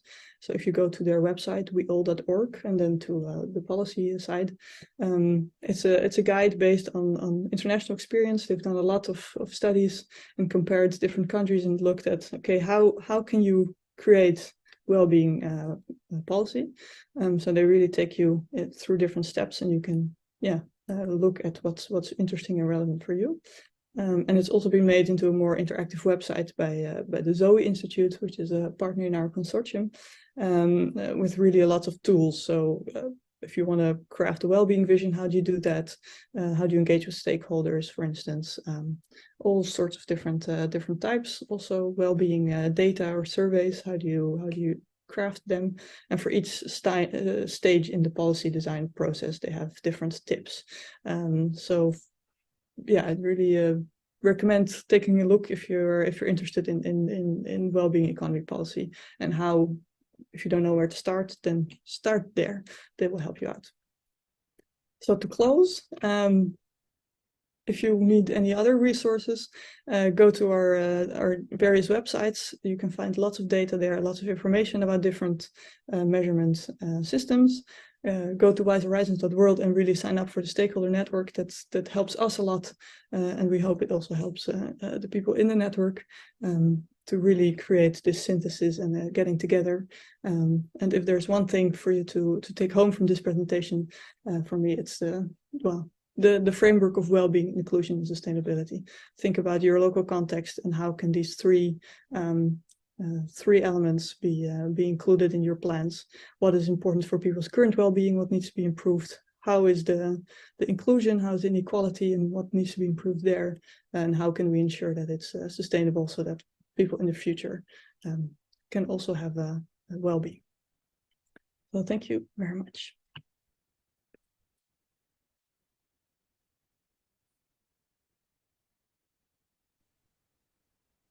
Thank you, Ms. Inge Schriver, for sharing such valuable insights on development beyond GDP, navigating well-being, inclusion, and sustainability. Your presentation was truly enlightening and informative. I'm sure we have all gained a lot of knowledge and understanding from her presentation. Let's give them another round of applause for her excellent presentation. Now, we will move forward to the next session is discussions, which will be guided by an insightful moderator, Mr. Maxentius Trisambodo.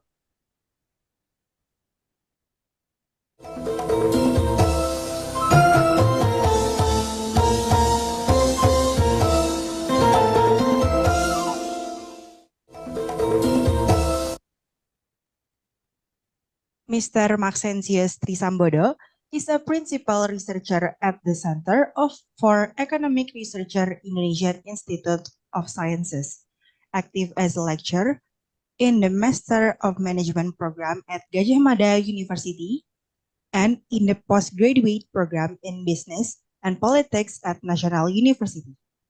One of his books is entitled From Darkness to Light: Energy Security Assessment in Indonesia's Power Sector, published by ICIS in 2016. Please welcome our moderator, Mr. Maxentius Trisambodo.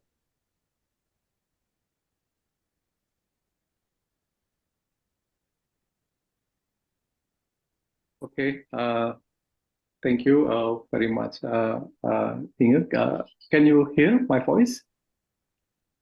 Can hear your voice. Okay, thank you. I think before I start the second session, first of all, I would like to thank you for this opportunity to moderate the second sessions. And of course, I would like to thank you to Ibu Inge. Very fantastic presentations. And I think we need to change our paradigm, our mindset to set up the situation in 2045. And I think it's grateful that in this second session, we're having you delivering a keynote speech with very insightful and meaningful presentations. Thank you so much, Ibu Inge. Yeah? Thank you so much. Yeah.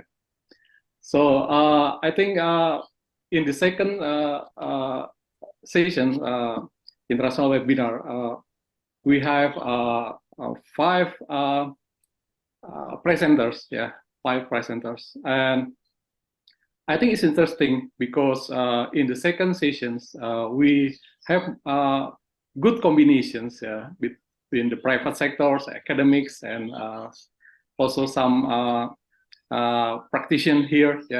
So interesting, and we are dealing with long-term issue, very long-term issue that of course it's not easy. It's not easy to dealing with the uncertainty in the next 20 years. But of course, with our view, we would like to hear the presentations and insight from the 5 outstanding presenters. So before we start, I would like to introduce our first speakers. That's Mr. Devin Chan. Devin Chan is a Deputy Executive Director at Infrastructure Asia. He has over 20 years experience in funds management, consultancy, and advisory services, with strong focus in infrastructure, real estate, and investment. Mr. Devin currently oversees the market coverage team to originate infrastructure project and uncover opportunity in Asia, such as in Cambodia, Philippines, Indonesia, Vietnam, India, and Bangladesh. He's responsible for facilitating collaborations among regional infrastructure projects and the infrastructure ecosystem in Singapore. So he worked very closely with both public and private sectors, including developer operators, technology providers, debt debt and equity funders, professional services, and others support services to ensure that the projects are delivered efficiently and effectively with right resource and expertise. So we are lucky having Pak Devin here, and I would like to give around 20 minutes, Pak Devin, for you to present. So time is yours. Thank you, Pak. Selamat siang, everybody. Thank you, West Java Provincial Government and Faculty of Economics and Business at Padjadjaran University for inviting Infrastructure Asia here today. Infrastructure Asia is a project facilitation office set up in late 2018 to expedite infrastructure project development in the region. Having said that, we do work with both public and private sector to originate projects in the region. I'm Devin, the Deputy Executive Director from Infra Asia. Also with me today is Vincent Tay, who is our market lead for Indonesia. It is our pleasure to share with you some of the challenges in emerging markets, and how we support in addressing these challenges. If we can move down the slide. So this is some of the areas of topics that we're covering. A bit of introduction here, importance of infrastructure in the region, strategies to scale infrastructure development in the region as well, and we'll possibly case studies. Depending on time, we'll see whether we can cover everything at one go. Next slide, and next slide. So very quickly, Infra Asia works with our ecosystem of partners, together with regional governments to develop sustainable infrastructure projects. So we first go into the markets in the region, identify suitable projects from both the public and private sector.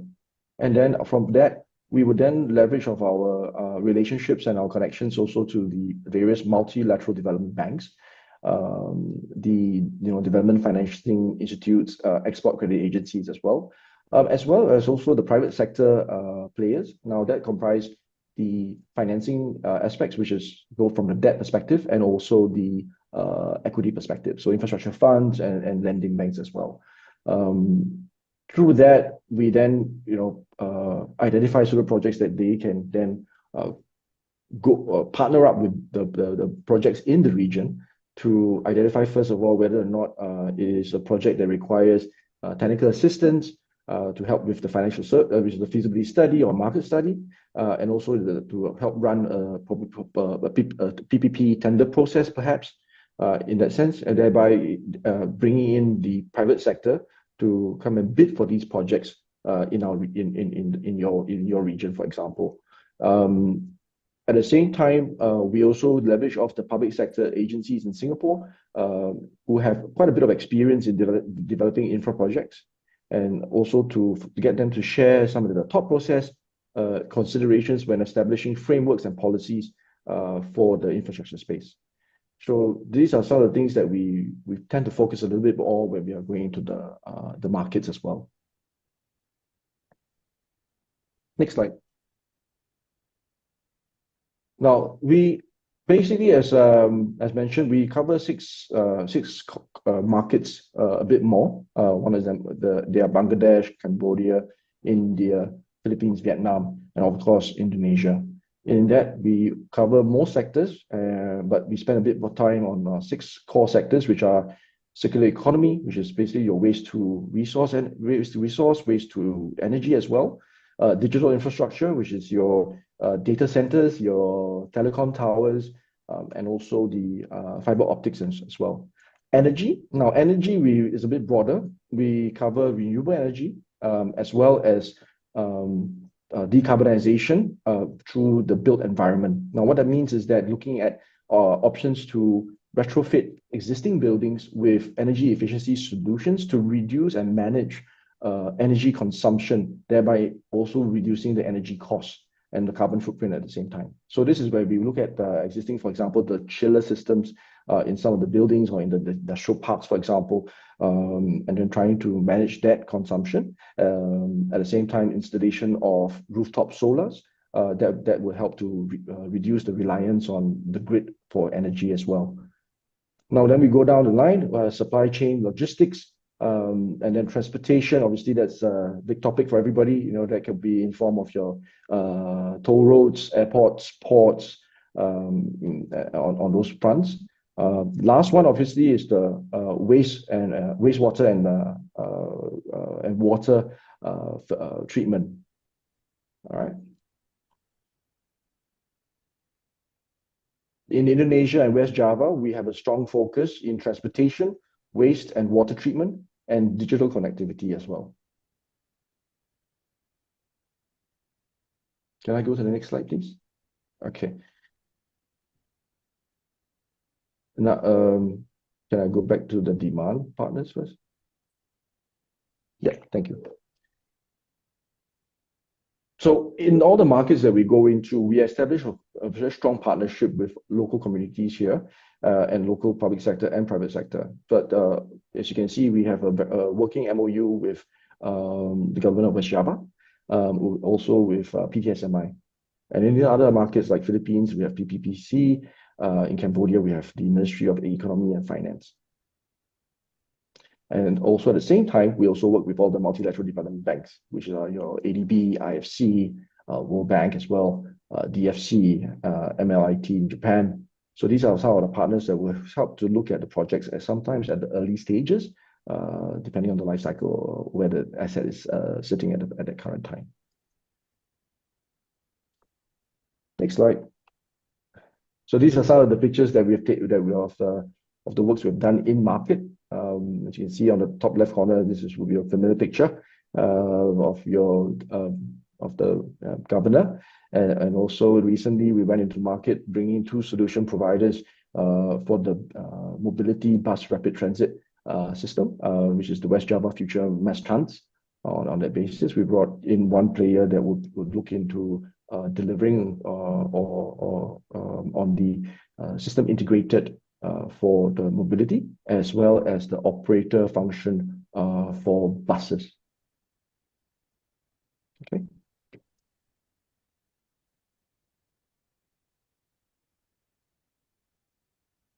Now, on this page here is a representation of some of the partners that we work with that are in Singapore. So as I mentioned, we work throughout the asset life cycle. So from the stages of as early as when the project, the infrastructure asset is at its conceptualization stage, tapping where it needs to do a bit of market study, for example, in understanding the need for the high-level need for this infrastructure asset, and thereby going into a next stage of feasibility study. And that's when a certain level of technical assistance could be required to help fund the feasibility study, and then moving on finally to then the tender process where a transaction advisor may be needed. And this is where our project management and execution elements will also come in to bid for the project when the tender is ready, and thereby also attracting our investment arms and also our lending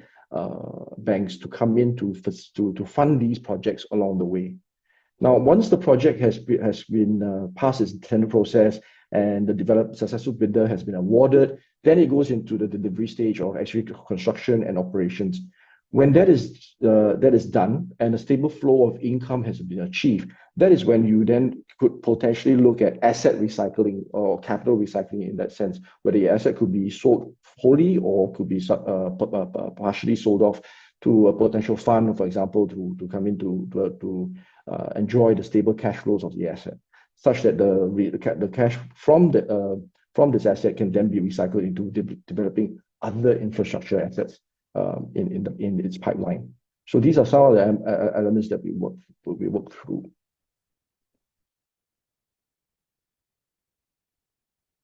Next slide. So typically, we all know that in Asia we do have a relatively large infrastructure gap in terms of its spending, which is everyone knows ADB has published that there is about $1.7 trillion annually on that front. At the same time, you can see that the private sector's involvement in projects in the region have been in the past accountable for a very small percentage as compared to what the governments and the multilateral development banks have been doing. So this is where we want to play a bit of a role into trying to attract more of these private sector participants, players, investors, lenders into the projects into the region. One other area that we also spend a bit more focus on is not so much on the bankable projects, which accounts for about 10% of the projects that we have in Asia. We tend to target the ones that sort of sit at the 30% mark, and somewhere just a little bit below that for the slightly non-bankable ones, which we would then try to help by bringing in certain structuring advisory works that works that we can help with. At the same time, trying to bring in some of the MDBs to try and support these initiatives to try to bring these projects into the next phase from non-bankable into the marginally bankable. And then the marginally bankable ones, obviously, we'll try to push it through into the bankable phase.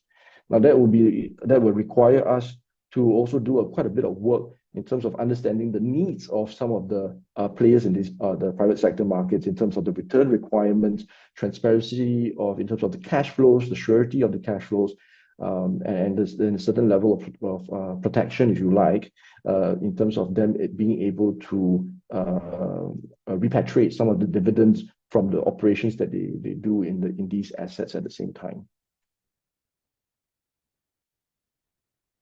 Now, next slide. Okay, so West Java is one of the most populous provinces in Indonesia, standing at about 15 million people, which compared to Indonesia's population size of about 275 million right now. It's also the third largest economy in Indonesia, experiencing GDP of $1.3 trillion in last year. And these were all supported by diverse economic and manufacturing activities, where over 50% of the industrial estates in Indonesia are located in West Java.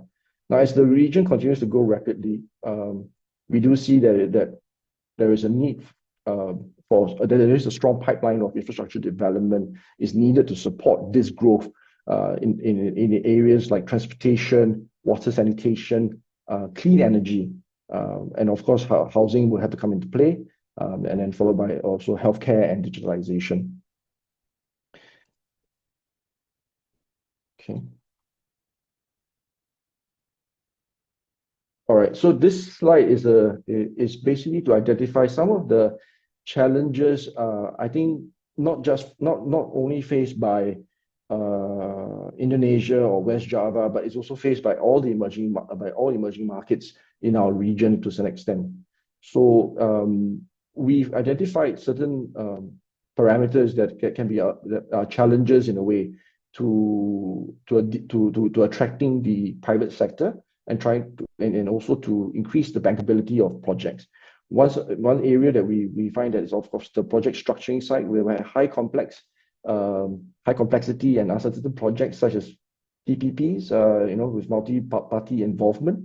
Those can be a little bit more complex in terms of trying to see who and how the risk profiles and the responsibilities of the parties are shared, such that it makes the project more bankable and palatable to the private sector. Not everything has to fall on the risk of the public sector, but at the same time, the private sector shouldn't be the one that bears the brunt of all the risks as well. So this is one of the areas that we try to work on. Project financing, that's always the case. And any project that's not funded wouldn't happen. So upfront costs and funding needs to deliver infrastructure projects need to be there to balance out on the longer term needs of the countries or the provinces requirements for infrastructure, but at the same time also balancing out the need for a return to the funders of these assets. So I mean, for projects to be a bit more bankable, revenue streams, return on investments must be clear and viable. This is especially necessary in some of the emerging markets where the country risk premium can be quite extensive as well. At the same time, as the markets are growing and we are experiencing an interesting market where we have high inflation rate. At the same time, we also have a very high interest rate at this point in time. This is not just unique to Indonesia, but it's also prevalent to all the other areas that we are in, even in Singapore to some extent. So interest rates are causing it more difficult for the funders, equity funders, to realize their return requirements in some of the projects, because all the funds have their own return requirements and hurdle rates that they have to address to. So this is also one of the challenges that we are facing right now in terms of interest rates, trying to get that as well. So sometimes what we can do is that we can look into doing a blended financing, whereby some of the projects we can then identify maybe an MDB to come in to help blend that finance out, so that it will then reduce certain levels of risk or risk expectations. And then with the presence of the MDB, we could attract also then the private lenders onto these projects on that front. Now, onto the environmental and social impact side of things. So at the end of the day, the ESG elements, the run towards zero emissions and decarbonization, these are all very real requirements these days when we are looking at infrastructure. The funds and the lenders have a very strong agenda to make sure that infrastructure assets are ESG compliant, and they will require the project sponsors to make sure that these projects adhere to all these standards. So it's no longer just the element of taking care of returns and making sure the ROI is there, but it's also to make sure that the ESG elements are taken care. So any investment committee that you go to today will require these two parameters to be well balanced and of equal weighting. So it's not so simple in my earlier days when I was investing, where the pure dollars and cents and cash flows were sufficient. The ESG elements must be taken care of. Okay. Now I'm going to just skip some of this so that we can move down. We can cover as much as we can. So some of the things that the tools that we have in our office is that we look at capacity building, project structuring, and most importantly also is to create the level of connections here. So in terms of the connections, for example, maybe I'll go from that point, is that we enable connections through a variety of ways. This is what we do on a daily basis, but at the same time, we do organize larger events. For example, the Asia Infrastructure Forum, which we hold once every 2 years. We held ours last year, and we were holding the next one in 2024, which will in June. Now, in that session, we use these tools, if you like, to facilitate connections, market sounding exercises that helps to structure these projects that will provide an opportunity for private sector to give very unbiased and open opinions as to the gaps in the projects on that front. So we've done that also in many instances on the offshoot years where we don't do AIF. We do the AIF conversations, which I will explain later on the preceding slides. Now, if I go to the next slide, you have AIF Infrastructure Forum. So this is a big event which we organize over 2 days. We have more than 1,000 delegates coming, 92 speakers, 4 ideation roundtables, 4 project discussion tables, and a marketplace as well. So at the project discussion table, that is when we actually talk about projects that are calling for investors, developers, and solutions. That means they are projects that are ready to go out the door, for example. In our marketplace, that's where we hold it's a 3.5 hour session. That one is an interesting place because that's an opportunity for projects at the conceptualization stage or the concept stage to have the opportunity to voice and share what the project is about and solicit the interest and feedback from the private sector. The private sector in this case could be from banks, lenders, investors, consultants, developers, operators, and other solution providers in the infrastructure space. So this is one of the events that we encourage anyone who is interested for AIF 2024, please reach out to us. Now, on the next slide. I have about 2 minutes left. Oh, yang boleh, sorry.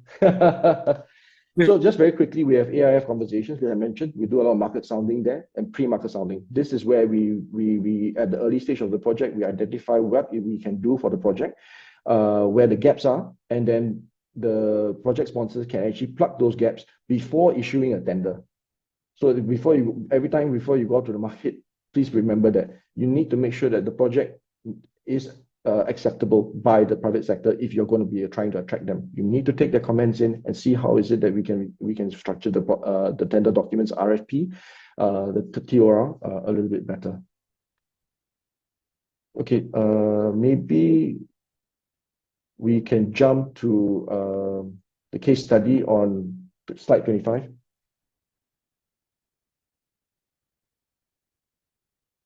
Next one.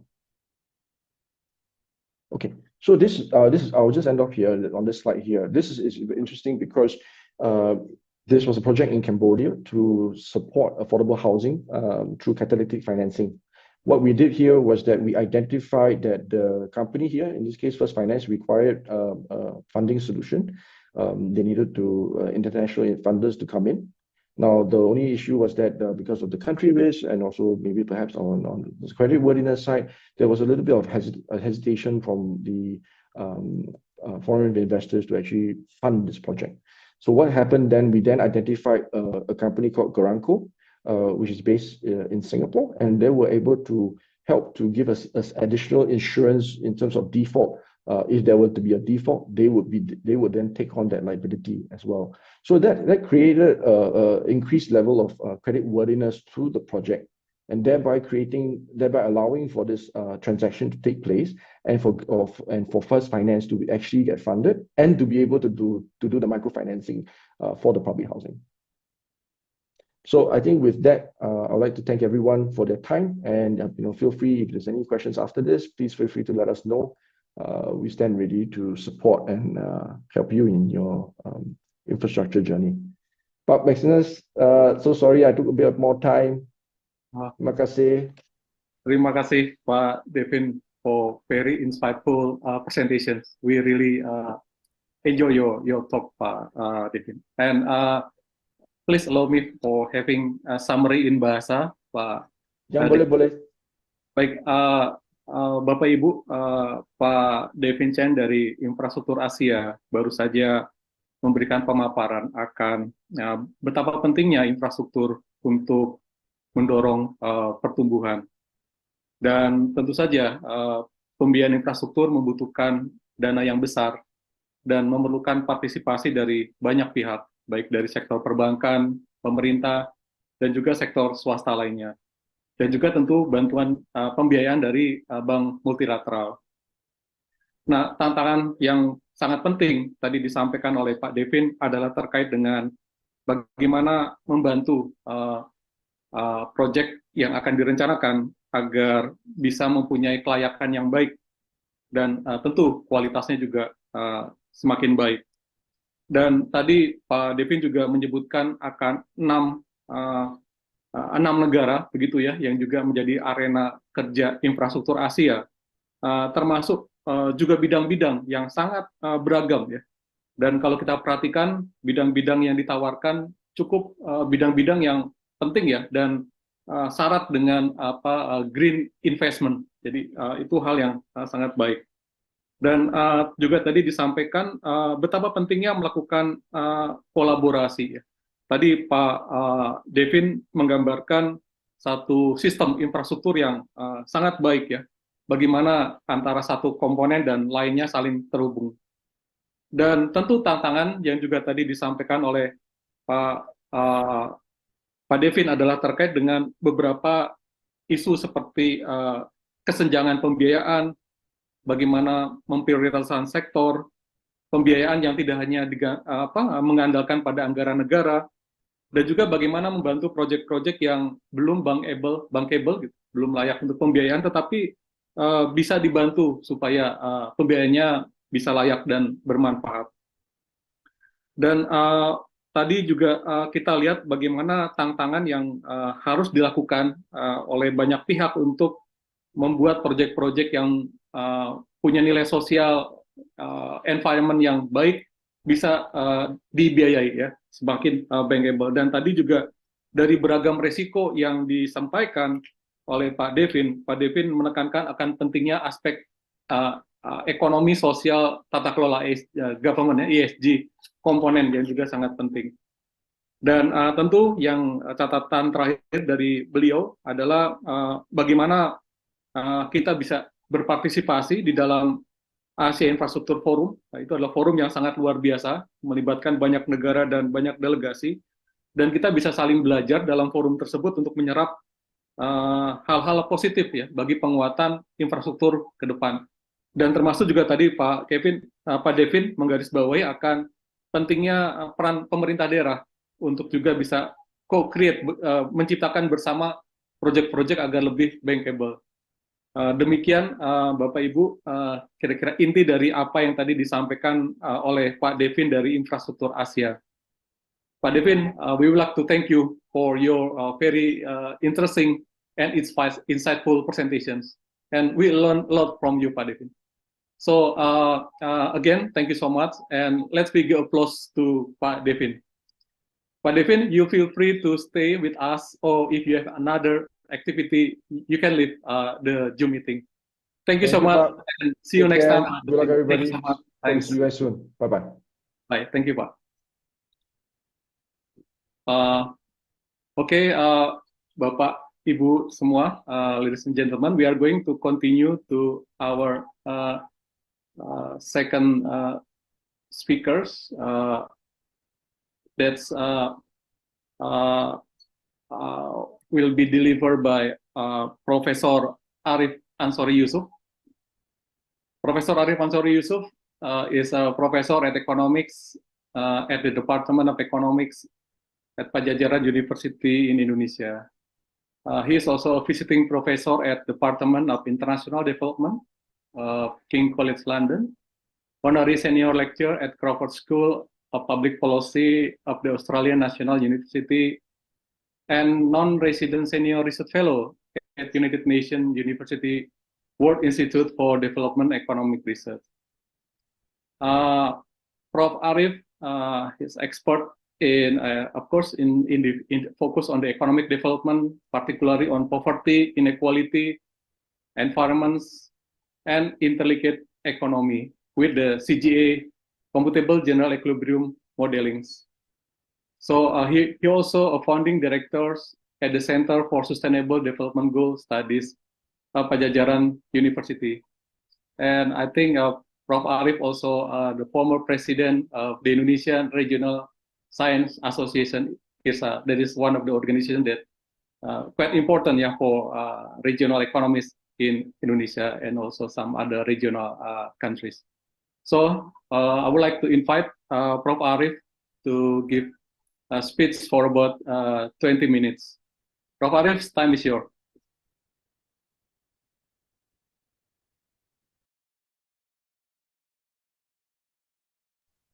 I haven't seen hear your voice, Prof. Arif.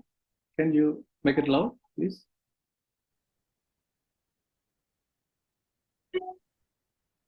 Can you hear me now? Yes, excellent. Thank you. Please, Prof. Arif. Okay, so yeah, thank you for the Faculty of Economics and Business, Padjadjaran University, as well as the West Java Provincial Government for the opportunity to share my view on West Java economic development.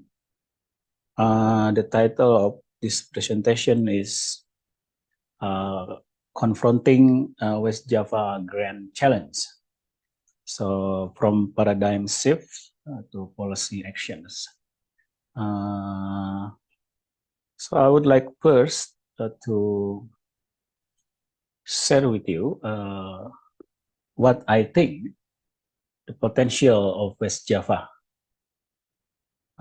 First, of course, everyone understand that West Java is the largest province in Indonesia in terms of the population size. Actually, it is comparable to the size of Italy, Spain, and Korea, with 50 million people. Of course, I think combined, even 3 member or 4 member of ASEAN country combined, I think cannot be larger than West Java in terms of the population size. And I think I still consider this as potentials. Why? As I will explain to you later, in economic growth theory, particularly innovation-led growth theory, population do or does matters, because in each of every population, there is a potential of innovation. And ideas is unlike normal goods. Ideas is non-refundable good. It means that if someone use that idea, then the availability of that idea is not decline or does not reduce, unlike normal good. So the more people, as long as they can be an innovator, the good things will come to the economy. And yet, of course, there are cases where country like Singapore, who has a smaller population size, that can also be growing quite good. But China, the largest country in the world, can do as well as Singapore. So population size still can be considered potentials for economic development. Another potential is, I'm sure that most of you all agree to, that West Java is well known for its rich, unique, and vibrant culture. Many of West Java people's character are known as fighters. Spirit of Siliwangi, Galuh, or any historical root that we have seems to consider ourselves as fighters. Many of West Java people are also known as idealists. But one is very well known is, of course, our sociability. We are very social people. And I think those character can constitute as a social capital that is necessary for economic development. Another potential is recent history of economic development in Indonesia has shaped the character of West Java as an industrialist society. So we are already going through successful industrialization. That's why we are in the industrialist society that are ready to do more even industrialization in the future to come. Also, West Java people are known as creative people, artistic, and I think it has to do with the beauty of its nature too. And also, people of West Java are known to always embracing progress. That is our potentials. Another potential, of course, 70% of West Java now are living in urban areas. So basically, we live in a modern era, urbanized. Come with it are more vibrant, dynamic, and also, of course, this is a vehicle for progress. And West Java also has strong economic infrastructure. Especially recently, we have, I think, one of the most advanced and longest toll road. The fastest train in Southeast Asia will be coming soon. So that's shows. And the last one, I think, we should notice that West Java is center of intellectuals, center of scientific advancement, center of universities. This is potential of West Java. I think there's a lot of potentials. However, of course, there is but. One of the main economic problem of West Java is I call growth deficit. because the idea of this conference is about how can Java, especially West Java, escape from the middle income trap and reach a higher income status before reaching the 100 years of independence in 2045. And if you look at the data of the last 10 years, you can see here, West Java economic growth is actually barely reach 5% a year. If you count economic growth since 2011 to 2022, if my calculation correct, is only 4.8%. And of course, that is far beyond what we need to become high income in 2045. Recently, or last year, our income per capita is in the magnitude of $3,000 per year. And if you want to be high income country in 2045, which is the threshold is $13,000, then we need extra $10,000 per capita. And to reach that, we almost need to double the growth, 7.5%. And of course, this is nothing easy, not an easy thing to do.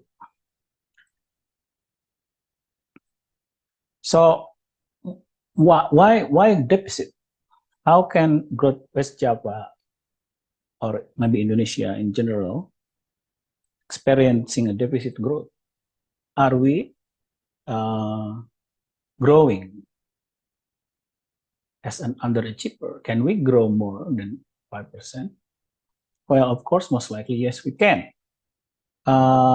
Simply because our lessons from economic growth theory say that to be able to grow high in a long period of time, as you can see here from this history of growth of OECD countries, if you want to grow for a long period of time and with a high rate, this is the experience of OECD country in 1960-2000, that growth has to come from something called total factor productivity.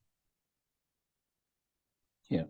So the share of that growth, 68, on average, OECD country, 68% of the growth of the OECD country in that period contributed by total factor productivity, by productivity. This is, of course, in conflict with what many economists in Indonesia even say, that to be able to grow, we have to invest a lot in capital. But the facts say that otherwise. So only 32% economic growth of these countries was attributed to capital deepening, right? And this is not old ideas, basically, because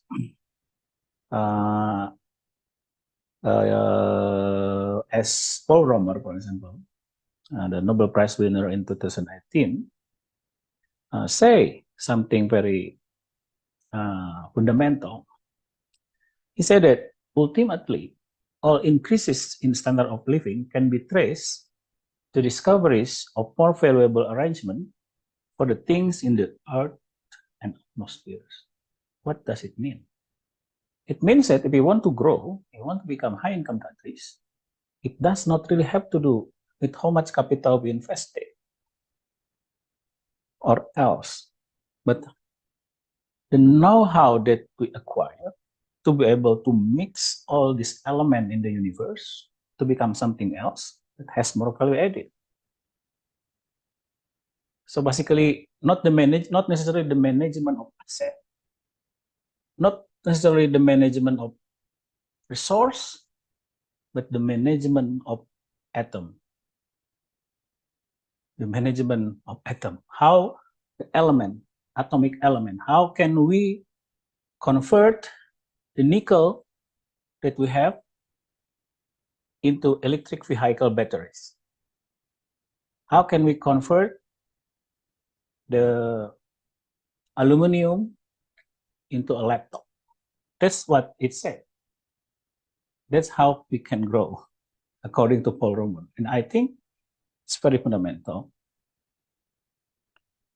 That's why things like this happen, because many people actually back then are having doubt that rich country can still grow because of capital deepening. Because if you too much rely on capital on growth, capital has marginal diminishing return. But you focus on growth on productivity, you don't have diminishing return. So even rich country can still grow a lot. So this is the explanations. And in Indonesia, and I'm sure in West Java too, that productivity-driven growth didn't really happen. This is the data of Index of Total Productivity of several countries. China, for example, was really relying on total factor productivity, on technological progress, on how they can become almost high-income country. If you see China per income per capita, I think in 1, 2, or 3 years, they will already escape middle income trap. Not yet, but soon, in years, in few years. But look at Indonesia. Indonesia here, during the 1970 to 2016, experienced the opposite of TFP growth. Our TFP growth declined, not increased.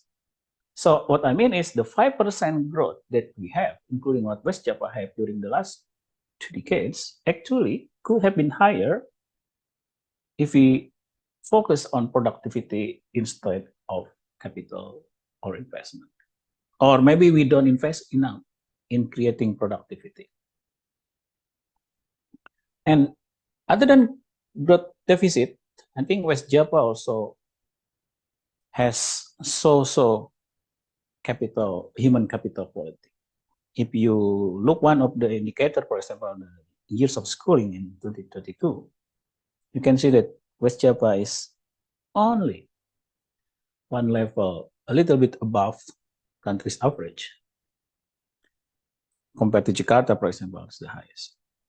So most adult above 15 years old in West Java only experience 9 years of schooling. How can you expect Paul Romer know-how production if we only have human capital of this quality? And also, another issue that West Java has, a challenge, despite its potential, is high income inequality. Maybe some of you will be surprised that actually Bandung, the city where I now live, is in terms of income per capita is actually richer in Brazil, richer than Thailand. Yet, Cianjur, district Cianjur, another West Java kabupaten or district, is poorer than Zimbabwe and Senegal.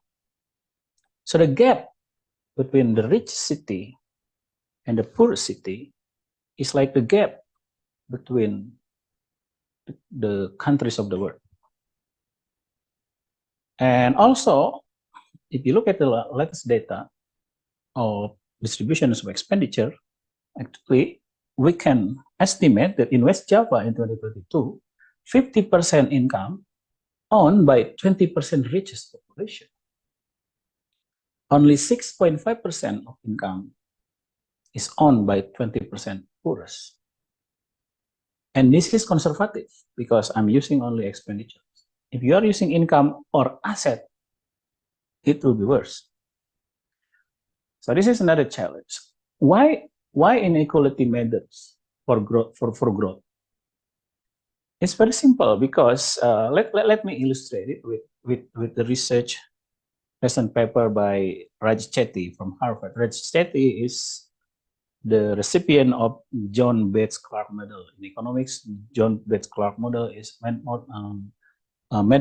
the one given to the young economists. Many of those eventually become Nobel Prize winners. So there is a paper called The Lost Einstein.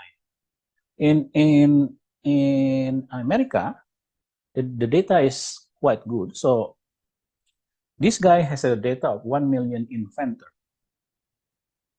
but because the data is good, that inventor, we can trace their history even to their childhood. So this is the data of the test, the mathematical test of people when they were third grade.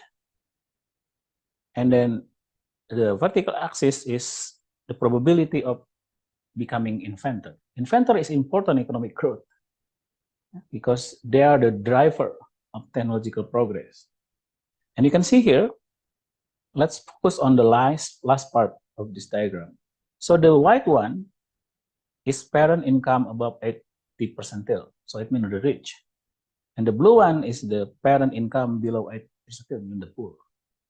So even though their math score is the same, for some reason along the way when they're growing, the probability of them to become inventor is a lot more for the rich people compared to the poor. But their potential is the same, or were the same. So if we can do something, he said, during the process of their growing, they were growing up, so American economy could have been a lot richer than today. So this is the importance of giving equal opportunity to as many as children as possible. And you can have that in a society with high income inequality. And Jawa Barat, or West Java, is one of the worst in terms of the income inequality in the country. Prof. Arif, you still have 3 minutes left. Okay. Okay, so West Java potential, how to realize?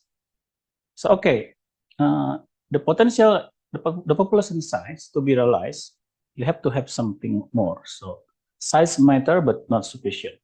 West Java can have a risk of getting old before getting rich. So the quality of the people is important. Vibrant culture, all those things should be complemented by competitive spirit, more global exposure, and more open society. I think that's important. Industrialization or industrial society is not that matter if you only become workers. So you have to become entrepreneurs. And creative artistic society is also insufficient as a progress. You have to combine the nature of the Jawa Barat young people with the nurture of the Jawa Barat young people. We have to facilitate them. And modern and urbanized society is nothing if we don't have better urban planning.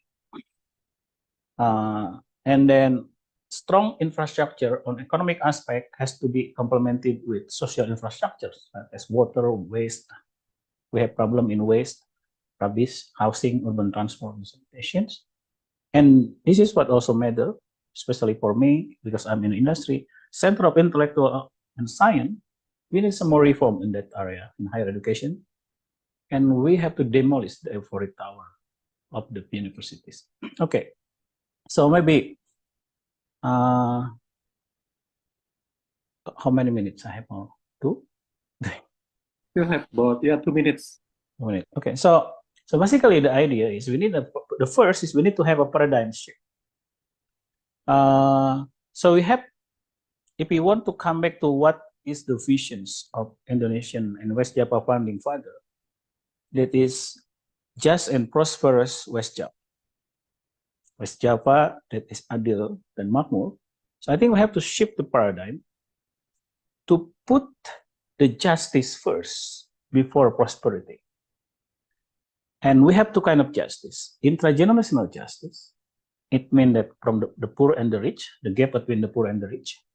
And we have also intergenerational justice. Intergenerational justice is related to environmental. We have to make sure that our generation can have all the natural resource, all the environment that we are enjoy. So they have to have the same opportunity. So we have to manage our natural resource. So this is we have to place this as the first priority. And then with social progressiveness and environmental progressiveness, this is the only way we can have just and prosperous society. So this is the paradigm shift, because today the paradigm is different. The paradigm is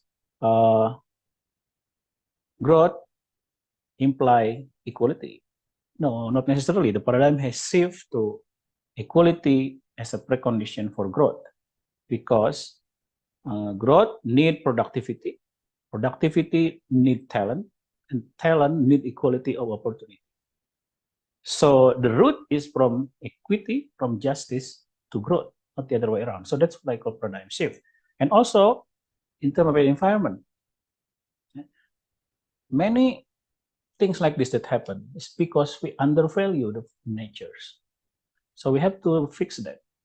So we have to also consider intergenerational justice. We have to think that most things that we value actually is not decided by the market. So we have to disclose the value of the natural resource, because otherwise then we will end up like this. Okay, so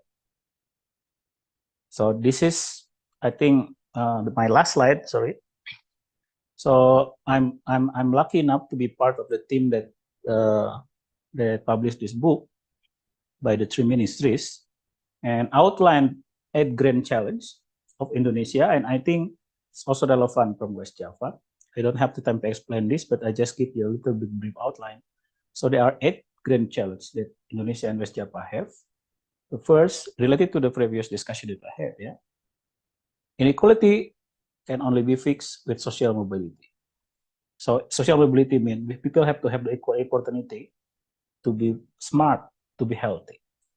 And the second challenge is urbanization. West Java especially have the challenge of urbanization. Tertiarization, after industrialization, we will have the tertiarized society. We have to have the challenge too. Climate change, another grand challenge. Food security, of course. And then resource scarce. So the way we mismanage natural resource, energy security, and of course industrial quality. This all grand challenge has to be confronted by the West Java people. With what? With many policy action, with many mission. So there are many of them. We outline. We can look later or in the discussion or any time we can have it. But you can see from here, all of these bullets represents missions that we can do to achieve or to confront those challenges. Just give you 2 examples. For example, the low mobility of social mobility, for example, can be fixed by revitalizing access for higher education. Urbanization problem can be fixed by smart city and sustainable city or mass transit development and things like that. So all of this, I hope, can be used as a reference to be able to outline or plan the missions of how can West Java confront those challenges that outlined previously. I think that ends my presentation, Mark. Thank you very much. Okay, thank you very much, Prof. Arief, for very bold message that you deliver to us. And please allow me to summary your presentation in bahasa, Prof. Arief. Prof. Arief memberikan satu catatan yang sangat penting ya, bagaimana paling tidak ada 7 hal yang tadi disampaikan oleh beliau akan potensi yang dimiliki oleh Provinsi Jawa Barat. Ya.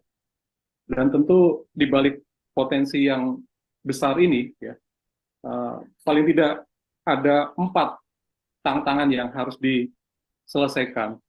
Paling tidak tadi saya ingat ada 2 defisit, yaitu defisit pertumbuhan dan juga defisit sumber daya manusia. Kemudian juga tantangan yang harus didorong adalah bagaimana agar pertumbuhan lebih banyak didorong oleh peningkatan produktivitas. Dan satu poin kunci ya yang sangat penting juga disampaikan oleh Prof. Arief ya terkait dengan bagaimana Jawa Barat juga bisa terus mengembangkan program-program untuk mengatasi ketimpangan, ketidakadilan ketimpangan. Karena ini akan berdampak dalam jangka panjang pertumbuhan. Dan juga tadi digarisbawahi akan bagaimana mengoptimalkan potensi-potensi yang ada gitu ya. Dan catatan yang juga penting adalah bagaimana mencapai keadilan yang pertama. Dan keadilan akan menciptakan kemakmuran. Dan tentu masih banyak tantangan-tantangan yang harus diselesaikan, tidak hanya oleh pemerintah, tentu oleh semua stakeholder, pemangku kepentingan.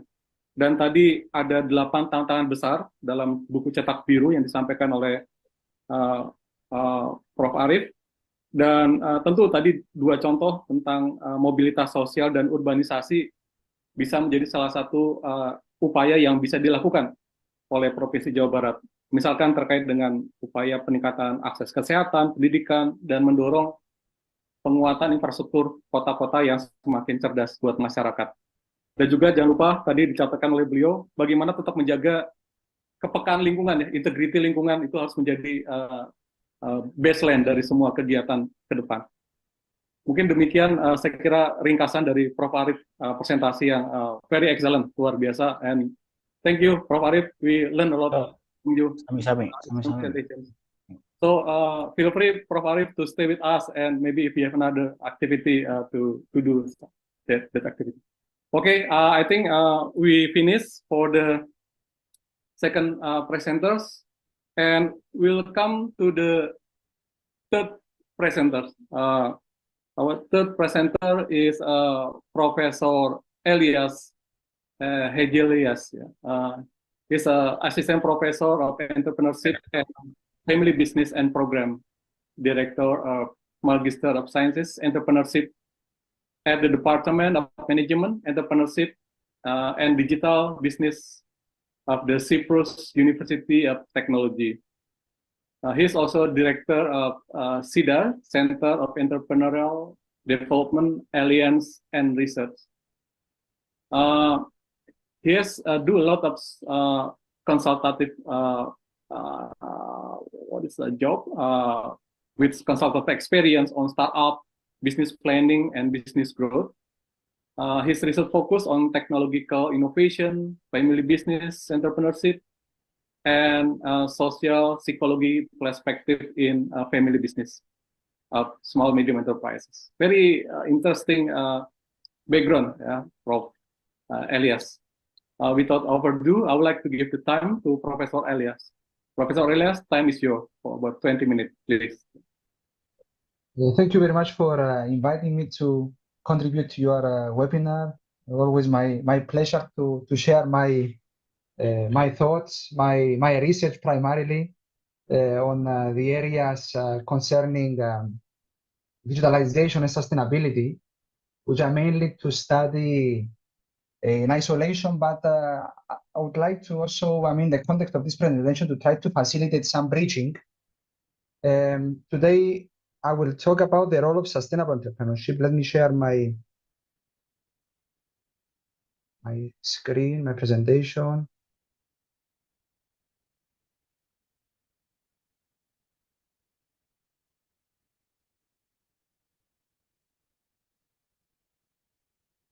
Okay. Can you see my presentation? Excellent, Professor. Okay. Let's need to use. Thank you. Okay. So, I would like to look into the role of this 10 years. I would say mostly on a theoretical basis, and the last few years is finding also practical applicability. And I believe that if we seriously look into this this concept, can be a major pillar which can allow us to think more wisely and link more wisely the digital transformation goals of organizations or regions with aspects concerning sustainability. So essentially to transform digitally, but at the same time to contribute towards the sustainability, always positively, to the firms and to this web of interdependencies that are found within a particular region. Because when we talk about sustainability, we don't refer to just the firm or the region. It's just a web. It's a web of interdependencies, and this is what I will also explain in the context of this presentation. I will start with some, definitions, problems concerning SME digital transformation and sustainability, and also touching also the aspect of regional sustainability. I'm doing this presentation from the perspective of SMEs from the more micro level, and I will also attempt to make some bridging, some connections with the more macro level sustainability that can be observed at the level of the region where West Java is also found. The second dimension of my presentation is to explain this web of context-related interdependencies, what I mean with this, because sustainability is not mono-level, it's multi-level. And then how sustainable entrepreneurship on behalf of SMEs can fit into the nexus between digital transformation and sustainability. How can it facilitate the bridging between new digital technologies and the sustainability efforts at the level of the firm or the level of the region? And then what kind of, what areas, strategic areas of sustainable entrepreneurship we should concentrate on to understand some, implications or practical direction that we should focus on in terms of facilitating this bridging between digital transformation and sustainability.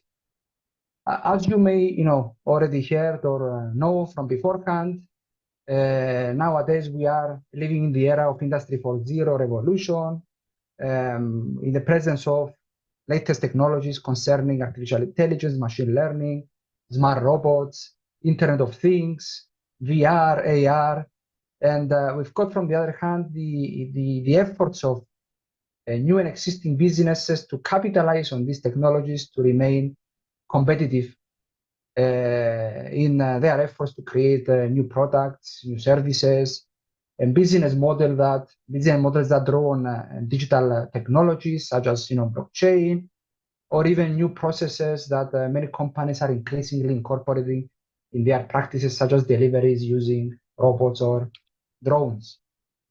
However, there are still many obstacles, especially from the perspective of SMEs, which are more, which are smaller firms. They are often more resource-constrained firms, and even the situation becomes worsened when we view SMEs in marginalized areas, such as a rural area where the resource scarcity is becoming more obvious.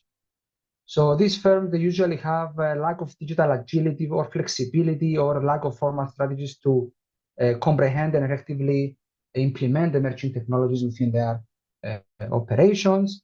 They often have limited time to keep up with the trends of the technological revolution.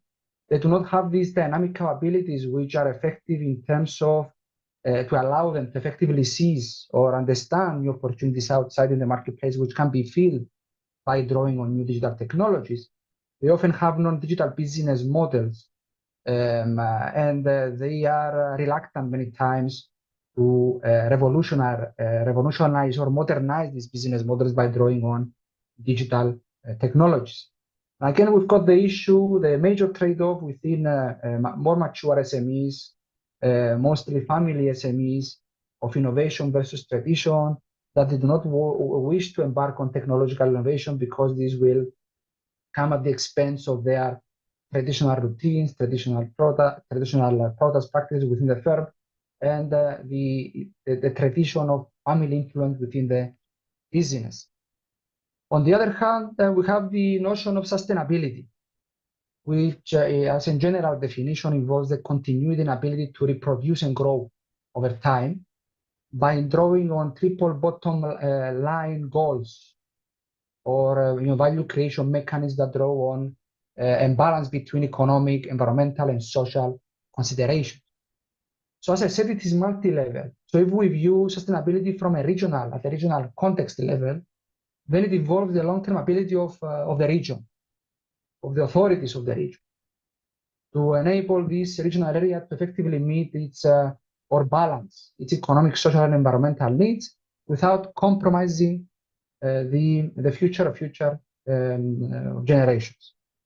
In an SME context now, the multi-level nature of sustainability becomes more obvious because the SME is embedded within a broader context. And when we refer to sustainability, we don't only refer to the efforts of the firm to safeguard its commercial sustainability, but the efforts of the firm to properly balance this triple bottom line value dimension to facilitate at the same time sustainability or positive impact towards sustainability of the respective communities or regions in which the SME is embedded. Yet there are many obstacles that SMEs, regions, particularly regions in more marginalized areas, rural areas, for example, face in order to realize their sustainability potential, such as their inability to balance, perhaps because of lack of knowledge or lack of resources, economic, social, and environmental goals. This inability to balance many times comes because many actors, they are thinking mostly in economic terms. They have an economic mindset, which essentially allows them to comprehend the triple bottom line efforts as a struggle to give up economic gains so that you can balance, economic gains alongside the social gains. But when you view it from a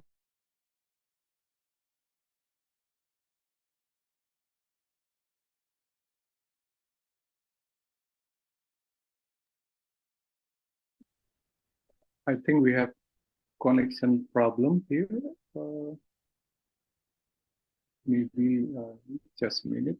Oh.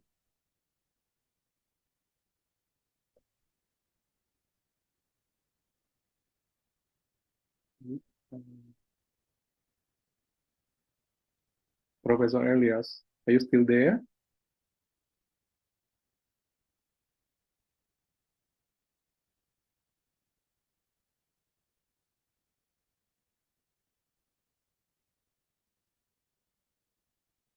Okay, I think we lost connection with Professor Elias.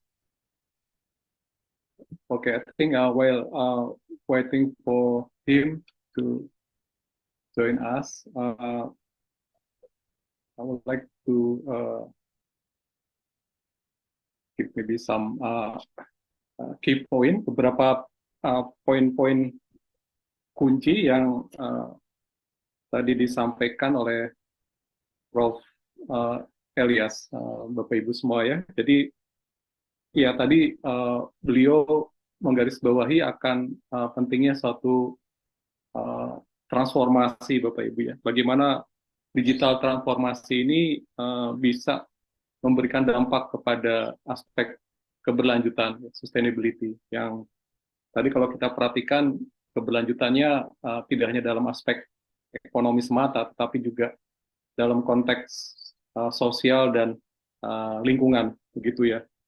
Dan yang menarik memang tadi Prof.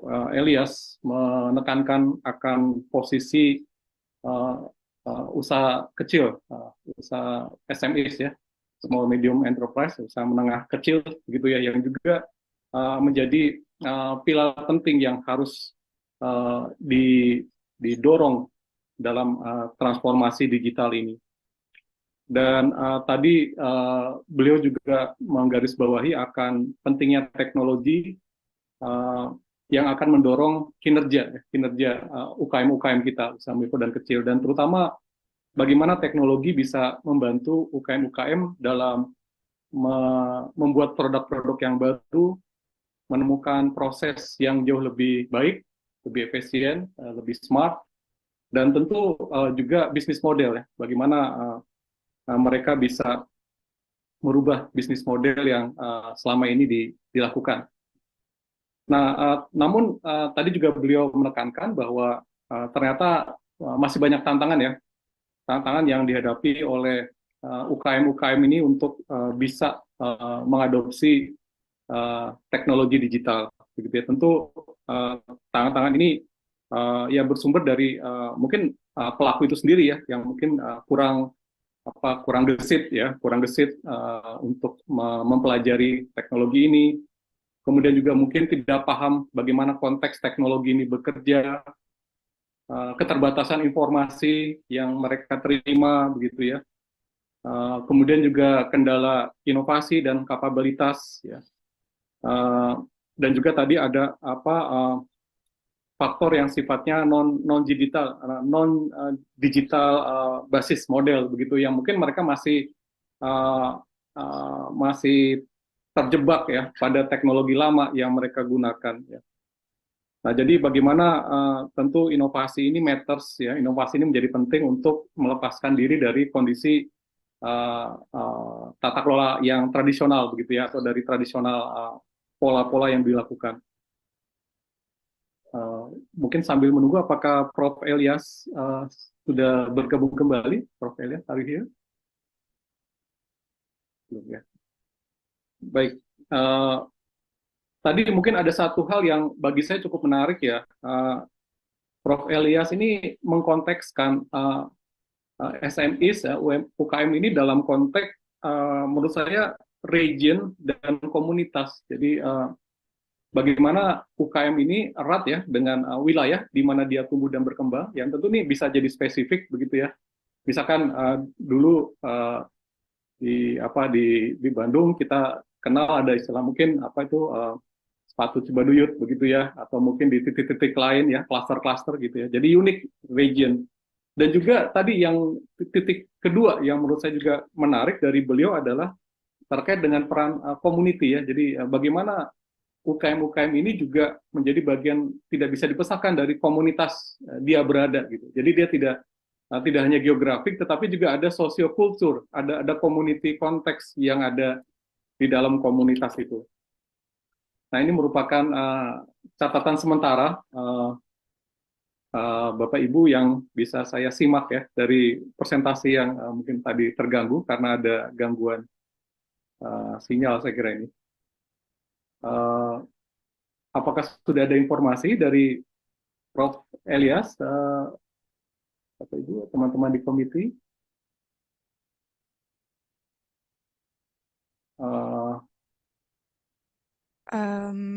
Belum ada. Ya. Terdapat informasi Pak dari Prof. Eliasnya juga. Baik. Mungkin supaya kita tidak waktunya tetap bisa kita optimalkan, apakah kita akan coba untuk ke pembicara selanjutnya. I would like to think about next speakers, but and we may invite Pak Elias when he can join us. Is that okay? For the next speaker, we have Prof. Dr. Arif Ramayandi. Pak Arif Ramayandi, are you here with us? Yes, I'm here, Max. Oh, thank you, Kang Arif. Is it okay if maybe while we waiting Elias to join us, and because we need to keep the times. Oh yeah, okay. I apologize. Okay, I apologize. Okay. I had an issue with my internet. I cannot correct it, and I've joined via my mobile. Yeah. Okay. I cannot share my presentation, but I can elaborate on aspects. And you've got the presentation as well. I sent it yesterday. You can share it with the participants. Oh yes. Okay, I think If you can, I don't know if it's possible if you can add it, or can you add the presentation there somewhere on the link? Yeah, I think we can wait. Hopefully the technical few slides to elaborate quickly. Yeah, hopefully the technical staff can help us. Or maybe while we preparing for your presentation, yes, I sent it to Victor yesterday. Okay, so I was talking about. I think I stayed on the sustainability obstacles. I don't know. SMEs and the regions, as I was saying, they are facing many obstacles in terms of realizing their sustainability potential, such as, yes, thank you. Yes. I'm now on the sixth slide. So now they often face, lack of knowledge, or the lack of the needed morally driven motives to realize an effective balance between economic, social, and environmental goals. Because thinking mostly in economic terms, it can establish a thinking of these of actors in terms of treating economic and non-economic goals as conflicting ones, and that you have to give something that has an economic value to be able to maximize a non-economic value. as opposed to thinking, more morally wise. It helps you have a more, holistic thinking, triple bottom value aspects in your mind before embarking on any sustainable action. Many times, not knowing how to act sustainably is an issue, both the firm level, also the regional level. The lack of resources, often regional areas, particularly rural areas, are facing resource scarcity in terms of people, money, expertise, and also if there is there are not any endeavors to engage in collective actions or collaborations. This is worsening the sustainability potential within a particular region, because as we understand, it depends many times on collaborations and collective actions, which brings different people together to share their expertise, their resources, to be able to facilitate impactful change that has a positive impact on the sustainability of regional areas. Many times an aspect of culture, non-engaged employees, non-conscious citizens, limited community engagement on behalf of employees, managers, and other stakeholders. So these are aspects of a culture that is not aligned with sustainability, and many times it becomes a major obstacle within SMEs that are embedded within regional areas. And many times the lack of time that SME owners, managers, key decision makers have in terms of following up sustainability trends. If we move to the next slide, I would like also here to introduce this aspect that I have explained earlier on the context-related interdependencies of sustainability. Sustainability is not a matter of a firm trying to balance economic and non-economic goals or act alongside the triple bottom line dimensions. It's about a complex web of interdependencies. I would like to call them sustainability interdependencies, because what one firm or what one socioeconomic actor does within a regional area is influencing the other actor. So SME sustainability will obviously have an impact on community sustainability, also on individuals, the industry, the families that reside within this regional area. So there is an overlap between different socioeconomic units, and we need to comprehend sustainability endeavors as ones that are interlinked and they are interdependent between socioeconomic units. And the SME is one of the socioeconomic units, establishing a complex web, of different organizations intermingled together within a particular context. So SME sustainability is not disconnected from its regional context. It is inextricably linked with it. And its sustainability depends on the sustainability of other socioeconomic units, as I said, and other socioeconomic units depend also on what the SME is doing. And we consider that SMEs comprise the majority of firms within regions, 99% in many instances. We can understand, how impactful are the dynamics of having SMEs engaging in sustainable practices, or vice versa. So if we go to the next slide, I would like here to introduce the notion of sustainable entrepreneurship. Theoretically wise, we start acknowledging that this concept can act as a bridging mechanism in the endeavors of companies, particularly to engage in entrepreneurial actions. And here I will try to link these entrepreneurial actions with high-tech innovations, because this high-tech innovation is an aspect of entrepreneurship. So let's meet first. Let's become accustomed with the notion of sustainability, what it's about, and how it is linked with sustainability. It is bringing together the notion of sustainability and the notion of entrepreneurship. Entrepreneurship is about the generation of actions, entrepreneurial actions that lead to the creation of new or improvements in products, services, business models, processes. So sustainable entrepreneurship is about thinking more strategically, so that these entrepreneurial outcomes, either new products or new services or new business models, can have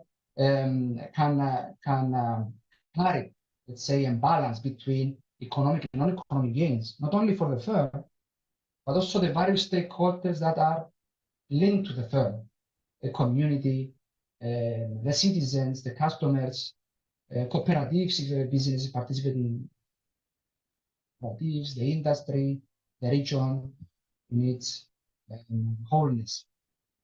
Let's look more at the next slide, how this sustainable entrepreneurship relates to SMEs and its practices to engage in sustainable actions.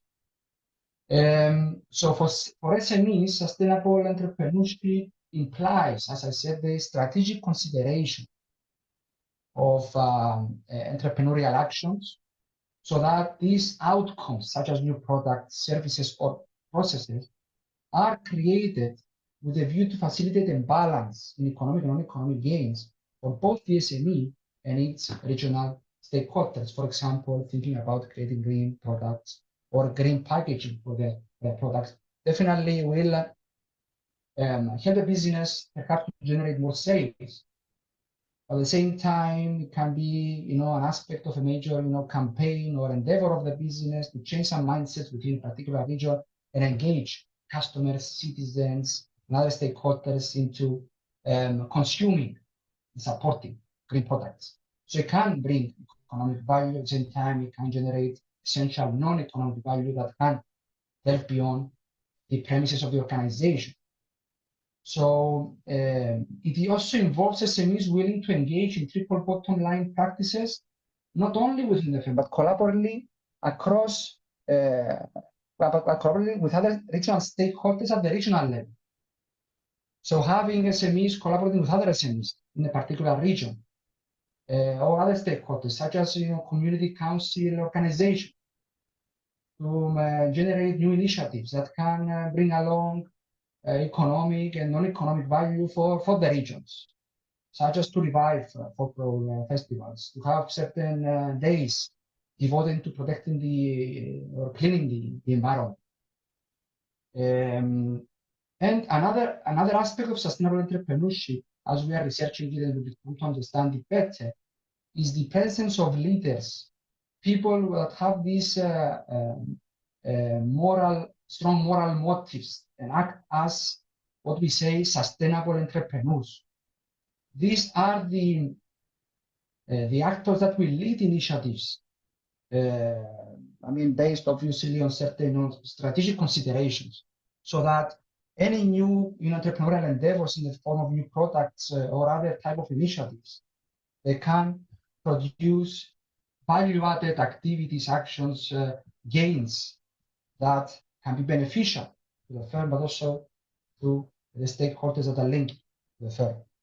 Now, moving to the next slide, that I'm trying here to facilitate and bridge between digital transformation and sustainability through the consideration of sustainable entrepreneurship. Nowadays, we are living in a rapidly digitalized world, which highlights urgency of initiatives that have a positive impact on the environment, that contribute towards sustainability.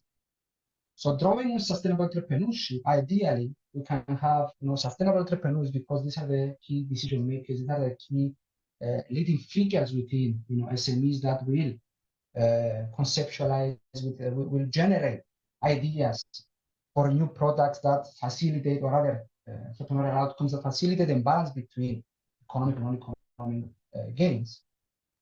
So that essentially we come to a stage where any new products, processes, and services that are considered by SMEs and are drawing on new technologies, so tech-based innovations, tech-based entrepreneurship, will have an implicit, strategy behind them, or deep thinking behind them, so that they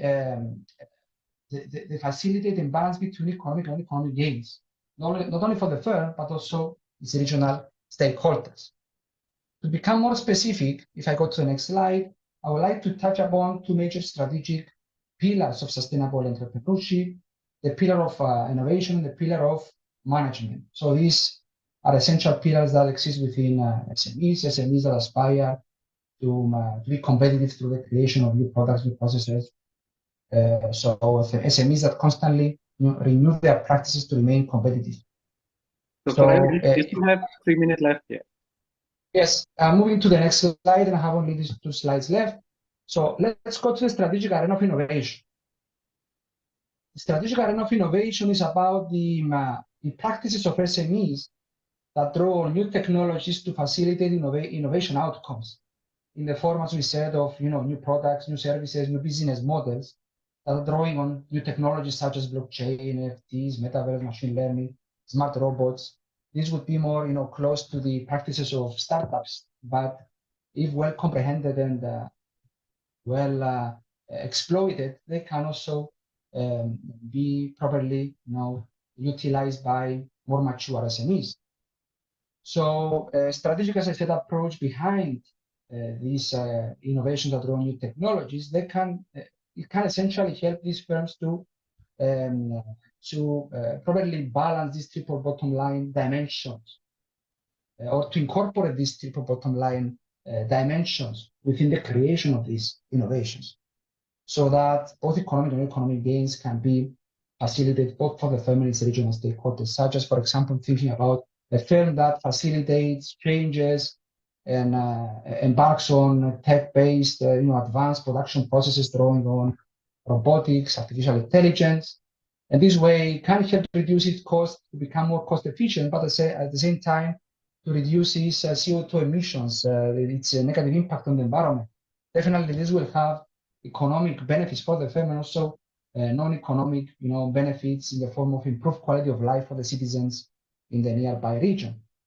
Or harnessing AI to address workplace challenges through innovation. This is a process that is changing within organizations, because many organizations nowadays, they are utilizing artificial intelligence, machine learning, the digital platforms of work to enable their employees to work online, work by on a distance mode, which may provide more satisfaction to these employees, non-economic value, and it can decrease the environmental impact of the firm. So non-economic value that is relates to to the broader region within the firm resides, and also economic benefits for the firm because it can have some cost efficiency.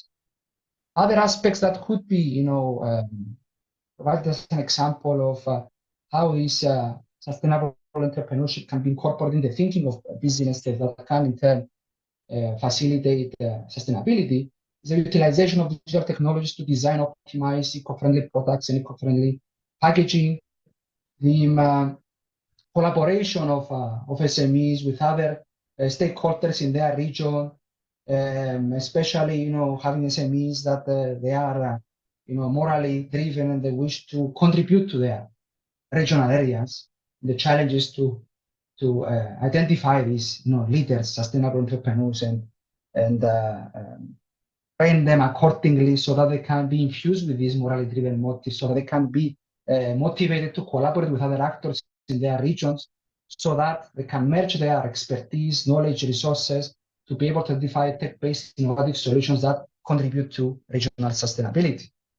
Fintech crowdfunding solutions can be accessed for financing green products. The supply chains can be optimized through digital transformation. And I will move now to the last slide of my presentation. So it's not only about the innovation practices of organizations, it's also about the management thinking. It's also about the way the management of SME acts. As we said, a core actor or figure within sustainable entrepreneurship is the figure of the sustainable entrepreneur. So we also began to acknowledge that SME owned managers as decision makers are the ones that they should lead the transition of businesses to AI and other tech-based innovations. So the digital transformation, essentially, it is sponsored, driven, enabled by owners, managers of SMEs. So if this is coupled with sustainable entrepreneurial mindset, it can enable the presence of managers within SMEs that are effectively able to align SME digital transformation goals with sustainability goals.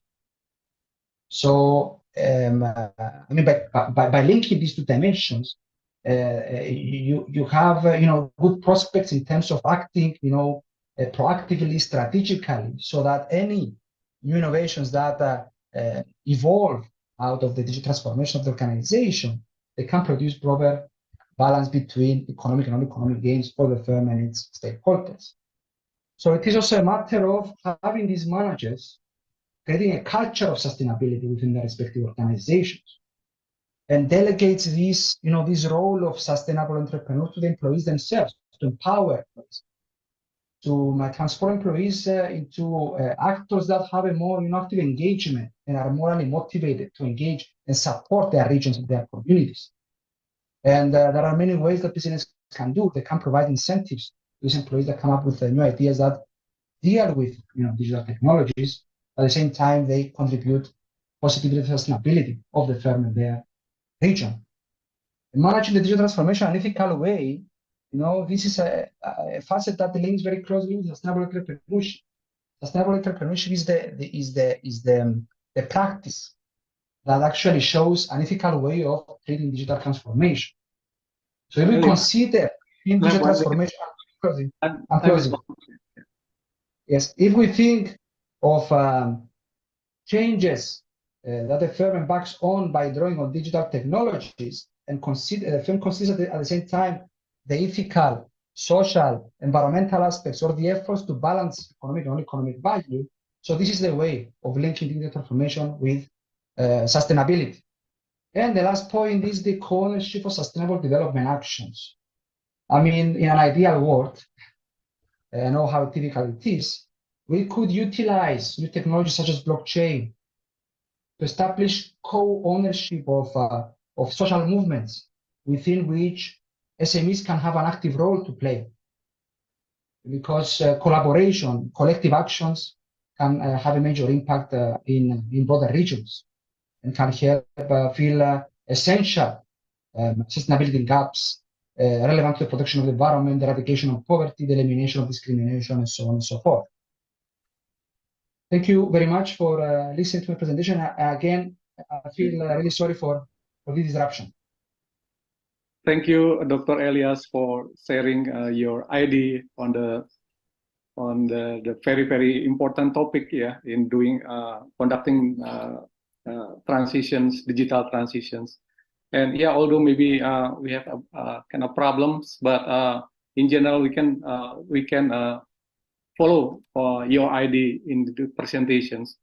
And please allow me to give summary in bahasa. So Bapak Ibu, mungkin saya hanya sedikit menambahkan saja beberapa catatan penting yang tadi disampaikan oleh Dr. Elias. Jadi tadi beliau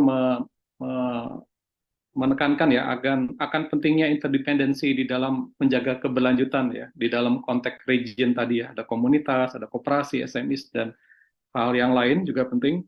Kemudian juga bagaimana mendorong sustainable entrepreneurship mungkin pengusaha-pengusaha hijau, green entrepreneurship yang juga di level UKM gitu di level UKM. Dan tadi terakhir beliau memberikan dua arena strategik yang bisa dikembangkan baik dalam konteks inovasi dan manajemen. So I think we would like to thank you, Dr. Elias, for your times and insight presentation to all of us, and we look forward to have more your view on this issue, Prof. Elias, next time. So I'm sorry, maybe the time is not much, but I'm sure we can further discuss on your. Pleasure was mine. Thank you so much. Thank you so much for this excellent initiative. Sure. You can stay with us, Dr. Elias, or you can also have leave the Zoom meeting if you have another thing to do. Once again, thank you so much. Thank you so much, Prof. Elias. Okay, Bapak, Ibu, ladies and gentlemen, we are going to continue the next panelist. This is quite interesting because for the last session we have three Arif, three Arif. This maybe not in so many occasions we have the same name, first name, So we have our fourth speaker, Dr. Arif Ramayandi. Dr. Arif Ramayandi is a principal economist at Asian Development Banks in macroeconomic research divisions, economic research and development impact departments. Dr. Arif research interests include topics related to macroeconomic policy, open macroeconomics, economic modeling. He worked in the themes of producing the Asian Development Outlook. Dr. Ramayandi is a senior lecturer also at the Pajajaran University, Department of Economics. He has been also a researcher at CADS, Center for Economic and Development Studies. So without overdue, I would like to invite Dr. Ramayandi to give our presentation. Time is yours. Silakan. About 20 minutes, Dr. Ramayandi, please.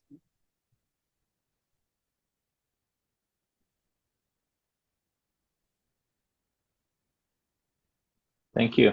Oh gosh.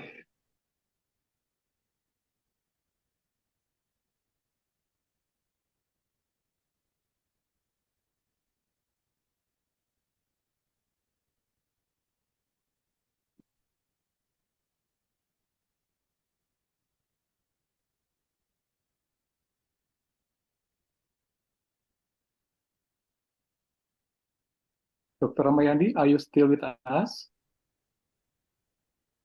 Yeah, I'm back in. I was thrown out a bit just now. Okay. Can you hear me Sure. clearly? Please, Kang. Yeah. Okay.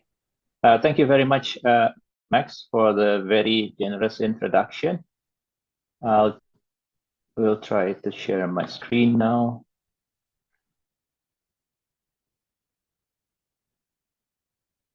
Okay. Can you see my screen? Not yet. Yeah, okay. Clear. Excellent. Okay, great. So I'll take about 20 minutes, if not less, to talk about global economic uncertainty and the long-term prospect for growth in Indonesia. I don't think I have to talk much because what I'm going to say basically has already been covered by the presentation of Yose this morning, as well as touched a bit by Kiki as well, and then by Professor Yusuf about 2 presentation ago. So without any further ado, the agenda of my short talk today will cover what is meant by global economic uncertainty, trends in developing Asia, given this uncertainty, challenges for Indonesia, and I'll stop by putting up some concluding remarks. There are a lot of different ways to show or to express economic uncertainty. One that I picked here is the fact that many institutions that does forecasting has difficulty in pinning down their forecast.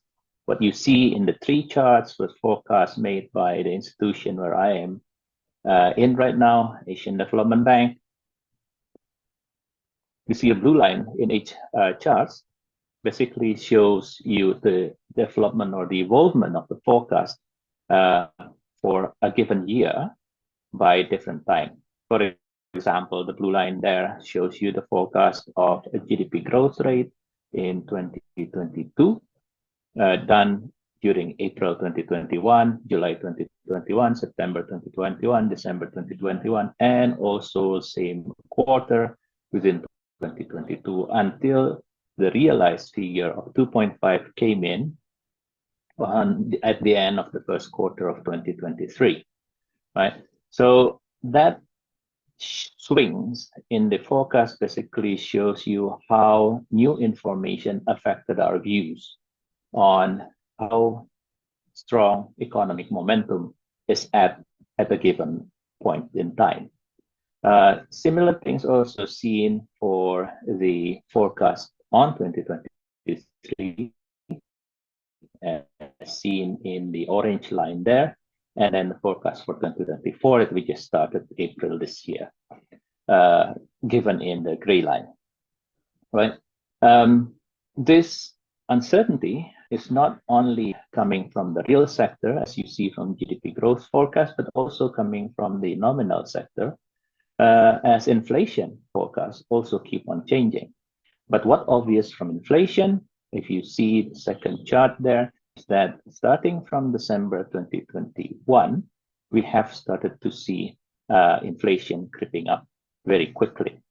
And that creep up in inflation was basically driven by the huge jump in international oil prices, as you can see in the most right-hand side chart, the blue line in the most right-hand side diagram.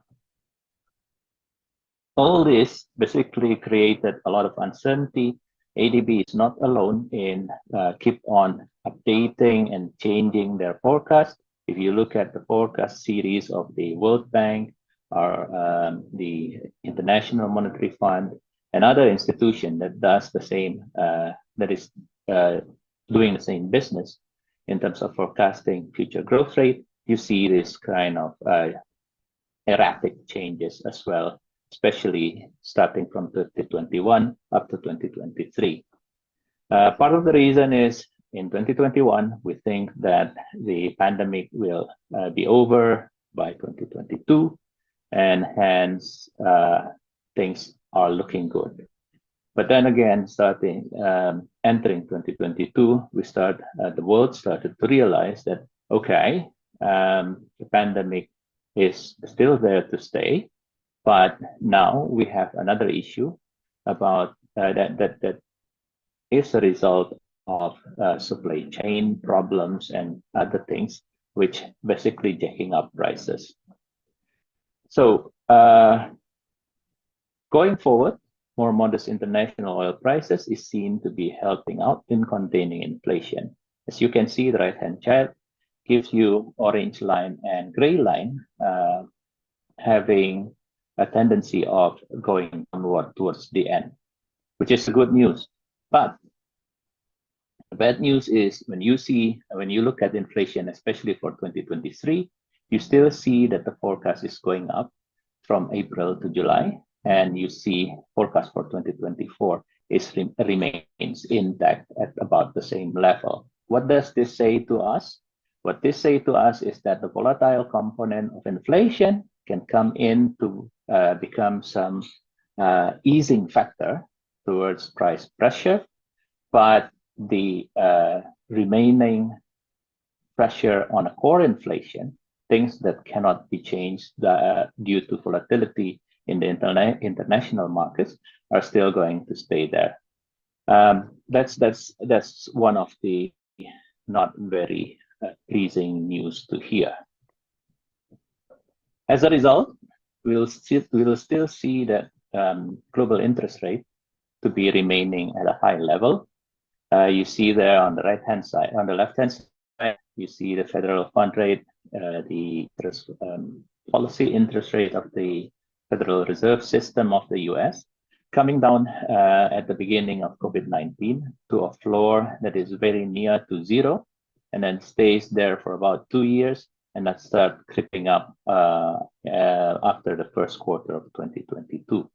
Now it came up to a level near to 6%, and we, as well as a lot of our counterparts organization, still expect that there will be at least one additional interest rate increase for the US to tame down inflation and keep it at their target of 2% going forward.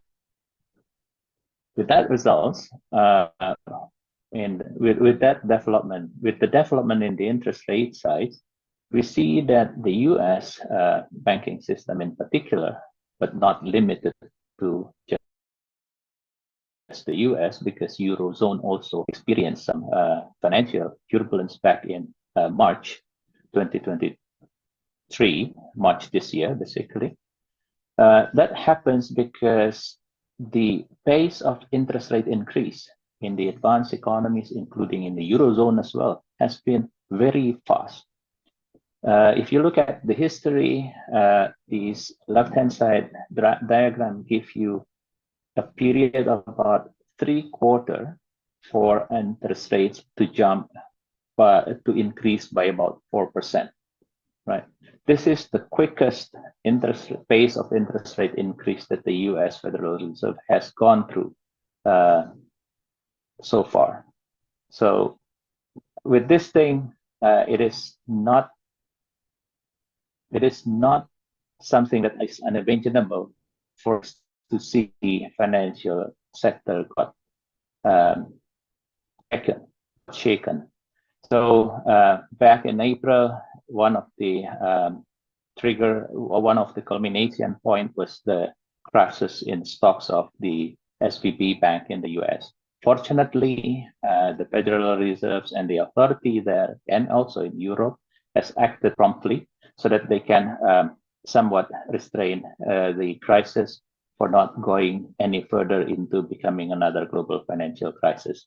With that, we see a black line on the right-hand side, the CBOE, or usually known as the VIX index, an index that basically gives you an indication of how volatile financial market is coming up in April, given the financial turbulence in the advanced economies, but then again going back down starting from April onwards to a level that is going to be lower. So what that says is that we are looking at some good news here, that at least the market is still doing pretty well, except for the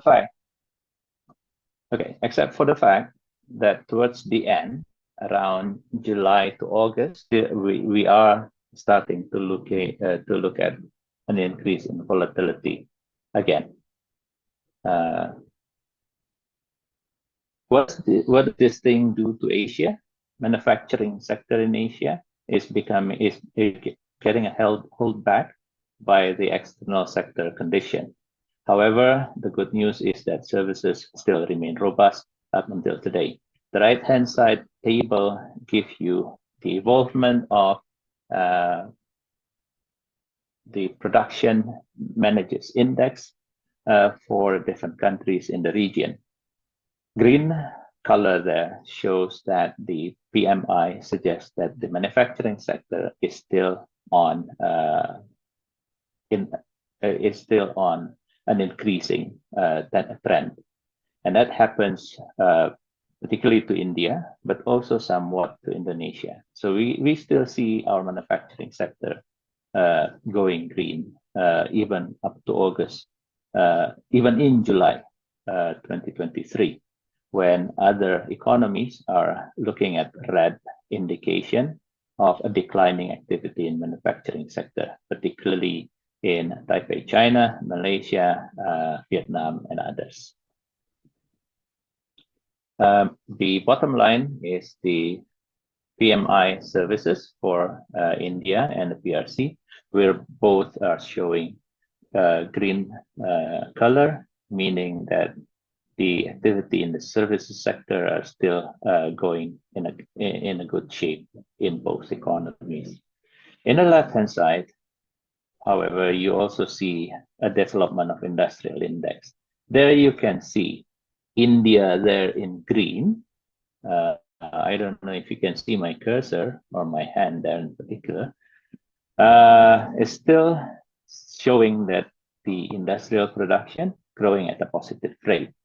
But Indonesia, regardless of the green color of the PMI manufacturing report, we see that the growth of industrial production remains to be negative, even up to June 2023. So there is some issues here. The PMI basically showing how manufacturing activity is growing month by month, while this growth in industrial production index that we depict in the left-hand side diagram is showing you the growth rate in year-on-year basis. But the main takeaway is that production activity is slowing in our region. How do we see this in terms of economic performance? Up to the first half of this year, Indonesia there, if you can see, the first under ASEAN 4 category is still growing at 5.4% to 5.1%. Get appraisal from many different observers, but even though this is still considered as a good rate of growth, Professor Yusuf just now in his presentation suggests that this growth is not going to lead us into becoming high-income economy by 2045, which is things that I will be touching as well in slides to come. The other observations that we need to look at here is the fact that most of the economies in our region is being pushed by domestic factor, and external factor is mostly giving a negative contribution to growth. Indonesia, Malaysia, and Thailand are accepted. And this is partly because they are huge commodity exporters in the region. If you look at technology exporters on the middle of the chart, most of them are posting negative growth rates in terms of net exports. Let us get to the challenges for Indonesia. Of course, I cannot get to all the challenges because we have a bucket of challenges to our economy going forward. But I will just focus on a few things that I think is more important to be looked at. One of them is to avoid getting old before getting rich. Also something that is in the presentation of Professor Yusuf earlier. This basically gave us an urgency for a very fast growth to take place immediately, but of course, in a sustainable way. Why do we need this very high growth rate immediately? 2024, 2025, and even before 2030. Because the richer we get, the slide shows this and discussed this in a paper that is also in the link there, back in 2020, right before COVID-19. After COVID-19 breakdown, the issue that we cover in this paper somewhat being covered up by the more immediate urgent issue of COVID-19 back then. But now as COVID-19 started to fade away, the issue that we covered in that paper reappears very strongly. Because why we have to grow fast before 2030 is simply because we need to maximize the benefit of our demographic dividend. If we don't utilize our demographic dividend appropriately today, then when this demographic dividend gone away, the resulting elderly of the current youngsters will then become the burden for the smaller group of youngsters in the future. And that's basically why we don't want to get old before we get rich. Simply because we don't want to overburden our kids in the future. This is the table there, basically shows you that once you get to upper middle income, the level of Indonesia now, the average growth rate in the global economy is about 3%.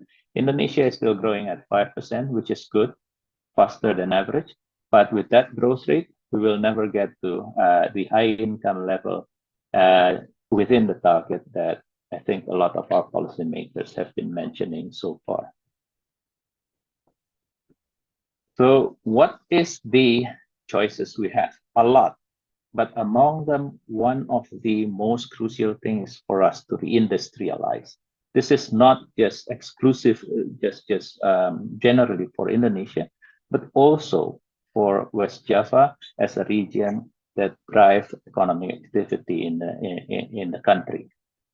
Why we need to reindustrialize? Because by industrializing or by promoting our manufacturing sector, we have a good chance to grow above 7% again. If we look at the industry in the Indonesian history, Before the Asian financial crisis, our GDP average growth rate in between 1990 to 1996 is about 7.2%. With that 7.2%, our services sector were growing by about the same rate, while our manufacturing sector is growing by about 11%. Post-AFC and pre-GFC, which is 2002 up to 2008, our GDP growth is average at 5.4%. Services sector grew faster than pre-AFC at 7.4%, but our manufacturing sector was only growing slightly less than 5%.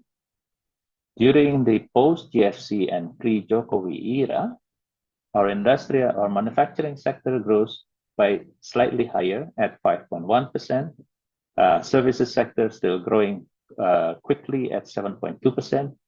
Our average growth rate is just about somewhat less than 6%. During the first term of the current president, we have 4.3% growth rate on average in manufacturing and 5.7% growth rate in services. Our economy growth on average at 5%, which is a number that we are still looking at up until today.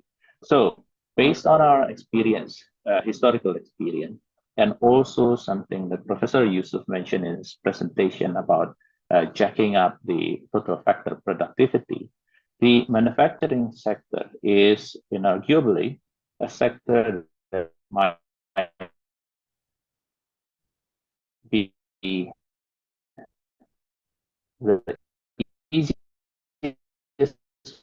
one to target in terms of trying to get providing the right incentive. What do I mean as the right incentive? It's simple. I don't want to go too much to many things, but I want to go to the core value of this. Create and nurture healthy competition climate that will allow private businesses to flourish. This is one of the key factors that needs to be done. The second one is account for local comparative advantages when developing downstream industries and base the plan for this development on competitiveness to ensure sustainability and continuity of our downstream industries. Because we don't want to let people produce without any ability to sell their productions later on, right? In addition to that, we also need to address productivity issues. Something that has been declining since fixing problem in our labor market. This is not exclusively for the Indonesia as a nation, but also for West Java as a province. Something that needs to be looked at and needs to be taken care of. We also need to invest more on human capital development. This last thing is not really that necessary for West Java in particular, because movement of labors across provinces can still take place anyway. But it will become very important if the policymakers in the province wants to ensure that the locals are not being left out. Last point that I would like to emphasize in this presentation is when you decide to reindustrialize your region, please think about going green. Simply because we don't want to get rich, but we cannot inhale good quality air from our environment and stuff like that. So the only option we have is to reindustrialize our economy, but going green at the same time. As an economist, you might think about having an objective function that has two different constraints. So it's a maximization of your objective given two constraints at the very least. Let me stop there and thank you very much, Max. Thank you so much, Dr. Ramayandi, for very interesting and insightful presentations. I would like to give a summary in bahasa. Paparan yang tadi disampaikan sangat menarik sekali ya, dan tadi Dr. Ramayandi memberikan informasi kepada kita bahwa memang tidaklah mudah untuk melakukan suatu proyeksi begitu ya. Banyak informasi yang yang cepat berubah, dan ini akan mempengaruhi estimasi proyeksi-proyeksi yang diberikan.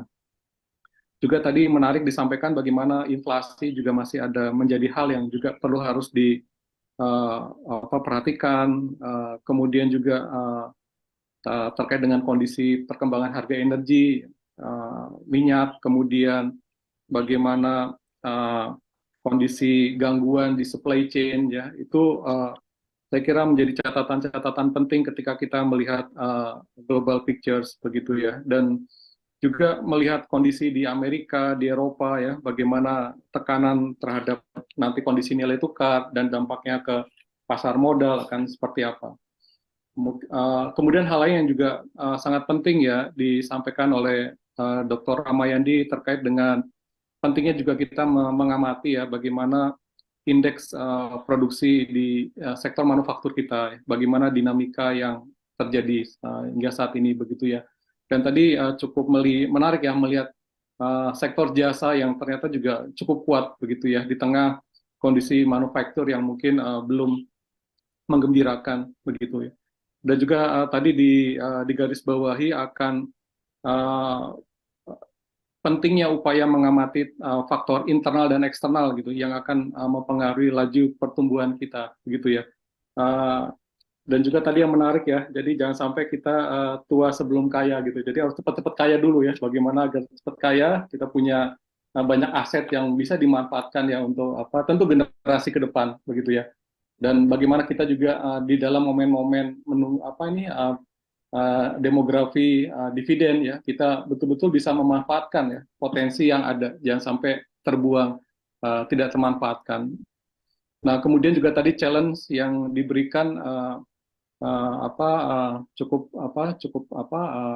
menarik juga ya, dan bagaimana kita sebetulnya ke depan menggairahkan kembali ya sektor industri kita, dan juga tadi beberapa rekomendasi ya terkait dengan insentif, human capital, dan isu-isu lingkungan yang harus juga disertai ya dalam upaya menggerakkan kembali sektor industri, terutama nanti ketika kita mendorong investasi-investasi baru yang akan masuk ke negara kita gitu ya.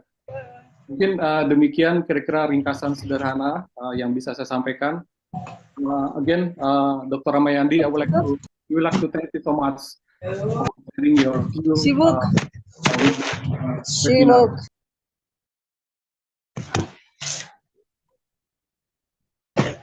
Of course, we look forward for have more discussion with you in the future, Dr. Ramayandi. Again, thank you so much for your time, sharing your time with us and knowledge, of course. Okay, for Dr. Arif Ramayandi, you can stay with us, or you can also leave the Zoom if you have something else to do. Yeah. Okay, and then we will come with the last speakers. That's Dr. Arif Bustaman. I'm sure Dr. Arif Bustaman just fresh graduate, fresh from the Open just few weeks ago, I'm sure. And I would like to congratulate Dr. Arif Bustaman. So let me read the CV. Dr. Arif Bustaman is a lecturer and researcher at the Department of Economics, Pajajaran University. He got Bachelor in Economics from Pajajaran University, Master in International and Business and Economics from University of Wollongong, Australia, and also he got his doctor at Pajajaran University, I guess. Yeah. So he has a long experience, yeah, in dealing with issue in export business, managing export, yeah, and also independent public-private partnership, yeah, and some issue on trade. Yeah. So without overdue, I would like to invite Dr. Arif Bustaman to share your view. Please, Dr. Bustaman, time is yours for about 20 minutes.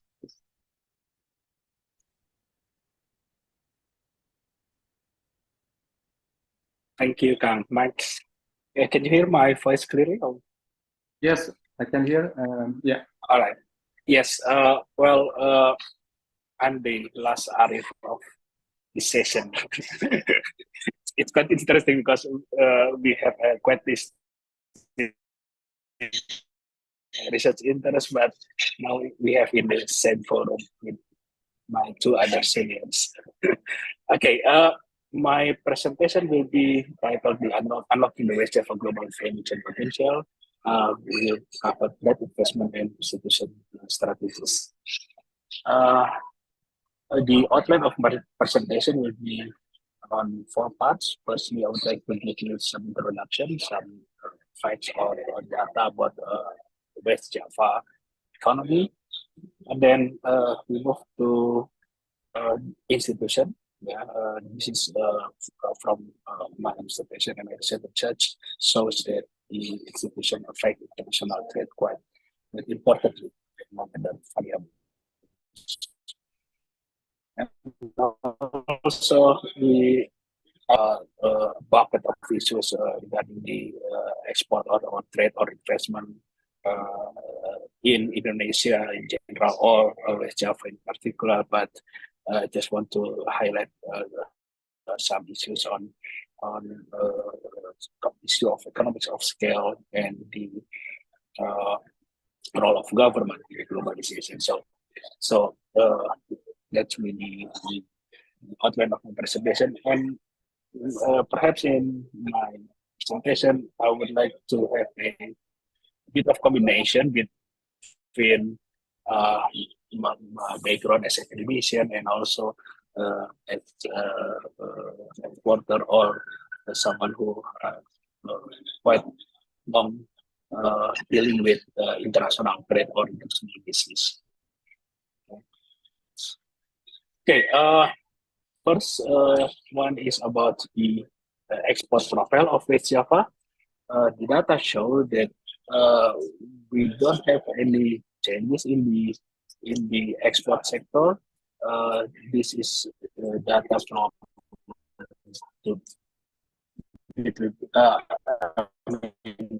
in 2013 and 2022. Sorry. The export structure of the West Java is still very much dominated by the manufacturing sector. It is accounted about 98%, while the other sector or the other commodities are still very, very low, below 1%. In particular, I would like to highlight the agriculture sector or agriculture export, which is, well, in my experience, we have a lot of potential for agriculture export, but the data show that recent data on 2020 and 2022, it is less than 1% of the share of West Java export.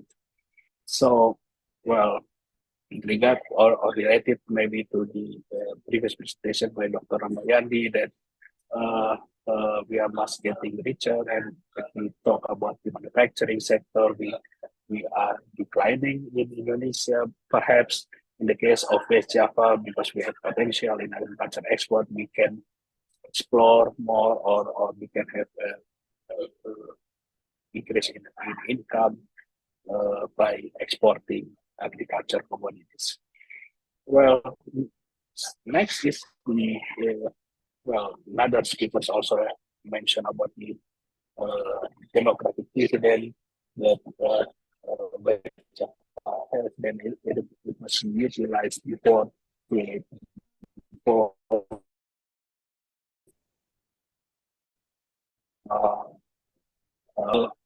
usually people say that the productive age is between 15 to 64, but in this regard, I make my own grouping based on my experience that perhaps the age range between 20 and 44 is the, we can say, golden age for them to become entrepreneur, particular for small and medium enterprises. And one of the and we have 40% in West Java. We have 40% of population within that age range. So, and the agriculture, as I mentioned before, might be suitable for youngsters. to start their own business.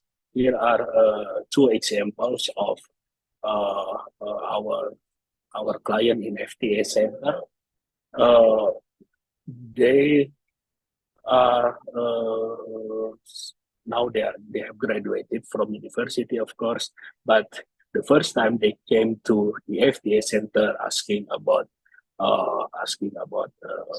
export business in agriculture, they were still in university. Okay, but with the time effort they spend on learning about export business, now they already become exporters. Okay, and they sell agriculture products to China, to some European countries, and I think in the case of West Java, we still have many other products that have potential to be exported to foreign countries. Well, the last one is about the national level. This is to slide West Java. Now in the at national level, Indonesia has already committed to become part of the world, okay, and part of the integration aspect of economy to the world as a whole, and will continue to establish economic cooperations.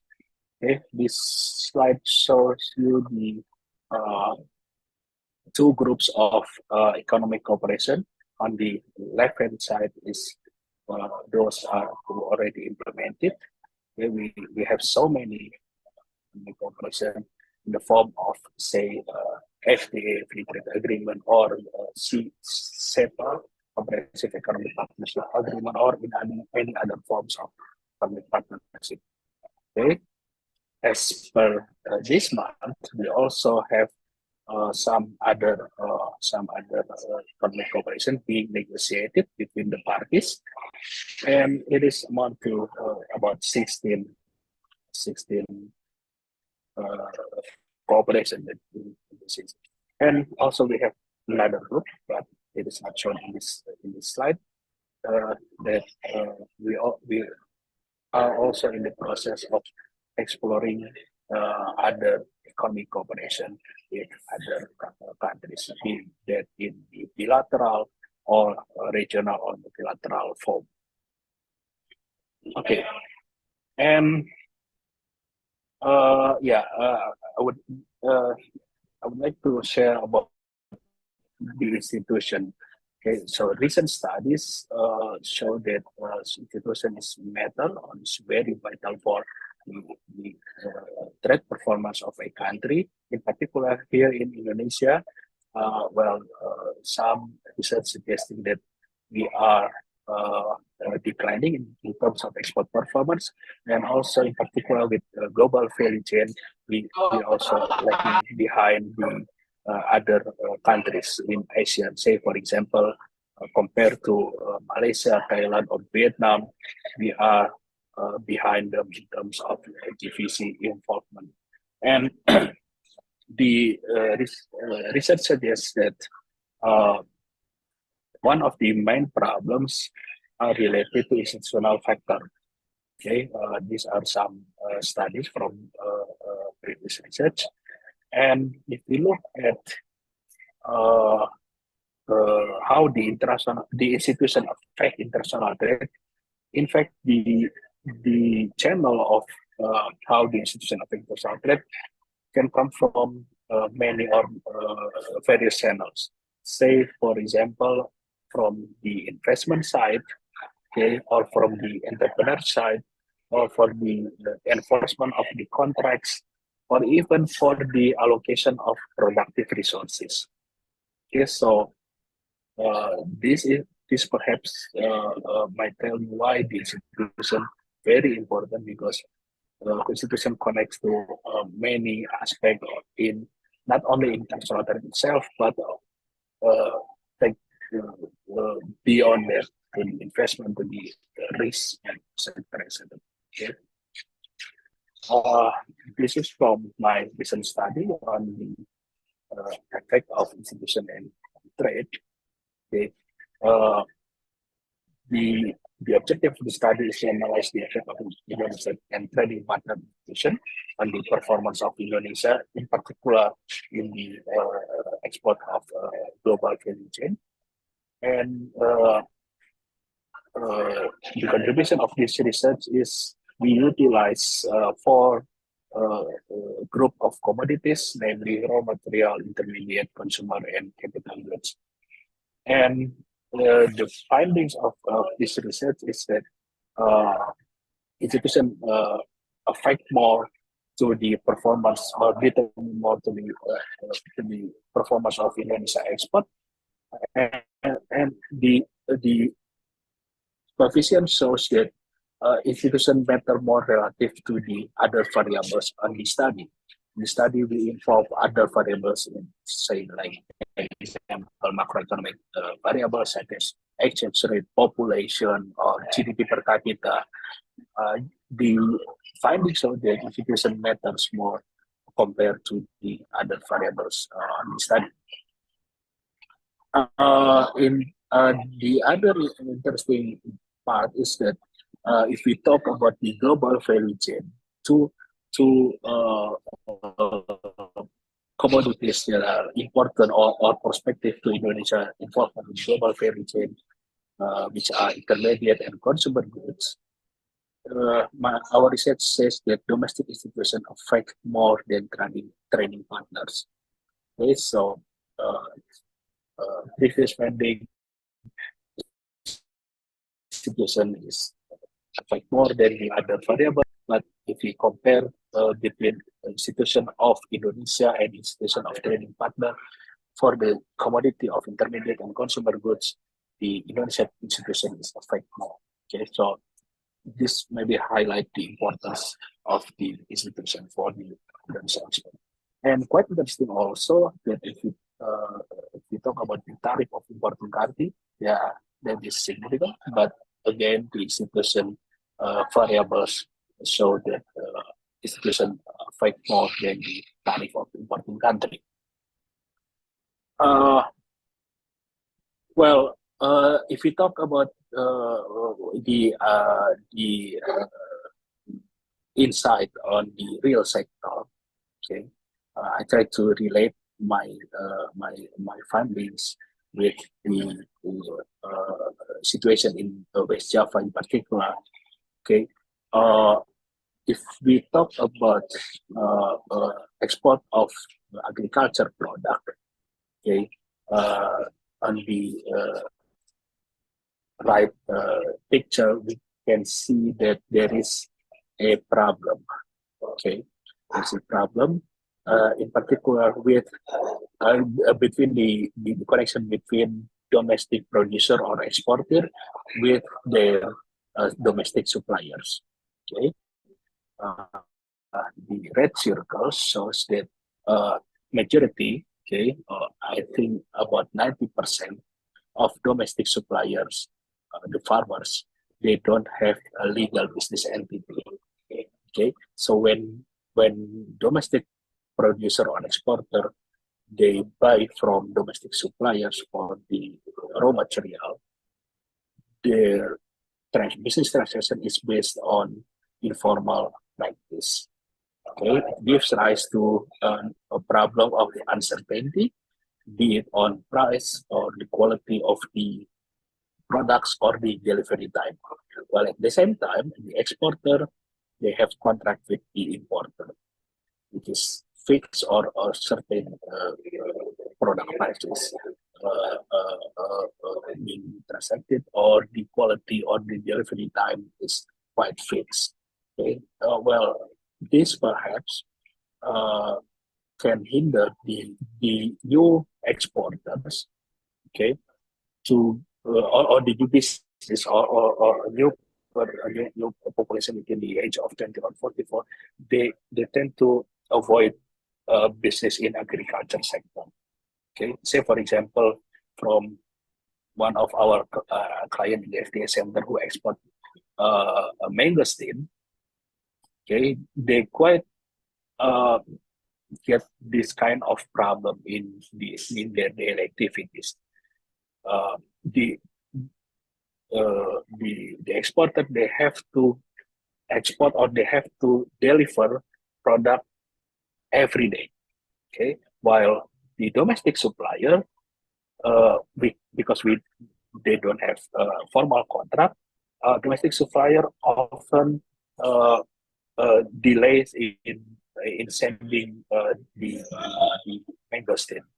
Okay, and of course this is become a headache for the exporters. Okay, so perhaps with this kind of problem that can be tackled by the government of West Java, giving the domestic supplier subsidy or grant to have like a legal business entity for them to be better operating in the market. Another study also early this year between the CDS and Bappenas and Rice Plus. Unfortunately, this is unpublished. But the study is become like a background study for the next RPJMN. Okay, so perhaps in the future, our colleagues in Bapeda Provinsi Jawa Barat will get this kind of document that to harmonize the RPJM day, the planning document of West Java with the Bappenas. Okay. The commodities covered in this study quite large, cover from agriculture and fisheries to large manufacturing and SMEs. In the large manufacturing, we have a study on the commodities, say like textile, food, etc. Okay, and we identify obstacles of export in 3 segments. Is of starting business. So we start from what kind of problem that the businessmen faced when they starting their business. The second segment was on the business process, the activities of the business, and the last one is the export procedure. Okay, and one well we utilize the logical framework analysis to identify problems with regard to the export performance on the 3 segments. Okay, and we try to find the root cause of the problems. Okay, so the picture of the problem 3 is something like this. This is for SME sector. Okay.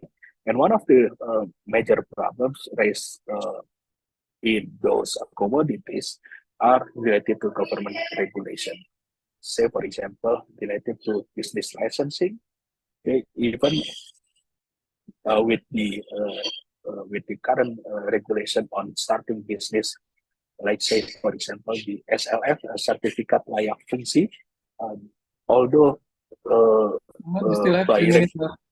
okay, yeah, by regulation, it is free of charge, but in reality, business still have to spend millions or millions of rupiah to get a certificate license. Well, other issues is related to the economics of scale. Okay, so perhaps we have to like incentive from the government to be able for the SMEs to increase their productivity or their output. Okay, yeah, one of example is the West Java program, 1% and 1 product. It must be directed toward increasing the economies of scale. Learning from other countries, say for example, in terms of tea. We talk about tea. One of the leader in the market share, world market share, is Kenya. Okay, they have a company owned by more than 500 small-scale tea farmers. Okay, this is we might call it is collaboration, as Professor the previous speaker talk about that the SMEs must have a collaboration with the cooperative, with the family, etc. Okay. Another example is Fonterra, the producers of dairy product. It is also owned by more than 10,000 farmers in New Zealand, and they are market leader in the both market for dairy products. Lastly, about the capital obstacles, like often become the barrier quoted by the SMEs, but some research and also my experience, it seems the case that the main problem is not the but rather the knowledge of the entrepreneurs. So government in the next maybe 5 years must be directed their objective to give more knowledge to the entrepreneur rather than giving them subsidized capital. Okay, this is just example. In Australia, they have online learning for entrepreneurs, and also other provinces in Java, West Java, Central Java, and Yogyakarta. They have subsidized for new exporter in the form of subsidizing the sample delivery costs to foreign buyers. Okay. Lastly, the role of government. I think in the era of globalization, minimum government intervention is needed. Government only role in teaching or in if we have problem in 4 areas: infrastructure development, institution development, and also information asymmetry and resource allocation and mobilization. With regard to information asymmetry, the Consumer Protection Office or BPSK is at the provincial level at the moment by the regulation.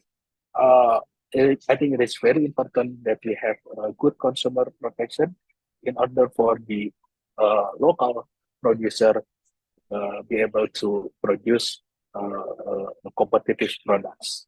Okay. I think that's all, Pak Max, at the end of my presentation. Thank you very much. Okay. Thank you very much, Dr. Bustaman. Very interesting presentation, very insightful, and a lot of information that important, yeah, in relation to promoting agriculture sector for export, yeah. And to some extent, I see your connection of your presentation with Dr. Elias, yeah, from Cyprus, yeah. Okay, thank you so much. And I think I would like to give a summary in bahasa.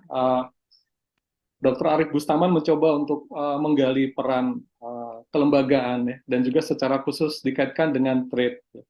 Dengan melihat pengalaman dari Jawa Barat yang begitu besar peranan ekspor manufacture, Dr. Arief Bustaman mencoba melihat sisi lain, ya, akan peranan sektor pertanian, ya, dengan memberikan satu case study entrepreneur muda, ya, yang sangat potensial, ya, di Jawa Barat yang bisa menjadi champion untuk mendorong ekspor. Tadi contohnya adalah kelapa, gitu ya, coconut. Dan tentu cukup banyak peluang kerjasama bilateral, dan itu bagus buat Indonesia untuk lebih terbuka bagi relasi dagang dengan negara lain. Tapi bagaimana memanfaatkan itu untuk sebesar-besarnya kepentingan bangsa dan negara, ya. Dan tadi tampak dari studi yang dilakukan oleh Dr. Arief Bustaman, faktor institusi masih menjadi penghambat untuk membawa Indonesia atau khususnya Jawa Barat, ya, agar lebih kuat di dalam global value chain dan juga kinerja ekspornya. Kemudian juga tadi tampak, ya, untuk mendorong peran SMEs, ya, terutama petani-petani gitu, ya, untuk ekspor yang masih terjebak dalam informal kontrak. Padahal tadi untuk bisa ekspor itu harus lebih banyak mayoritas formal kontrak, dan mungkin di sini penting peran negara untuk memfasilitasi petani-petani kita agar bisa mempunyai kekuatan dalam bernegosiasi dan trade dengan negara-negara di luar negeri. Juga tadi pengalaman-pengalaman menarik disampaikan oleh Dr. Bustaman, ya, terkait di beberapa negara yang bisa menjadi best practice buat Indonesia dan khususnya juga Jawa Barat. Dan terakhir dengan peran-peran pemerintah di dalam mendukung globalisasi. Tadi Dr. Arief Bustaman memberikan satu gambaran tentang 4 peran penting ya yang harus dilakukan oleh pemerintah, dan saya kira ini sangat penting sekali ya, dan sangat perlu mendapat perhatian keempat peran pemerintah tadi di dalam slide yang terakhirnya. Jadi demikian kira-kira ringkasan dari paparan Dr. Bustaman yang sangat menarik dan penting ya, terutama kita berbicara sektor agriculture di mana banyak petani-petani yang low productivity ya, dan itu penting untuk dibantu juga ke depan. Okay, thank you so much, Dr. Bustaman, for sharing very interesting research and view about issue on trade and institution. We would like to appreciate for your time and efforts in being here with us. Thank you so much. And I think we finished for the second session, and we would like to thank you to all the participants that still stand with us from this morning until this afternoon and I would like to thank you so much for your kind, patient attention, and hopefully all the materials, all the knowledge from our distinguished speakers can enrich our knowledge and make, of course, for the government for better policy in the future. Okay, that's all from me. Again, I would like to thank you for your kind attention and participations. I would like to pass the session to MC, Ibu Adila, please. Yeah. Thank you. Thank you so much. Yeah. Maxensius, let's give a warm applause for all of the speaker and our moderator. As we approach the end of our webinar, I want to express my gratitude to our speakers, panelists, and all of you for joining us today. Your participation has made this event truly international and insightful. Thank you for being a part of the International Webinar West Java Development Forum 2023. Stay connected with us for future events and updates. Stay safe and have a nice day. Okay. Thank you.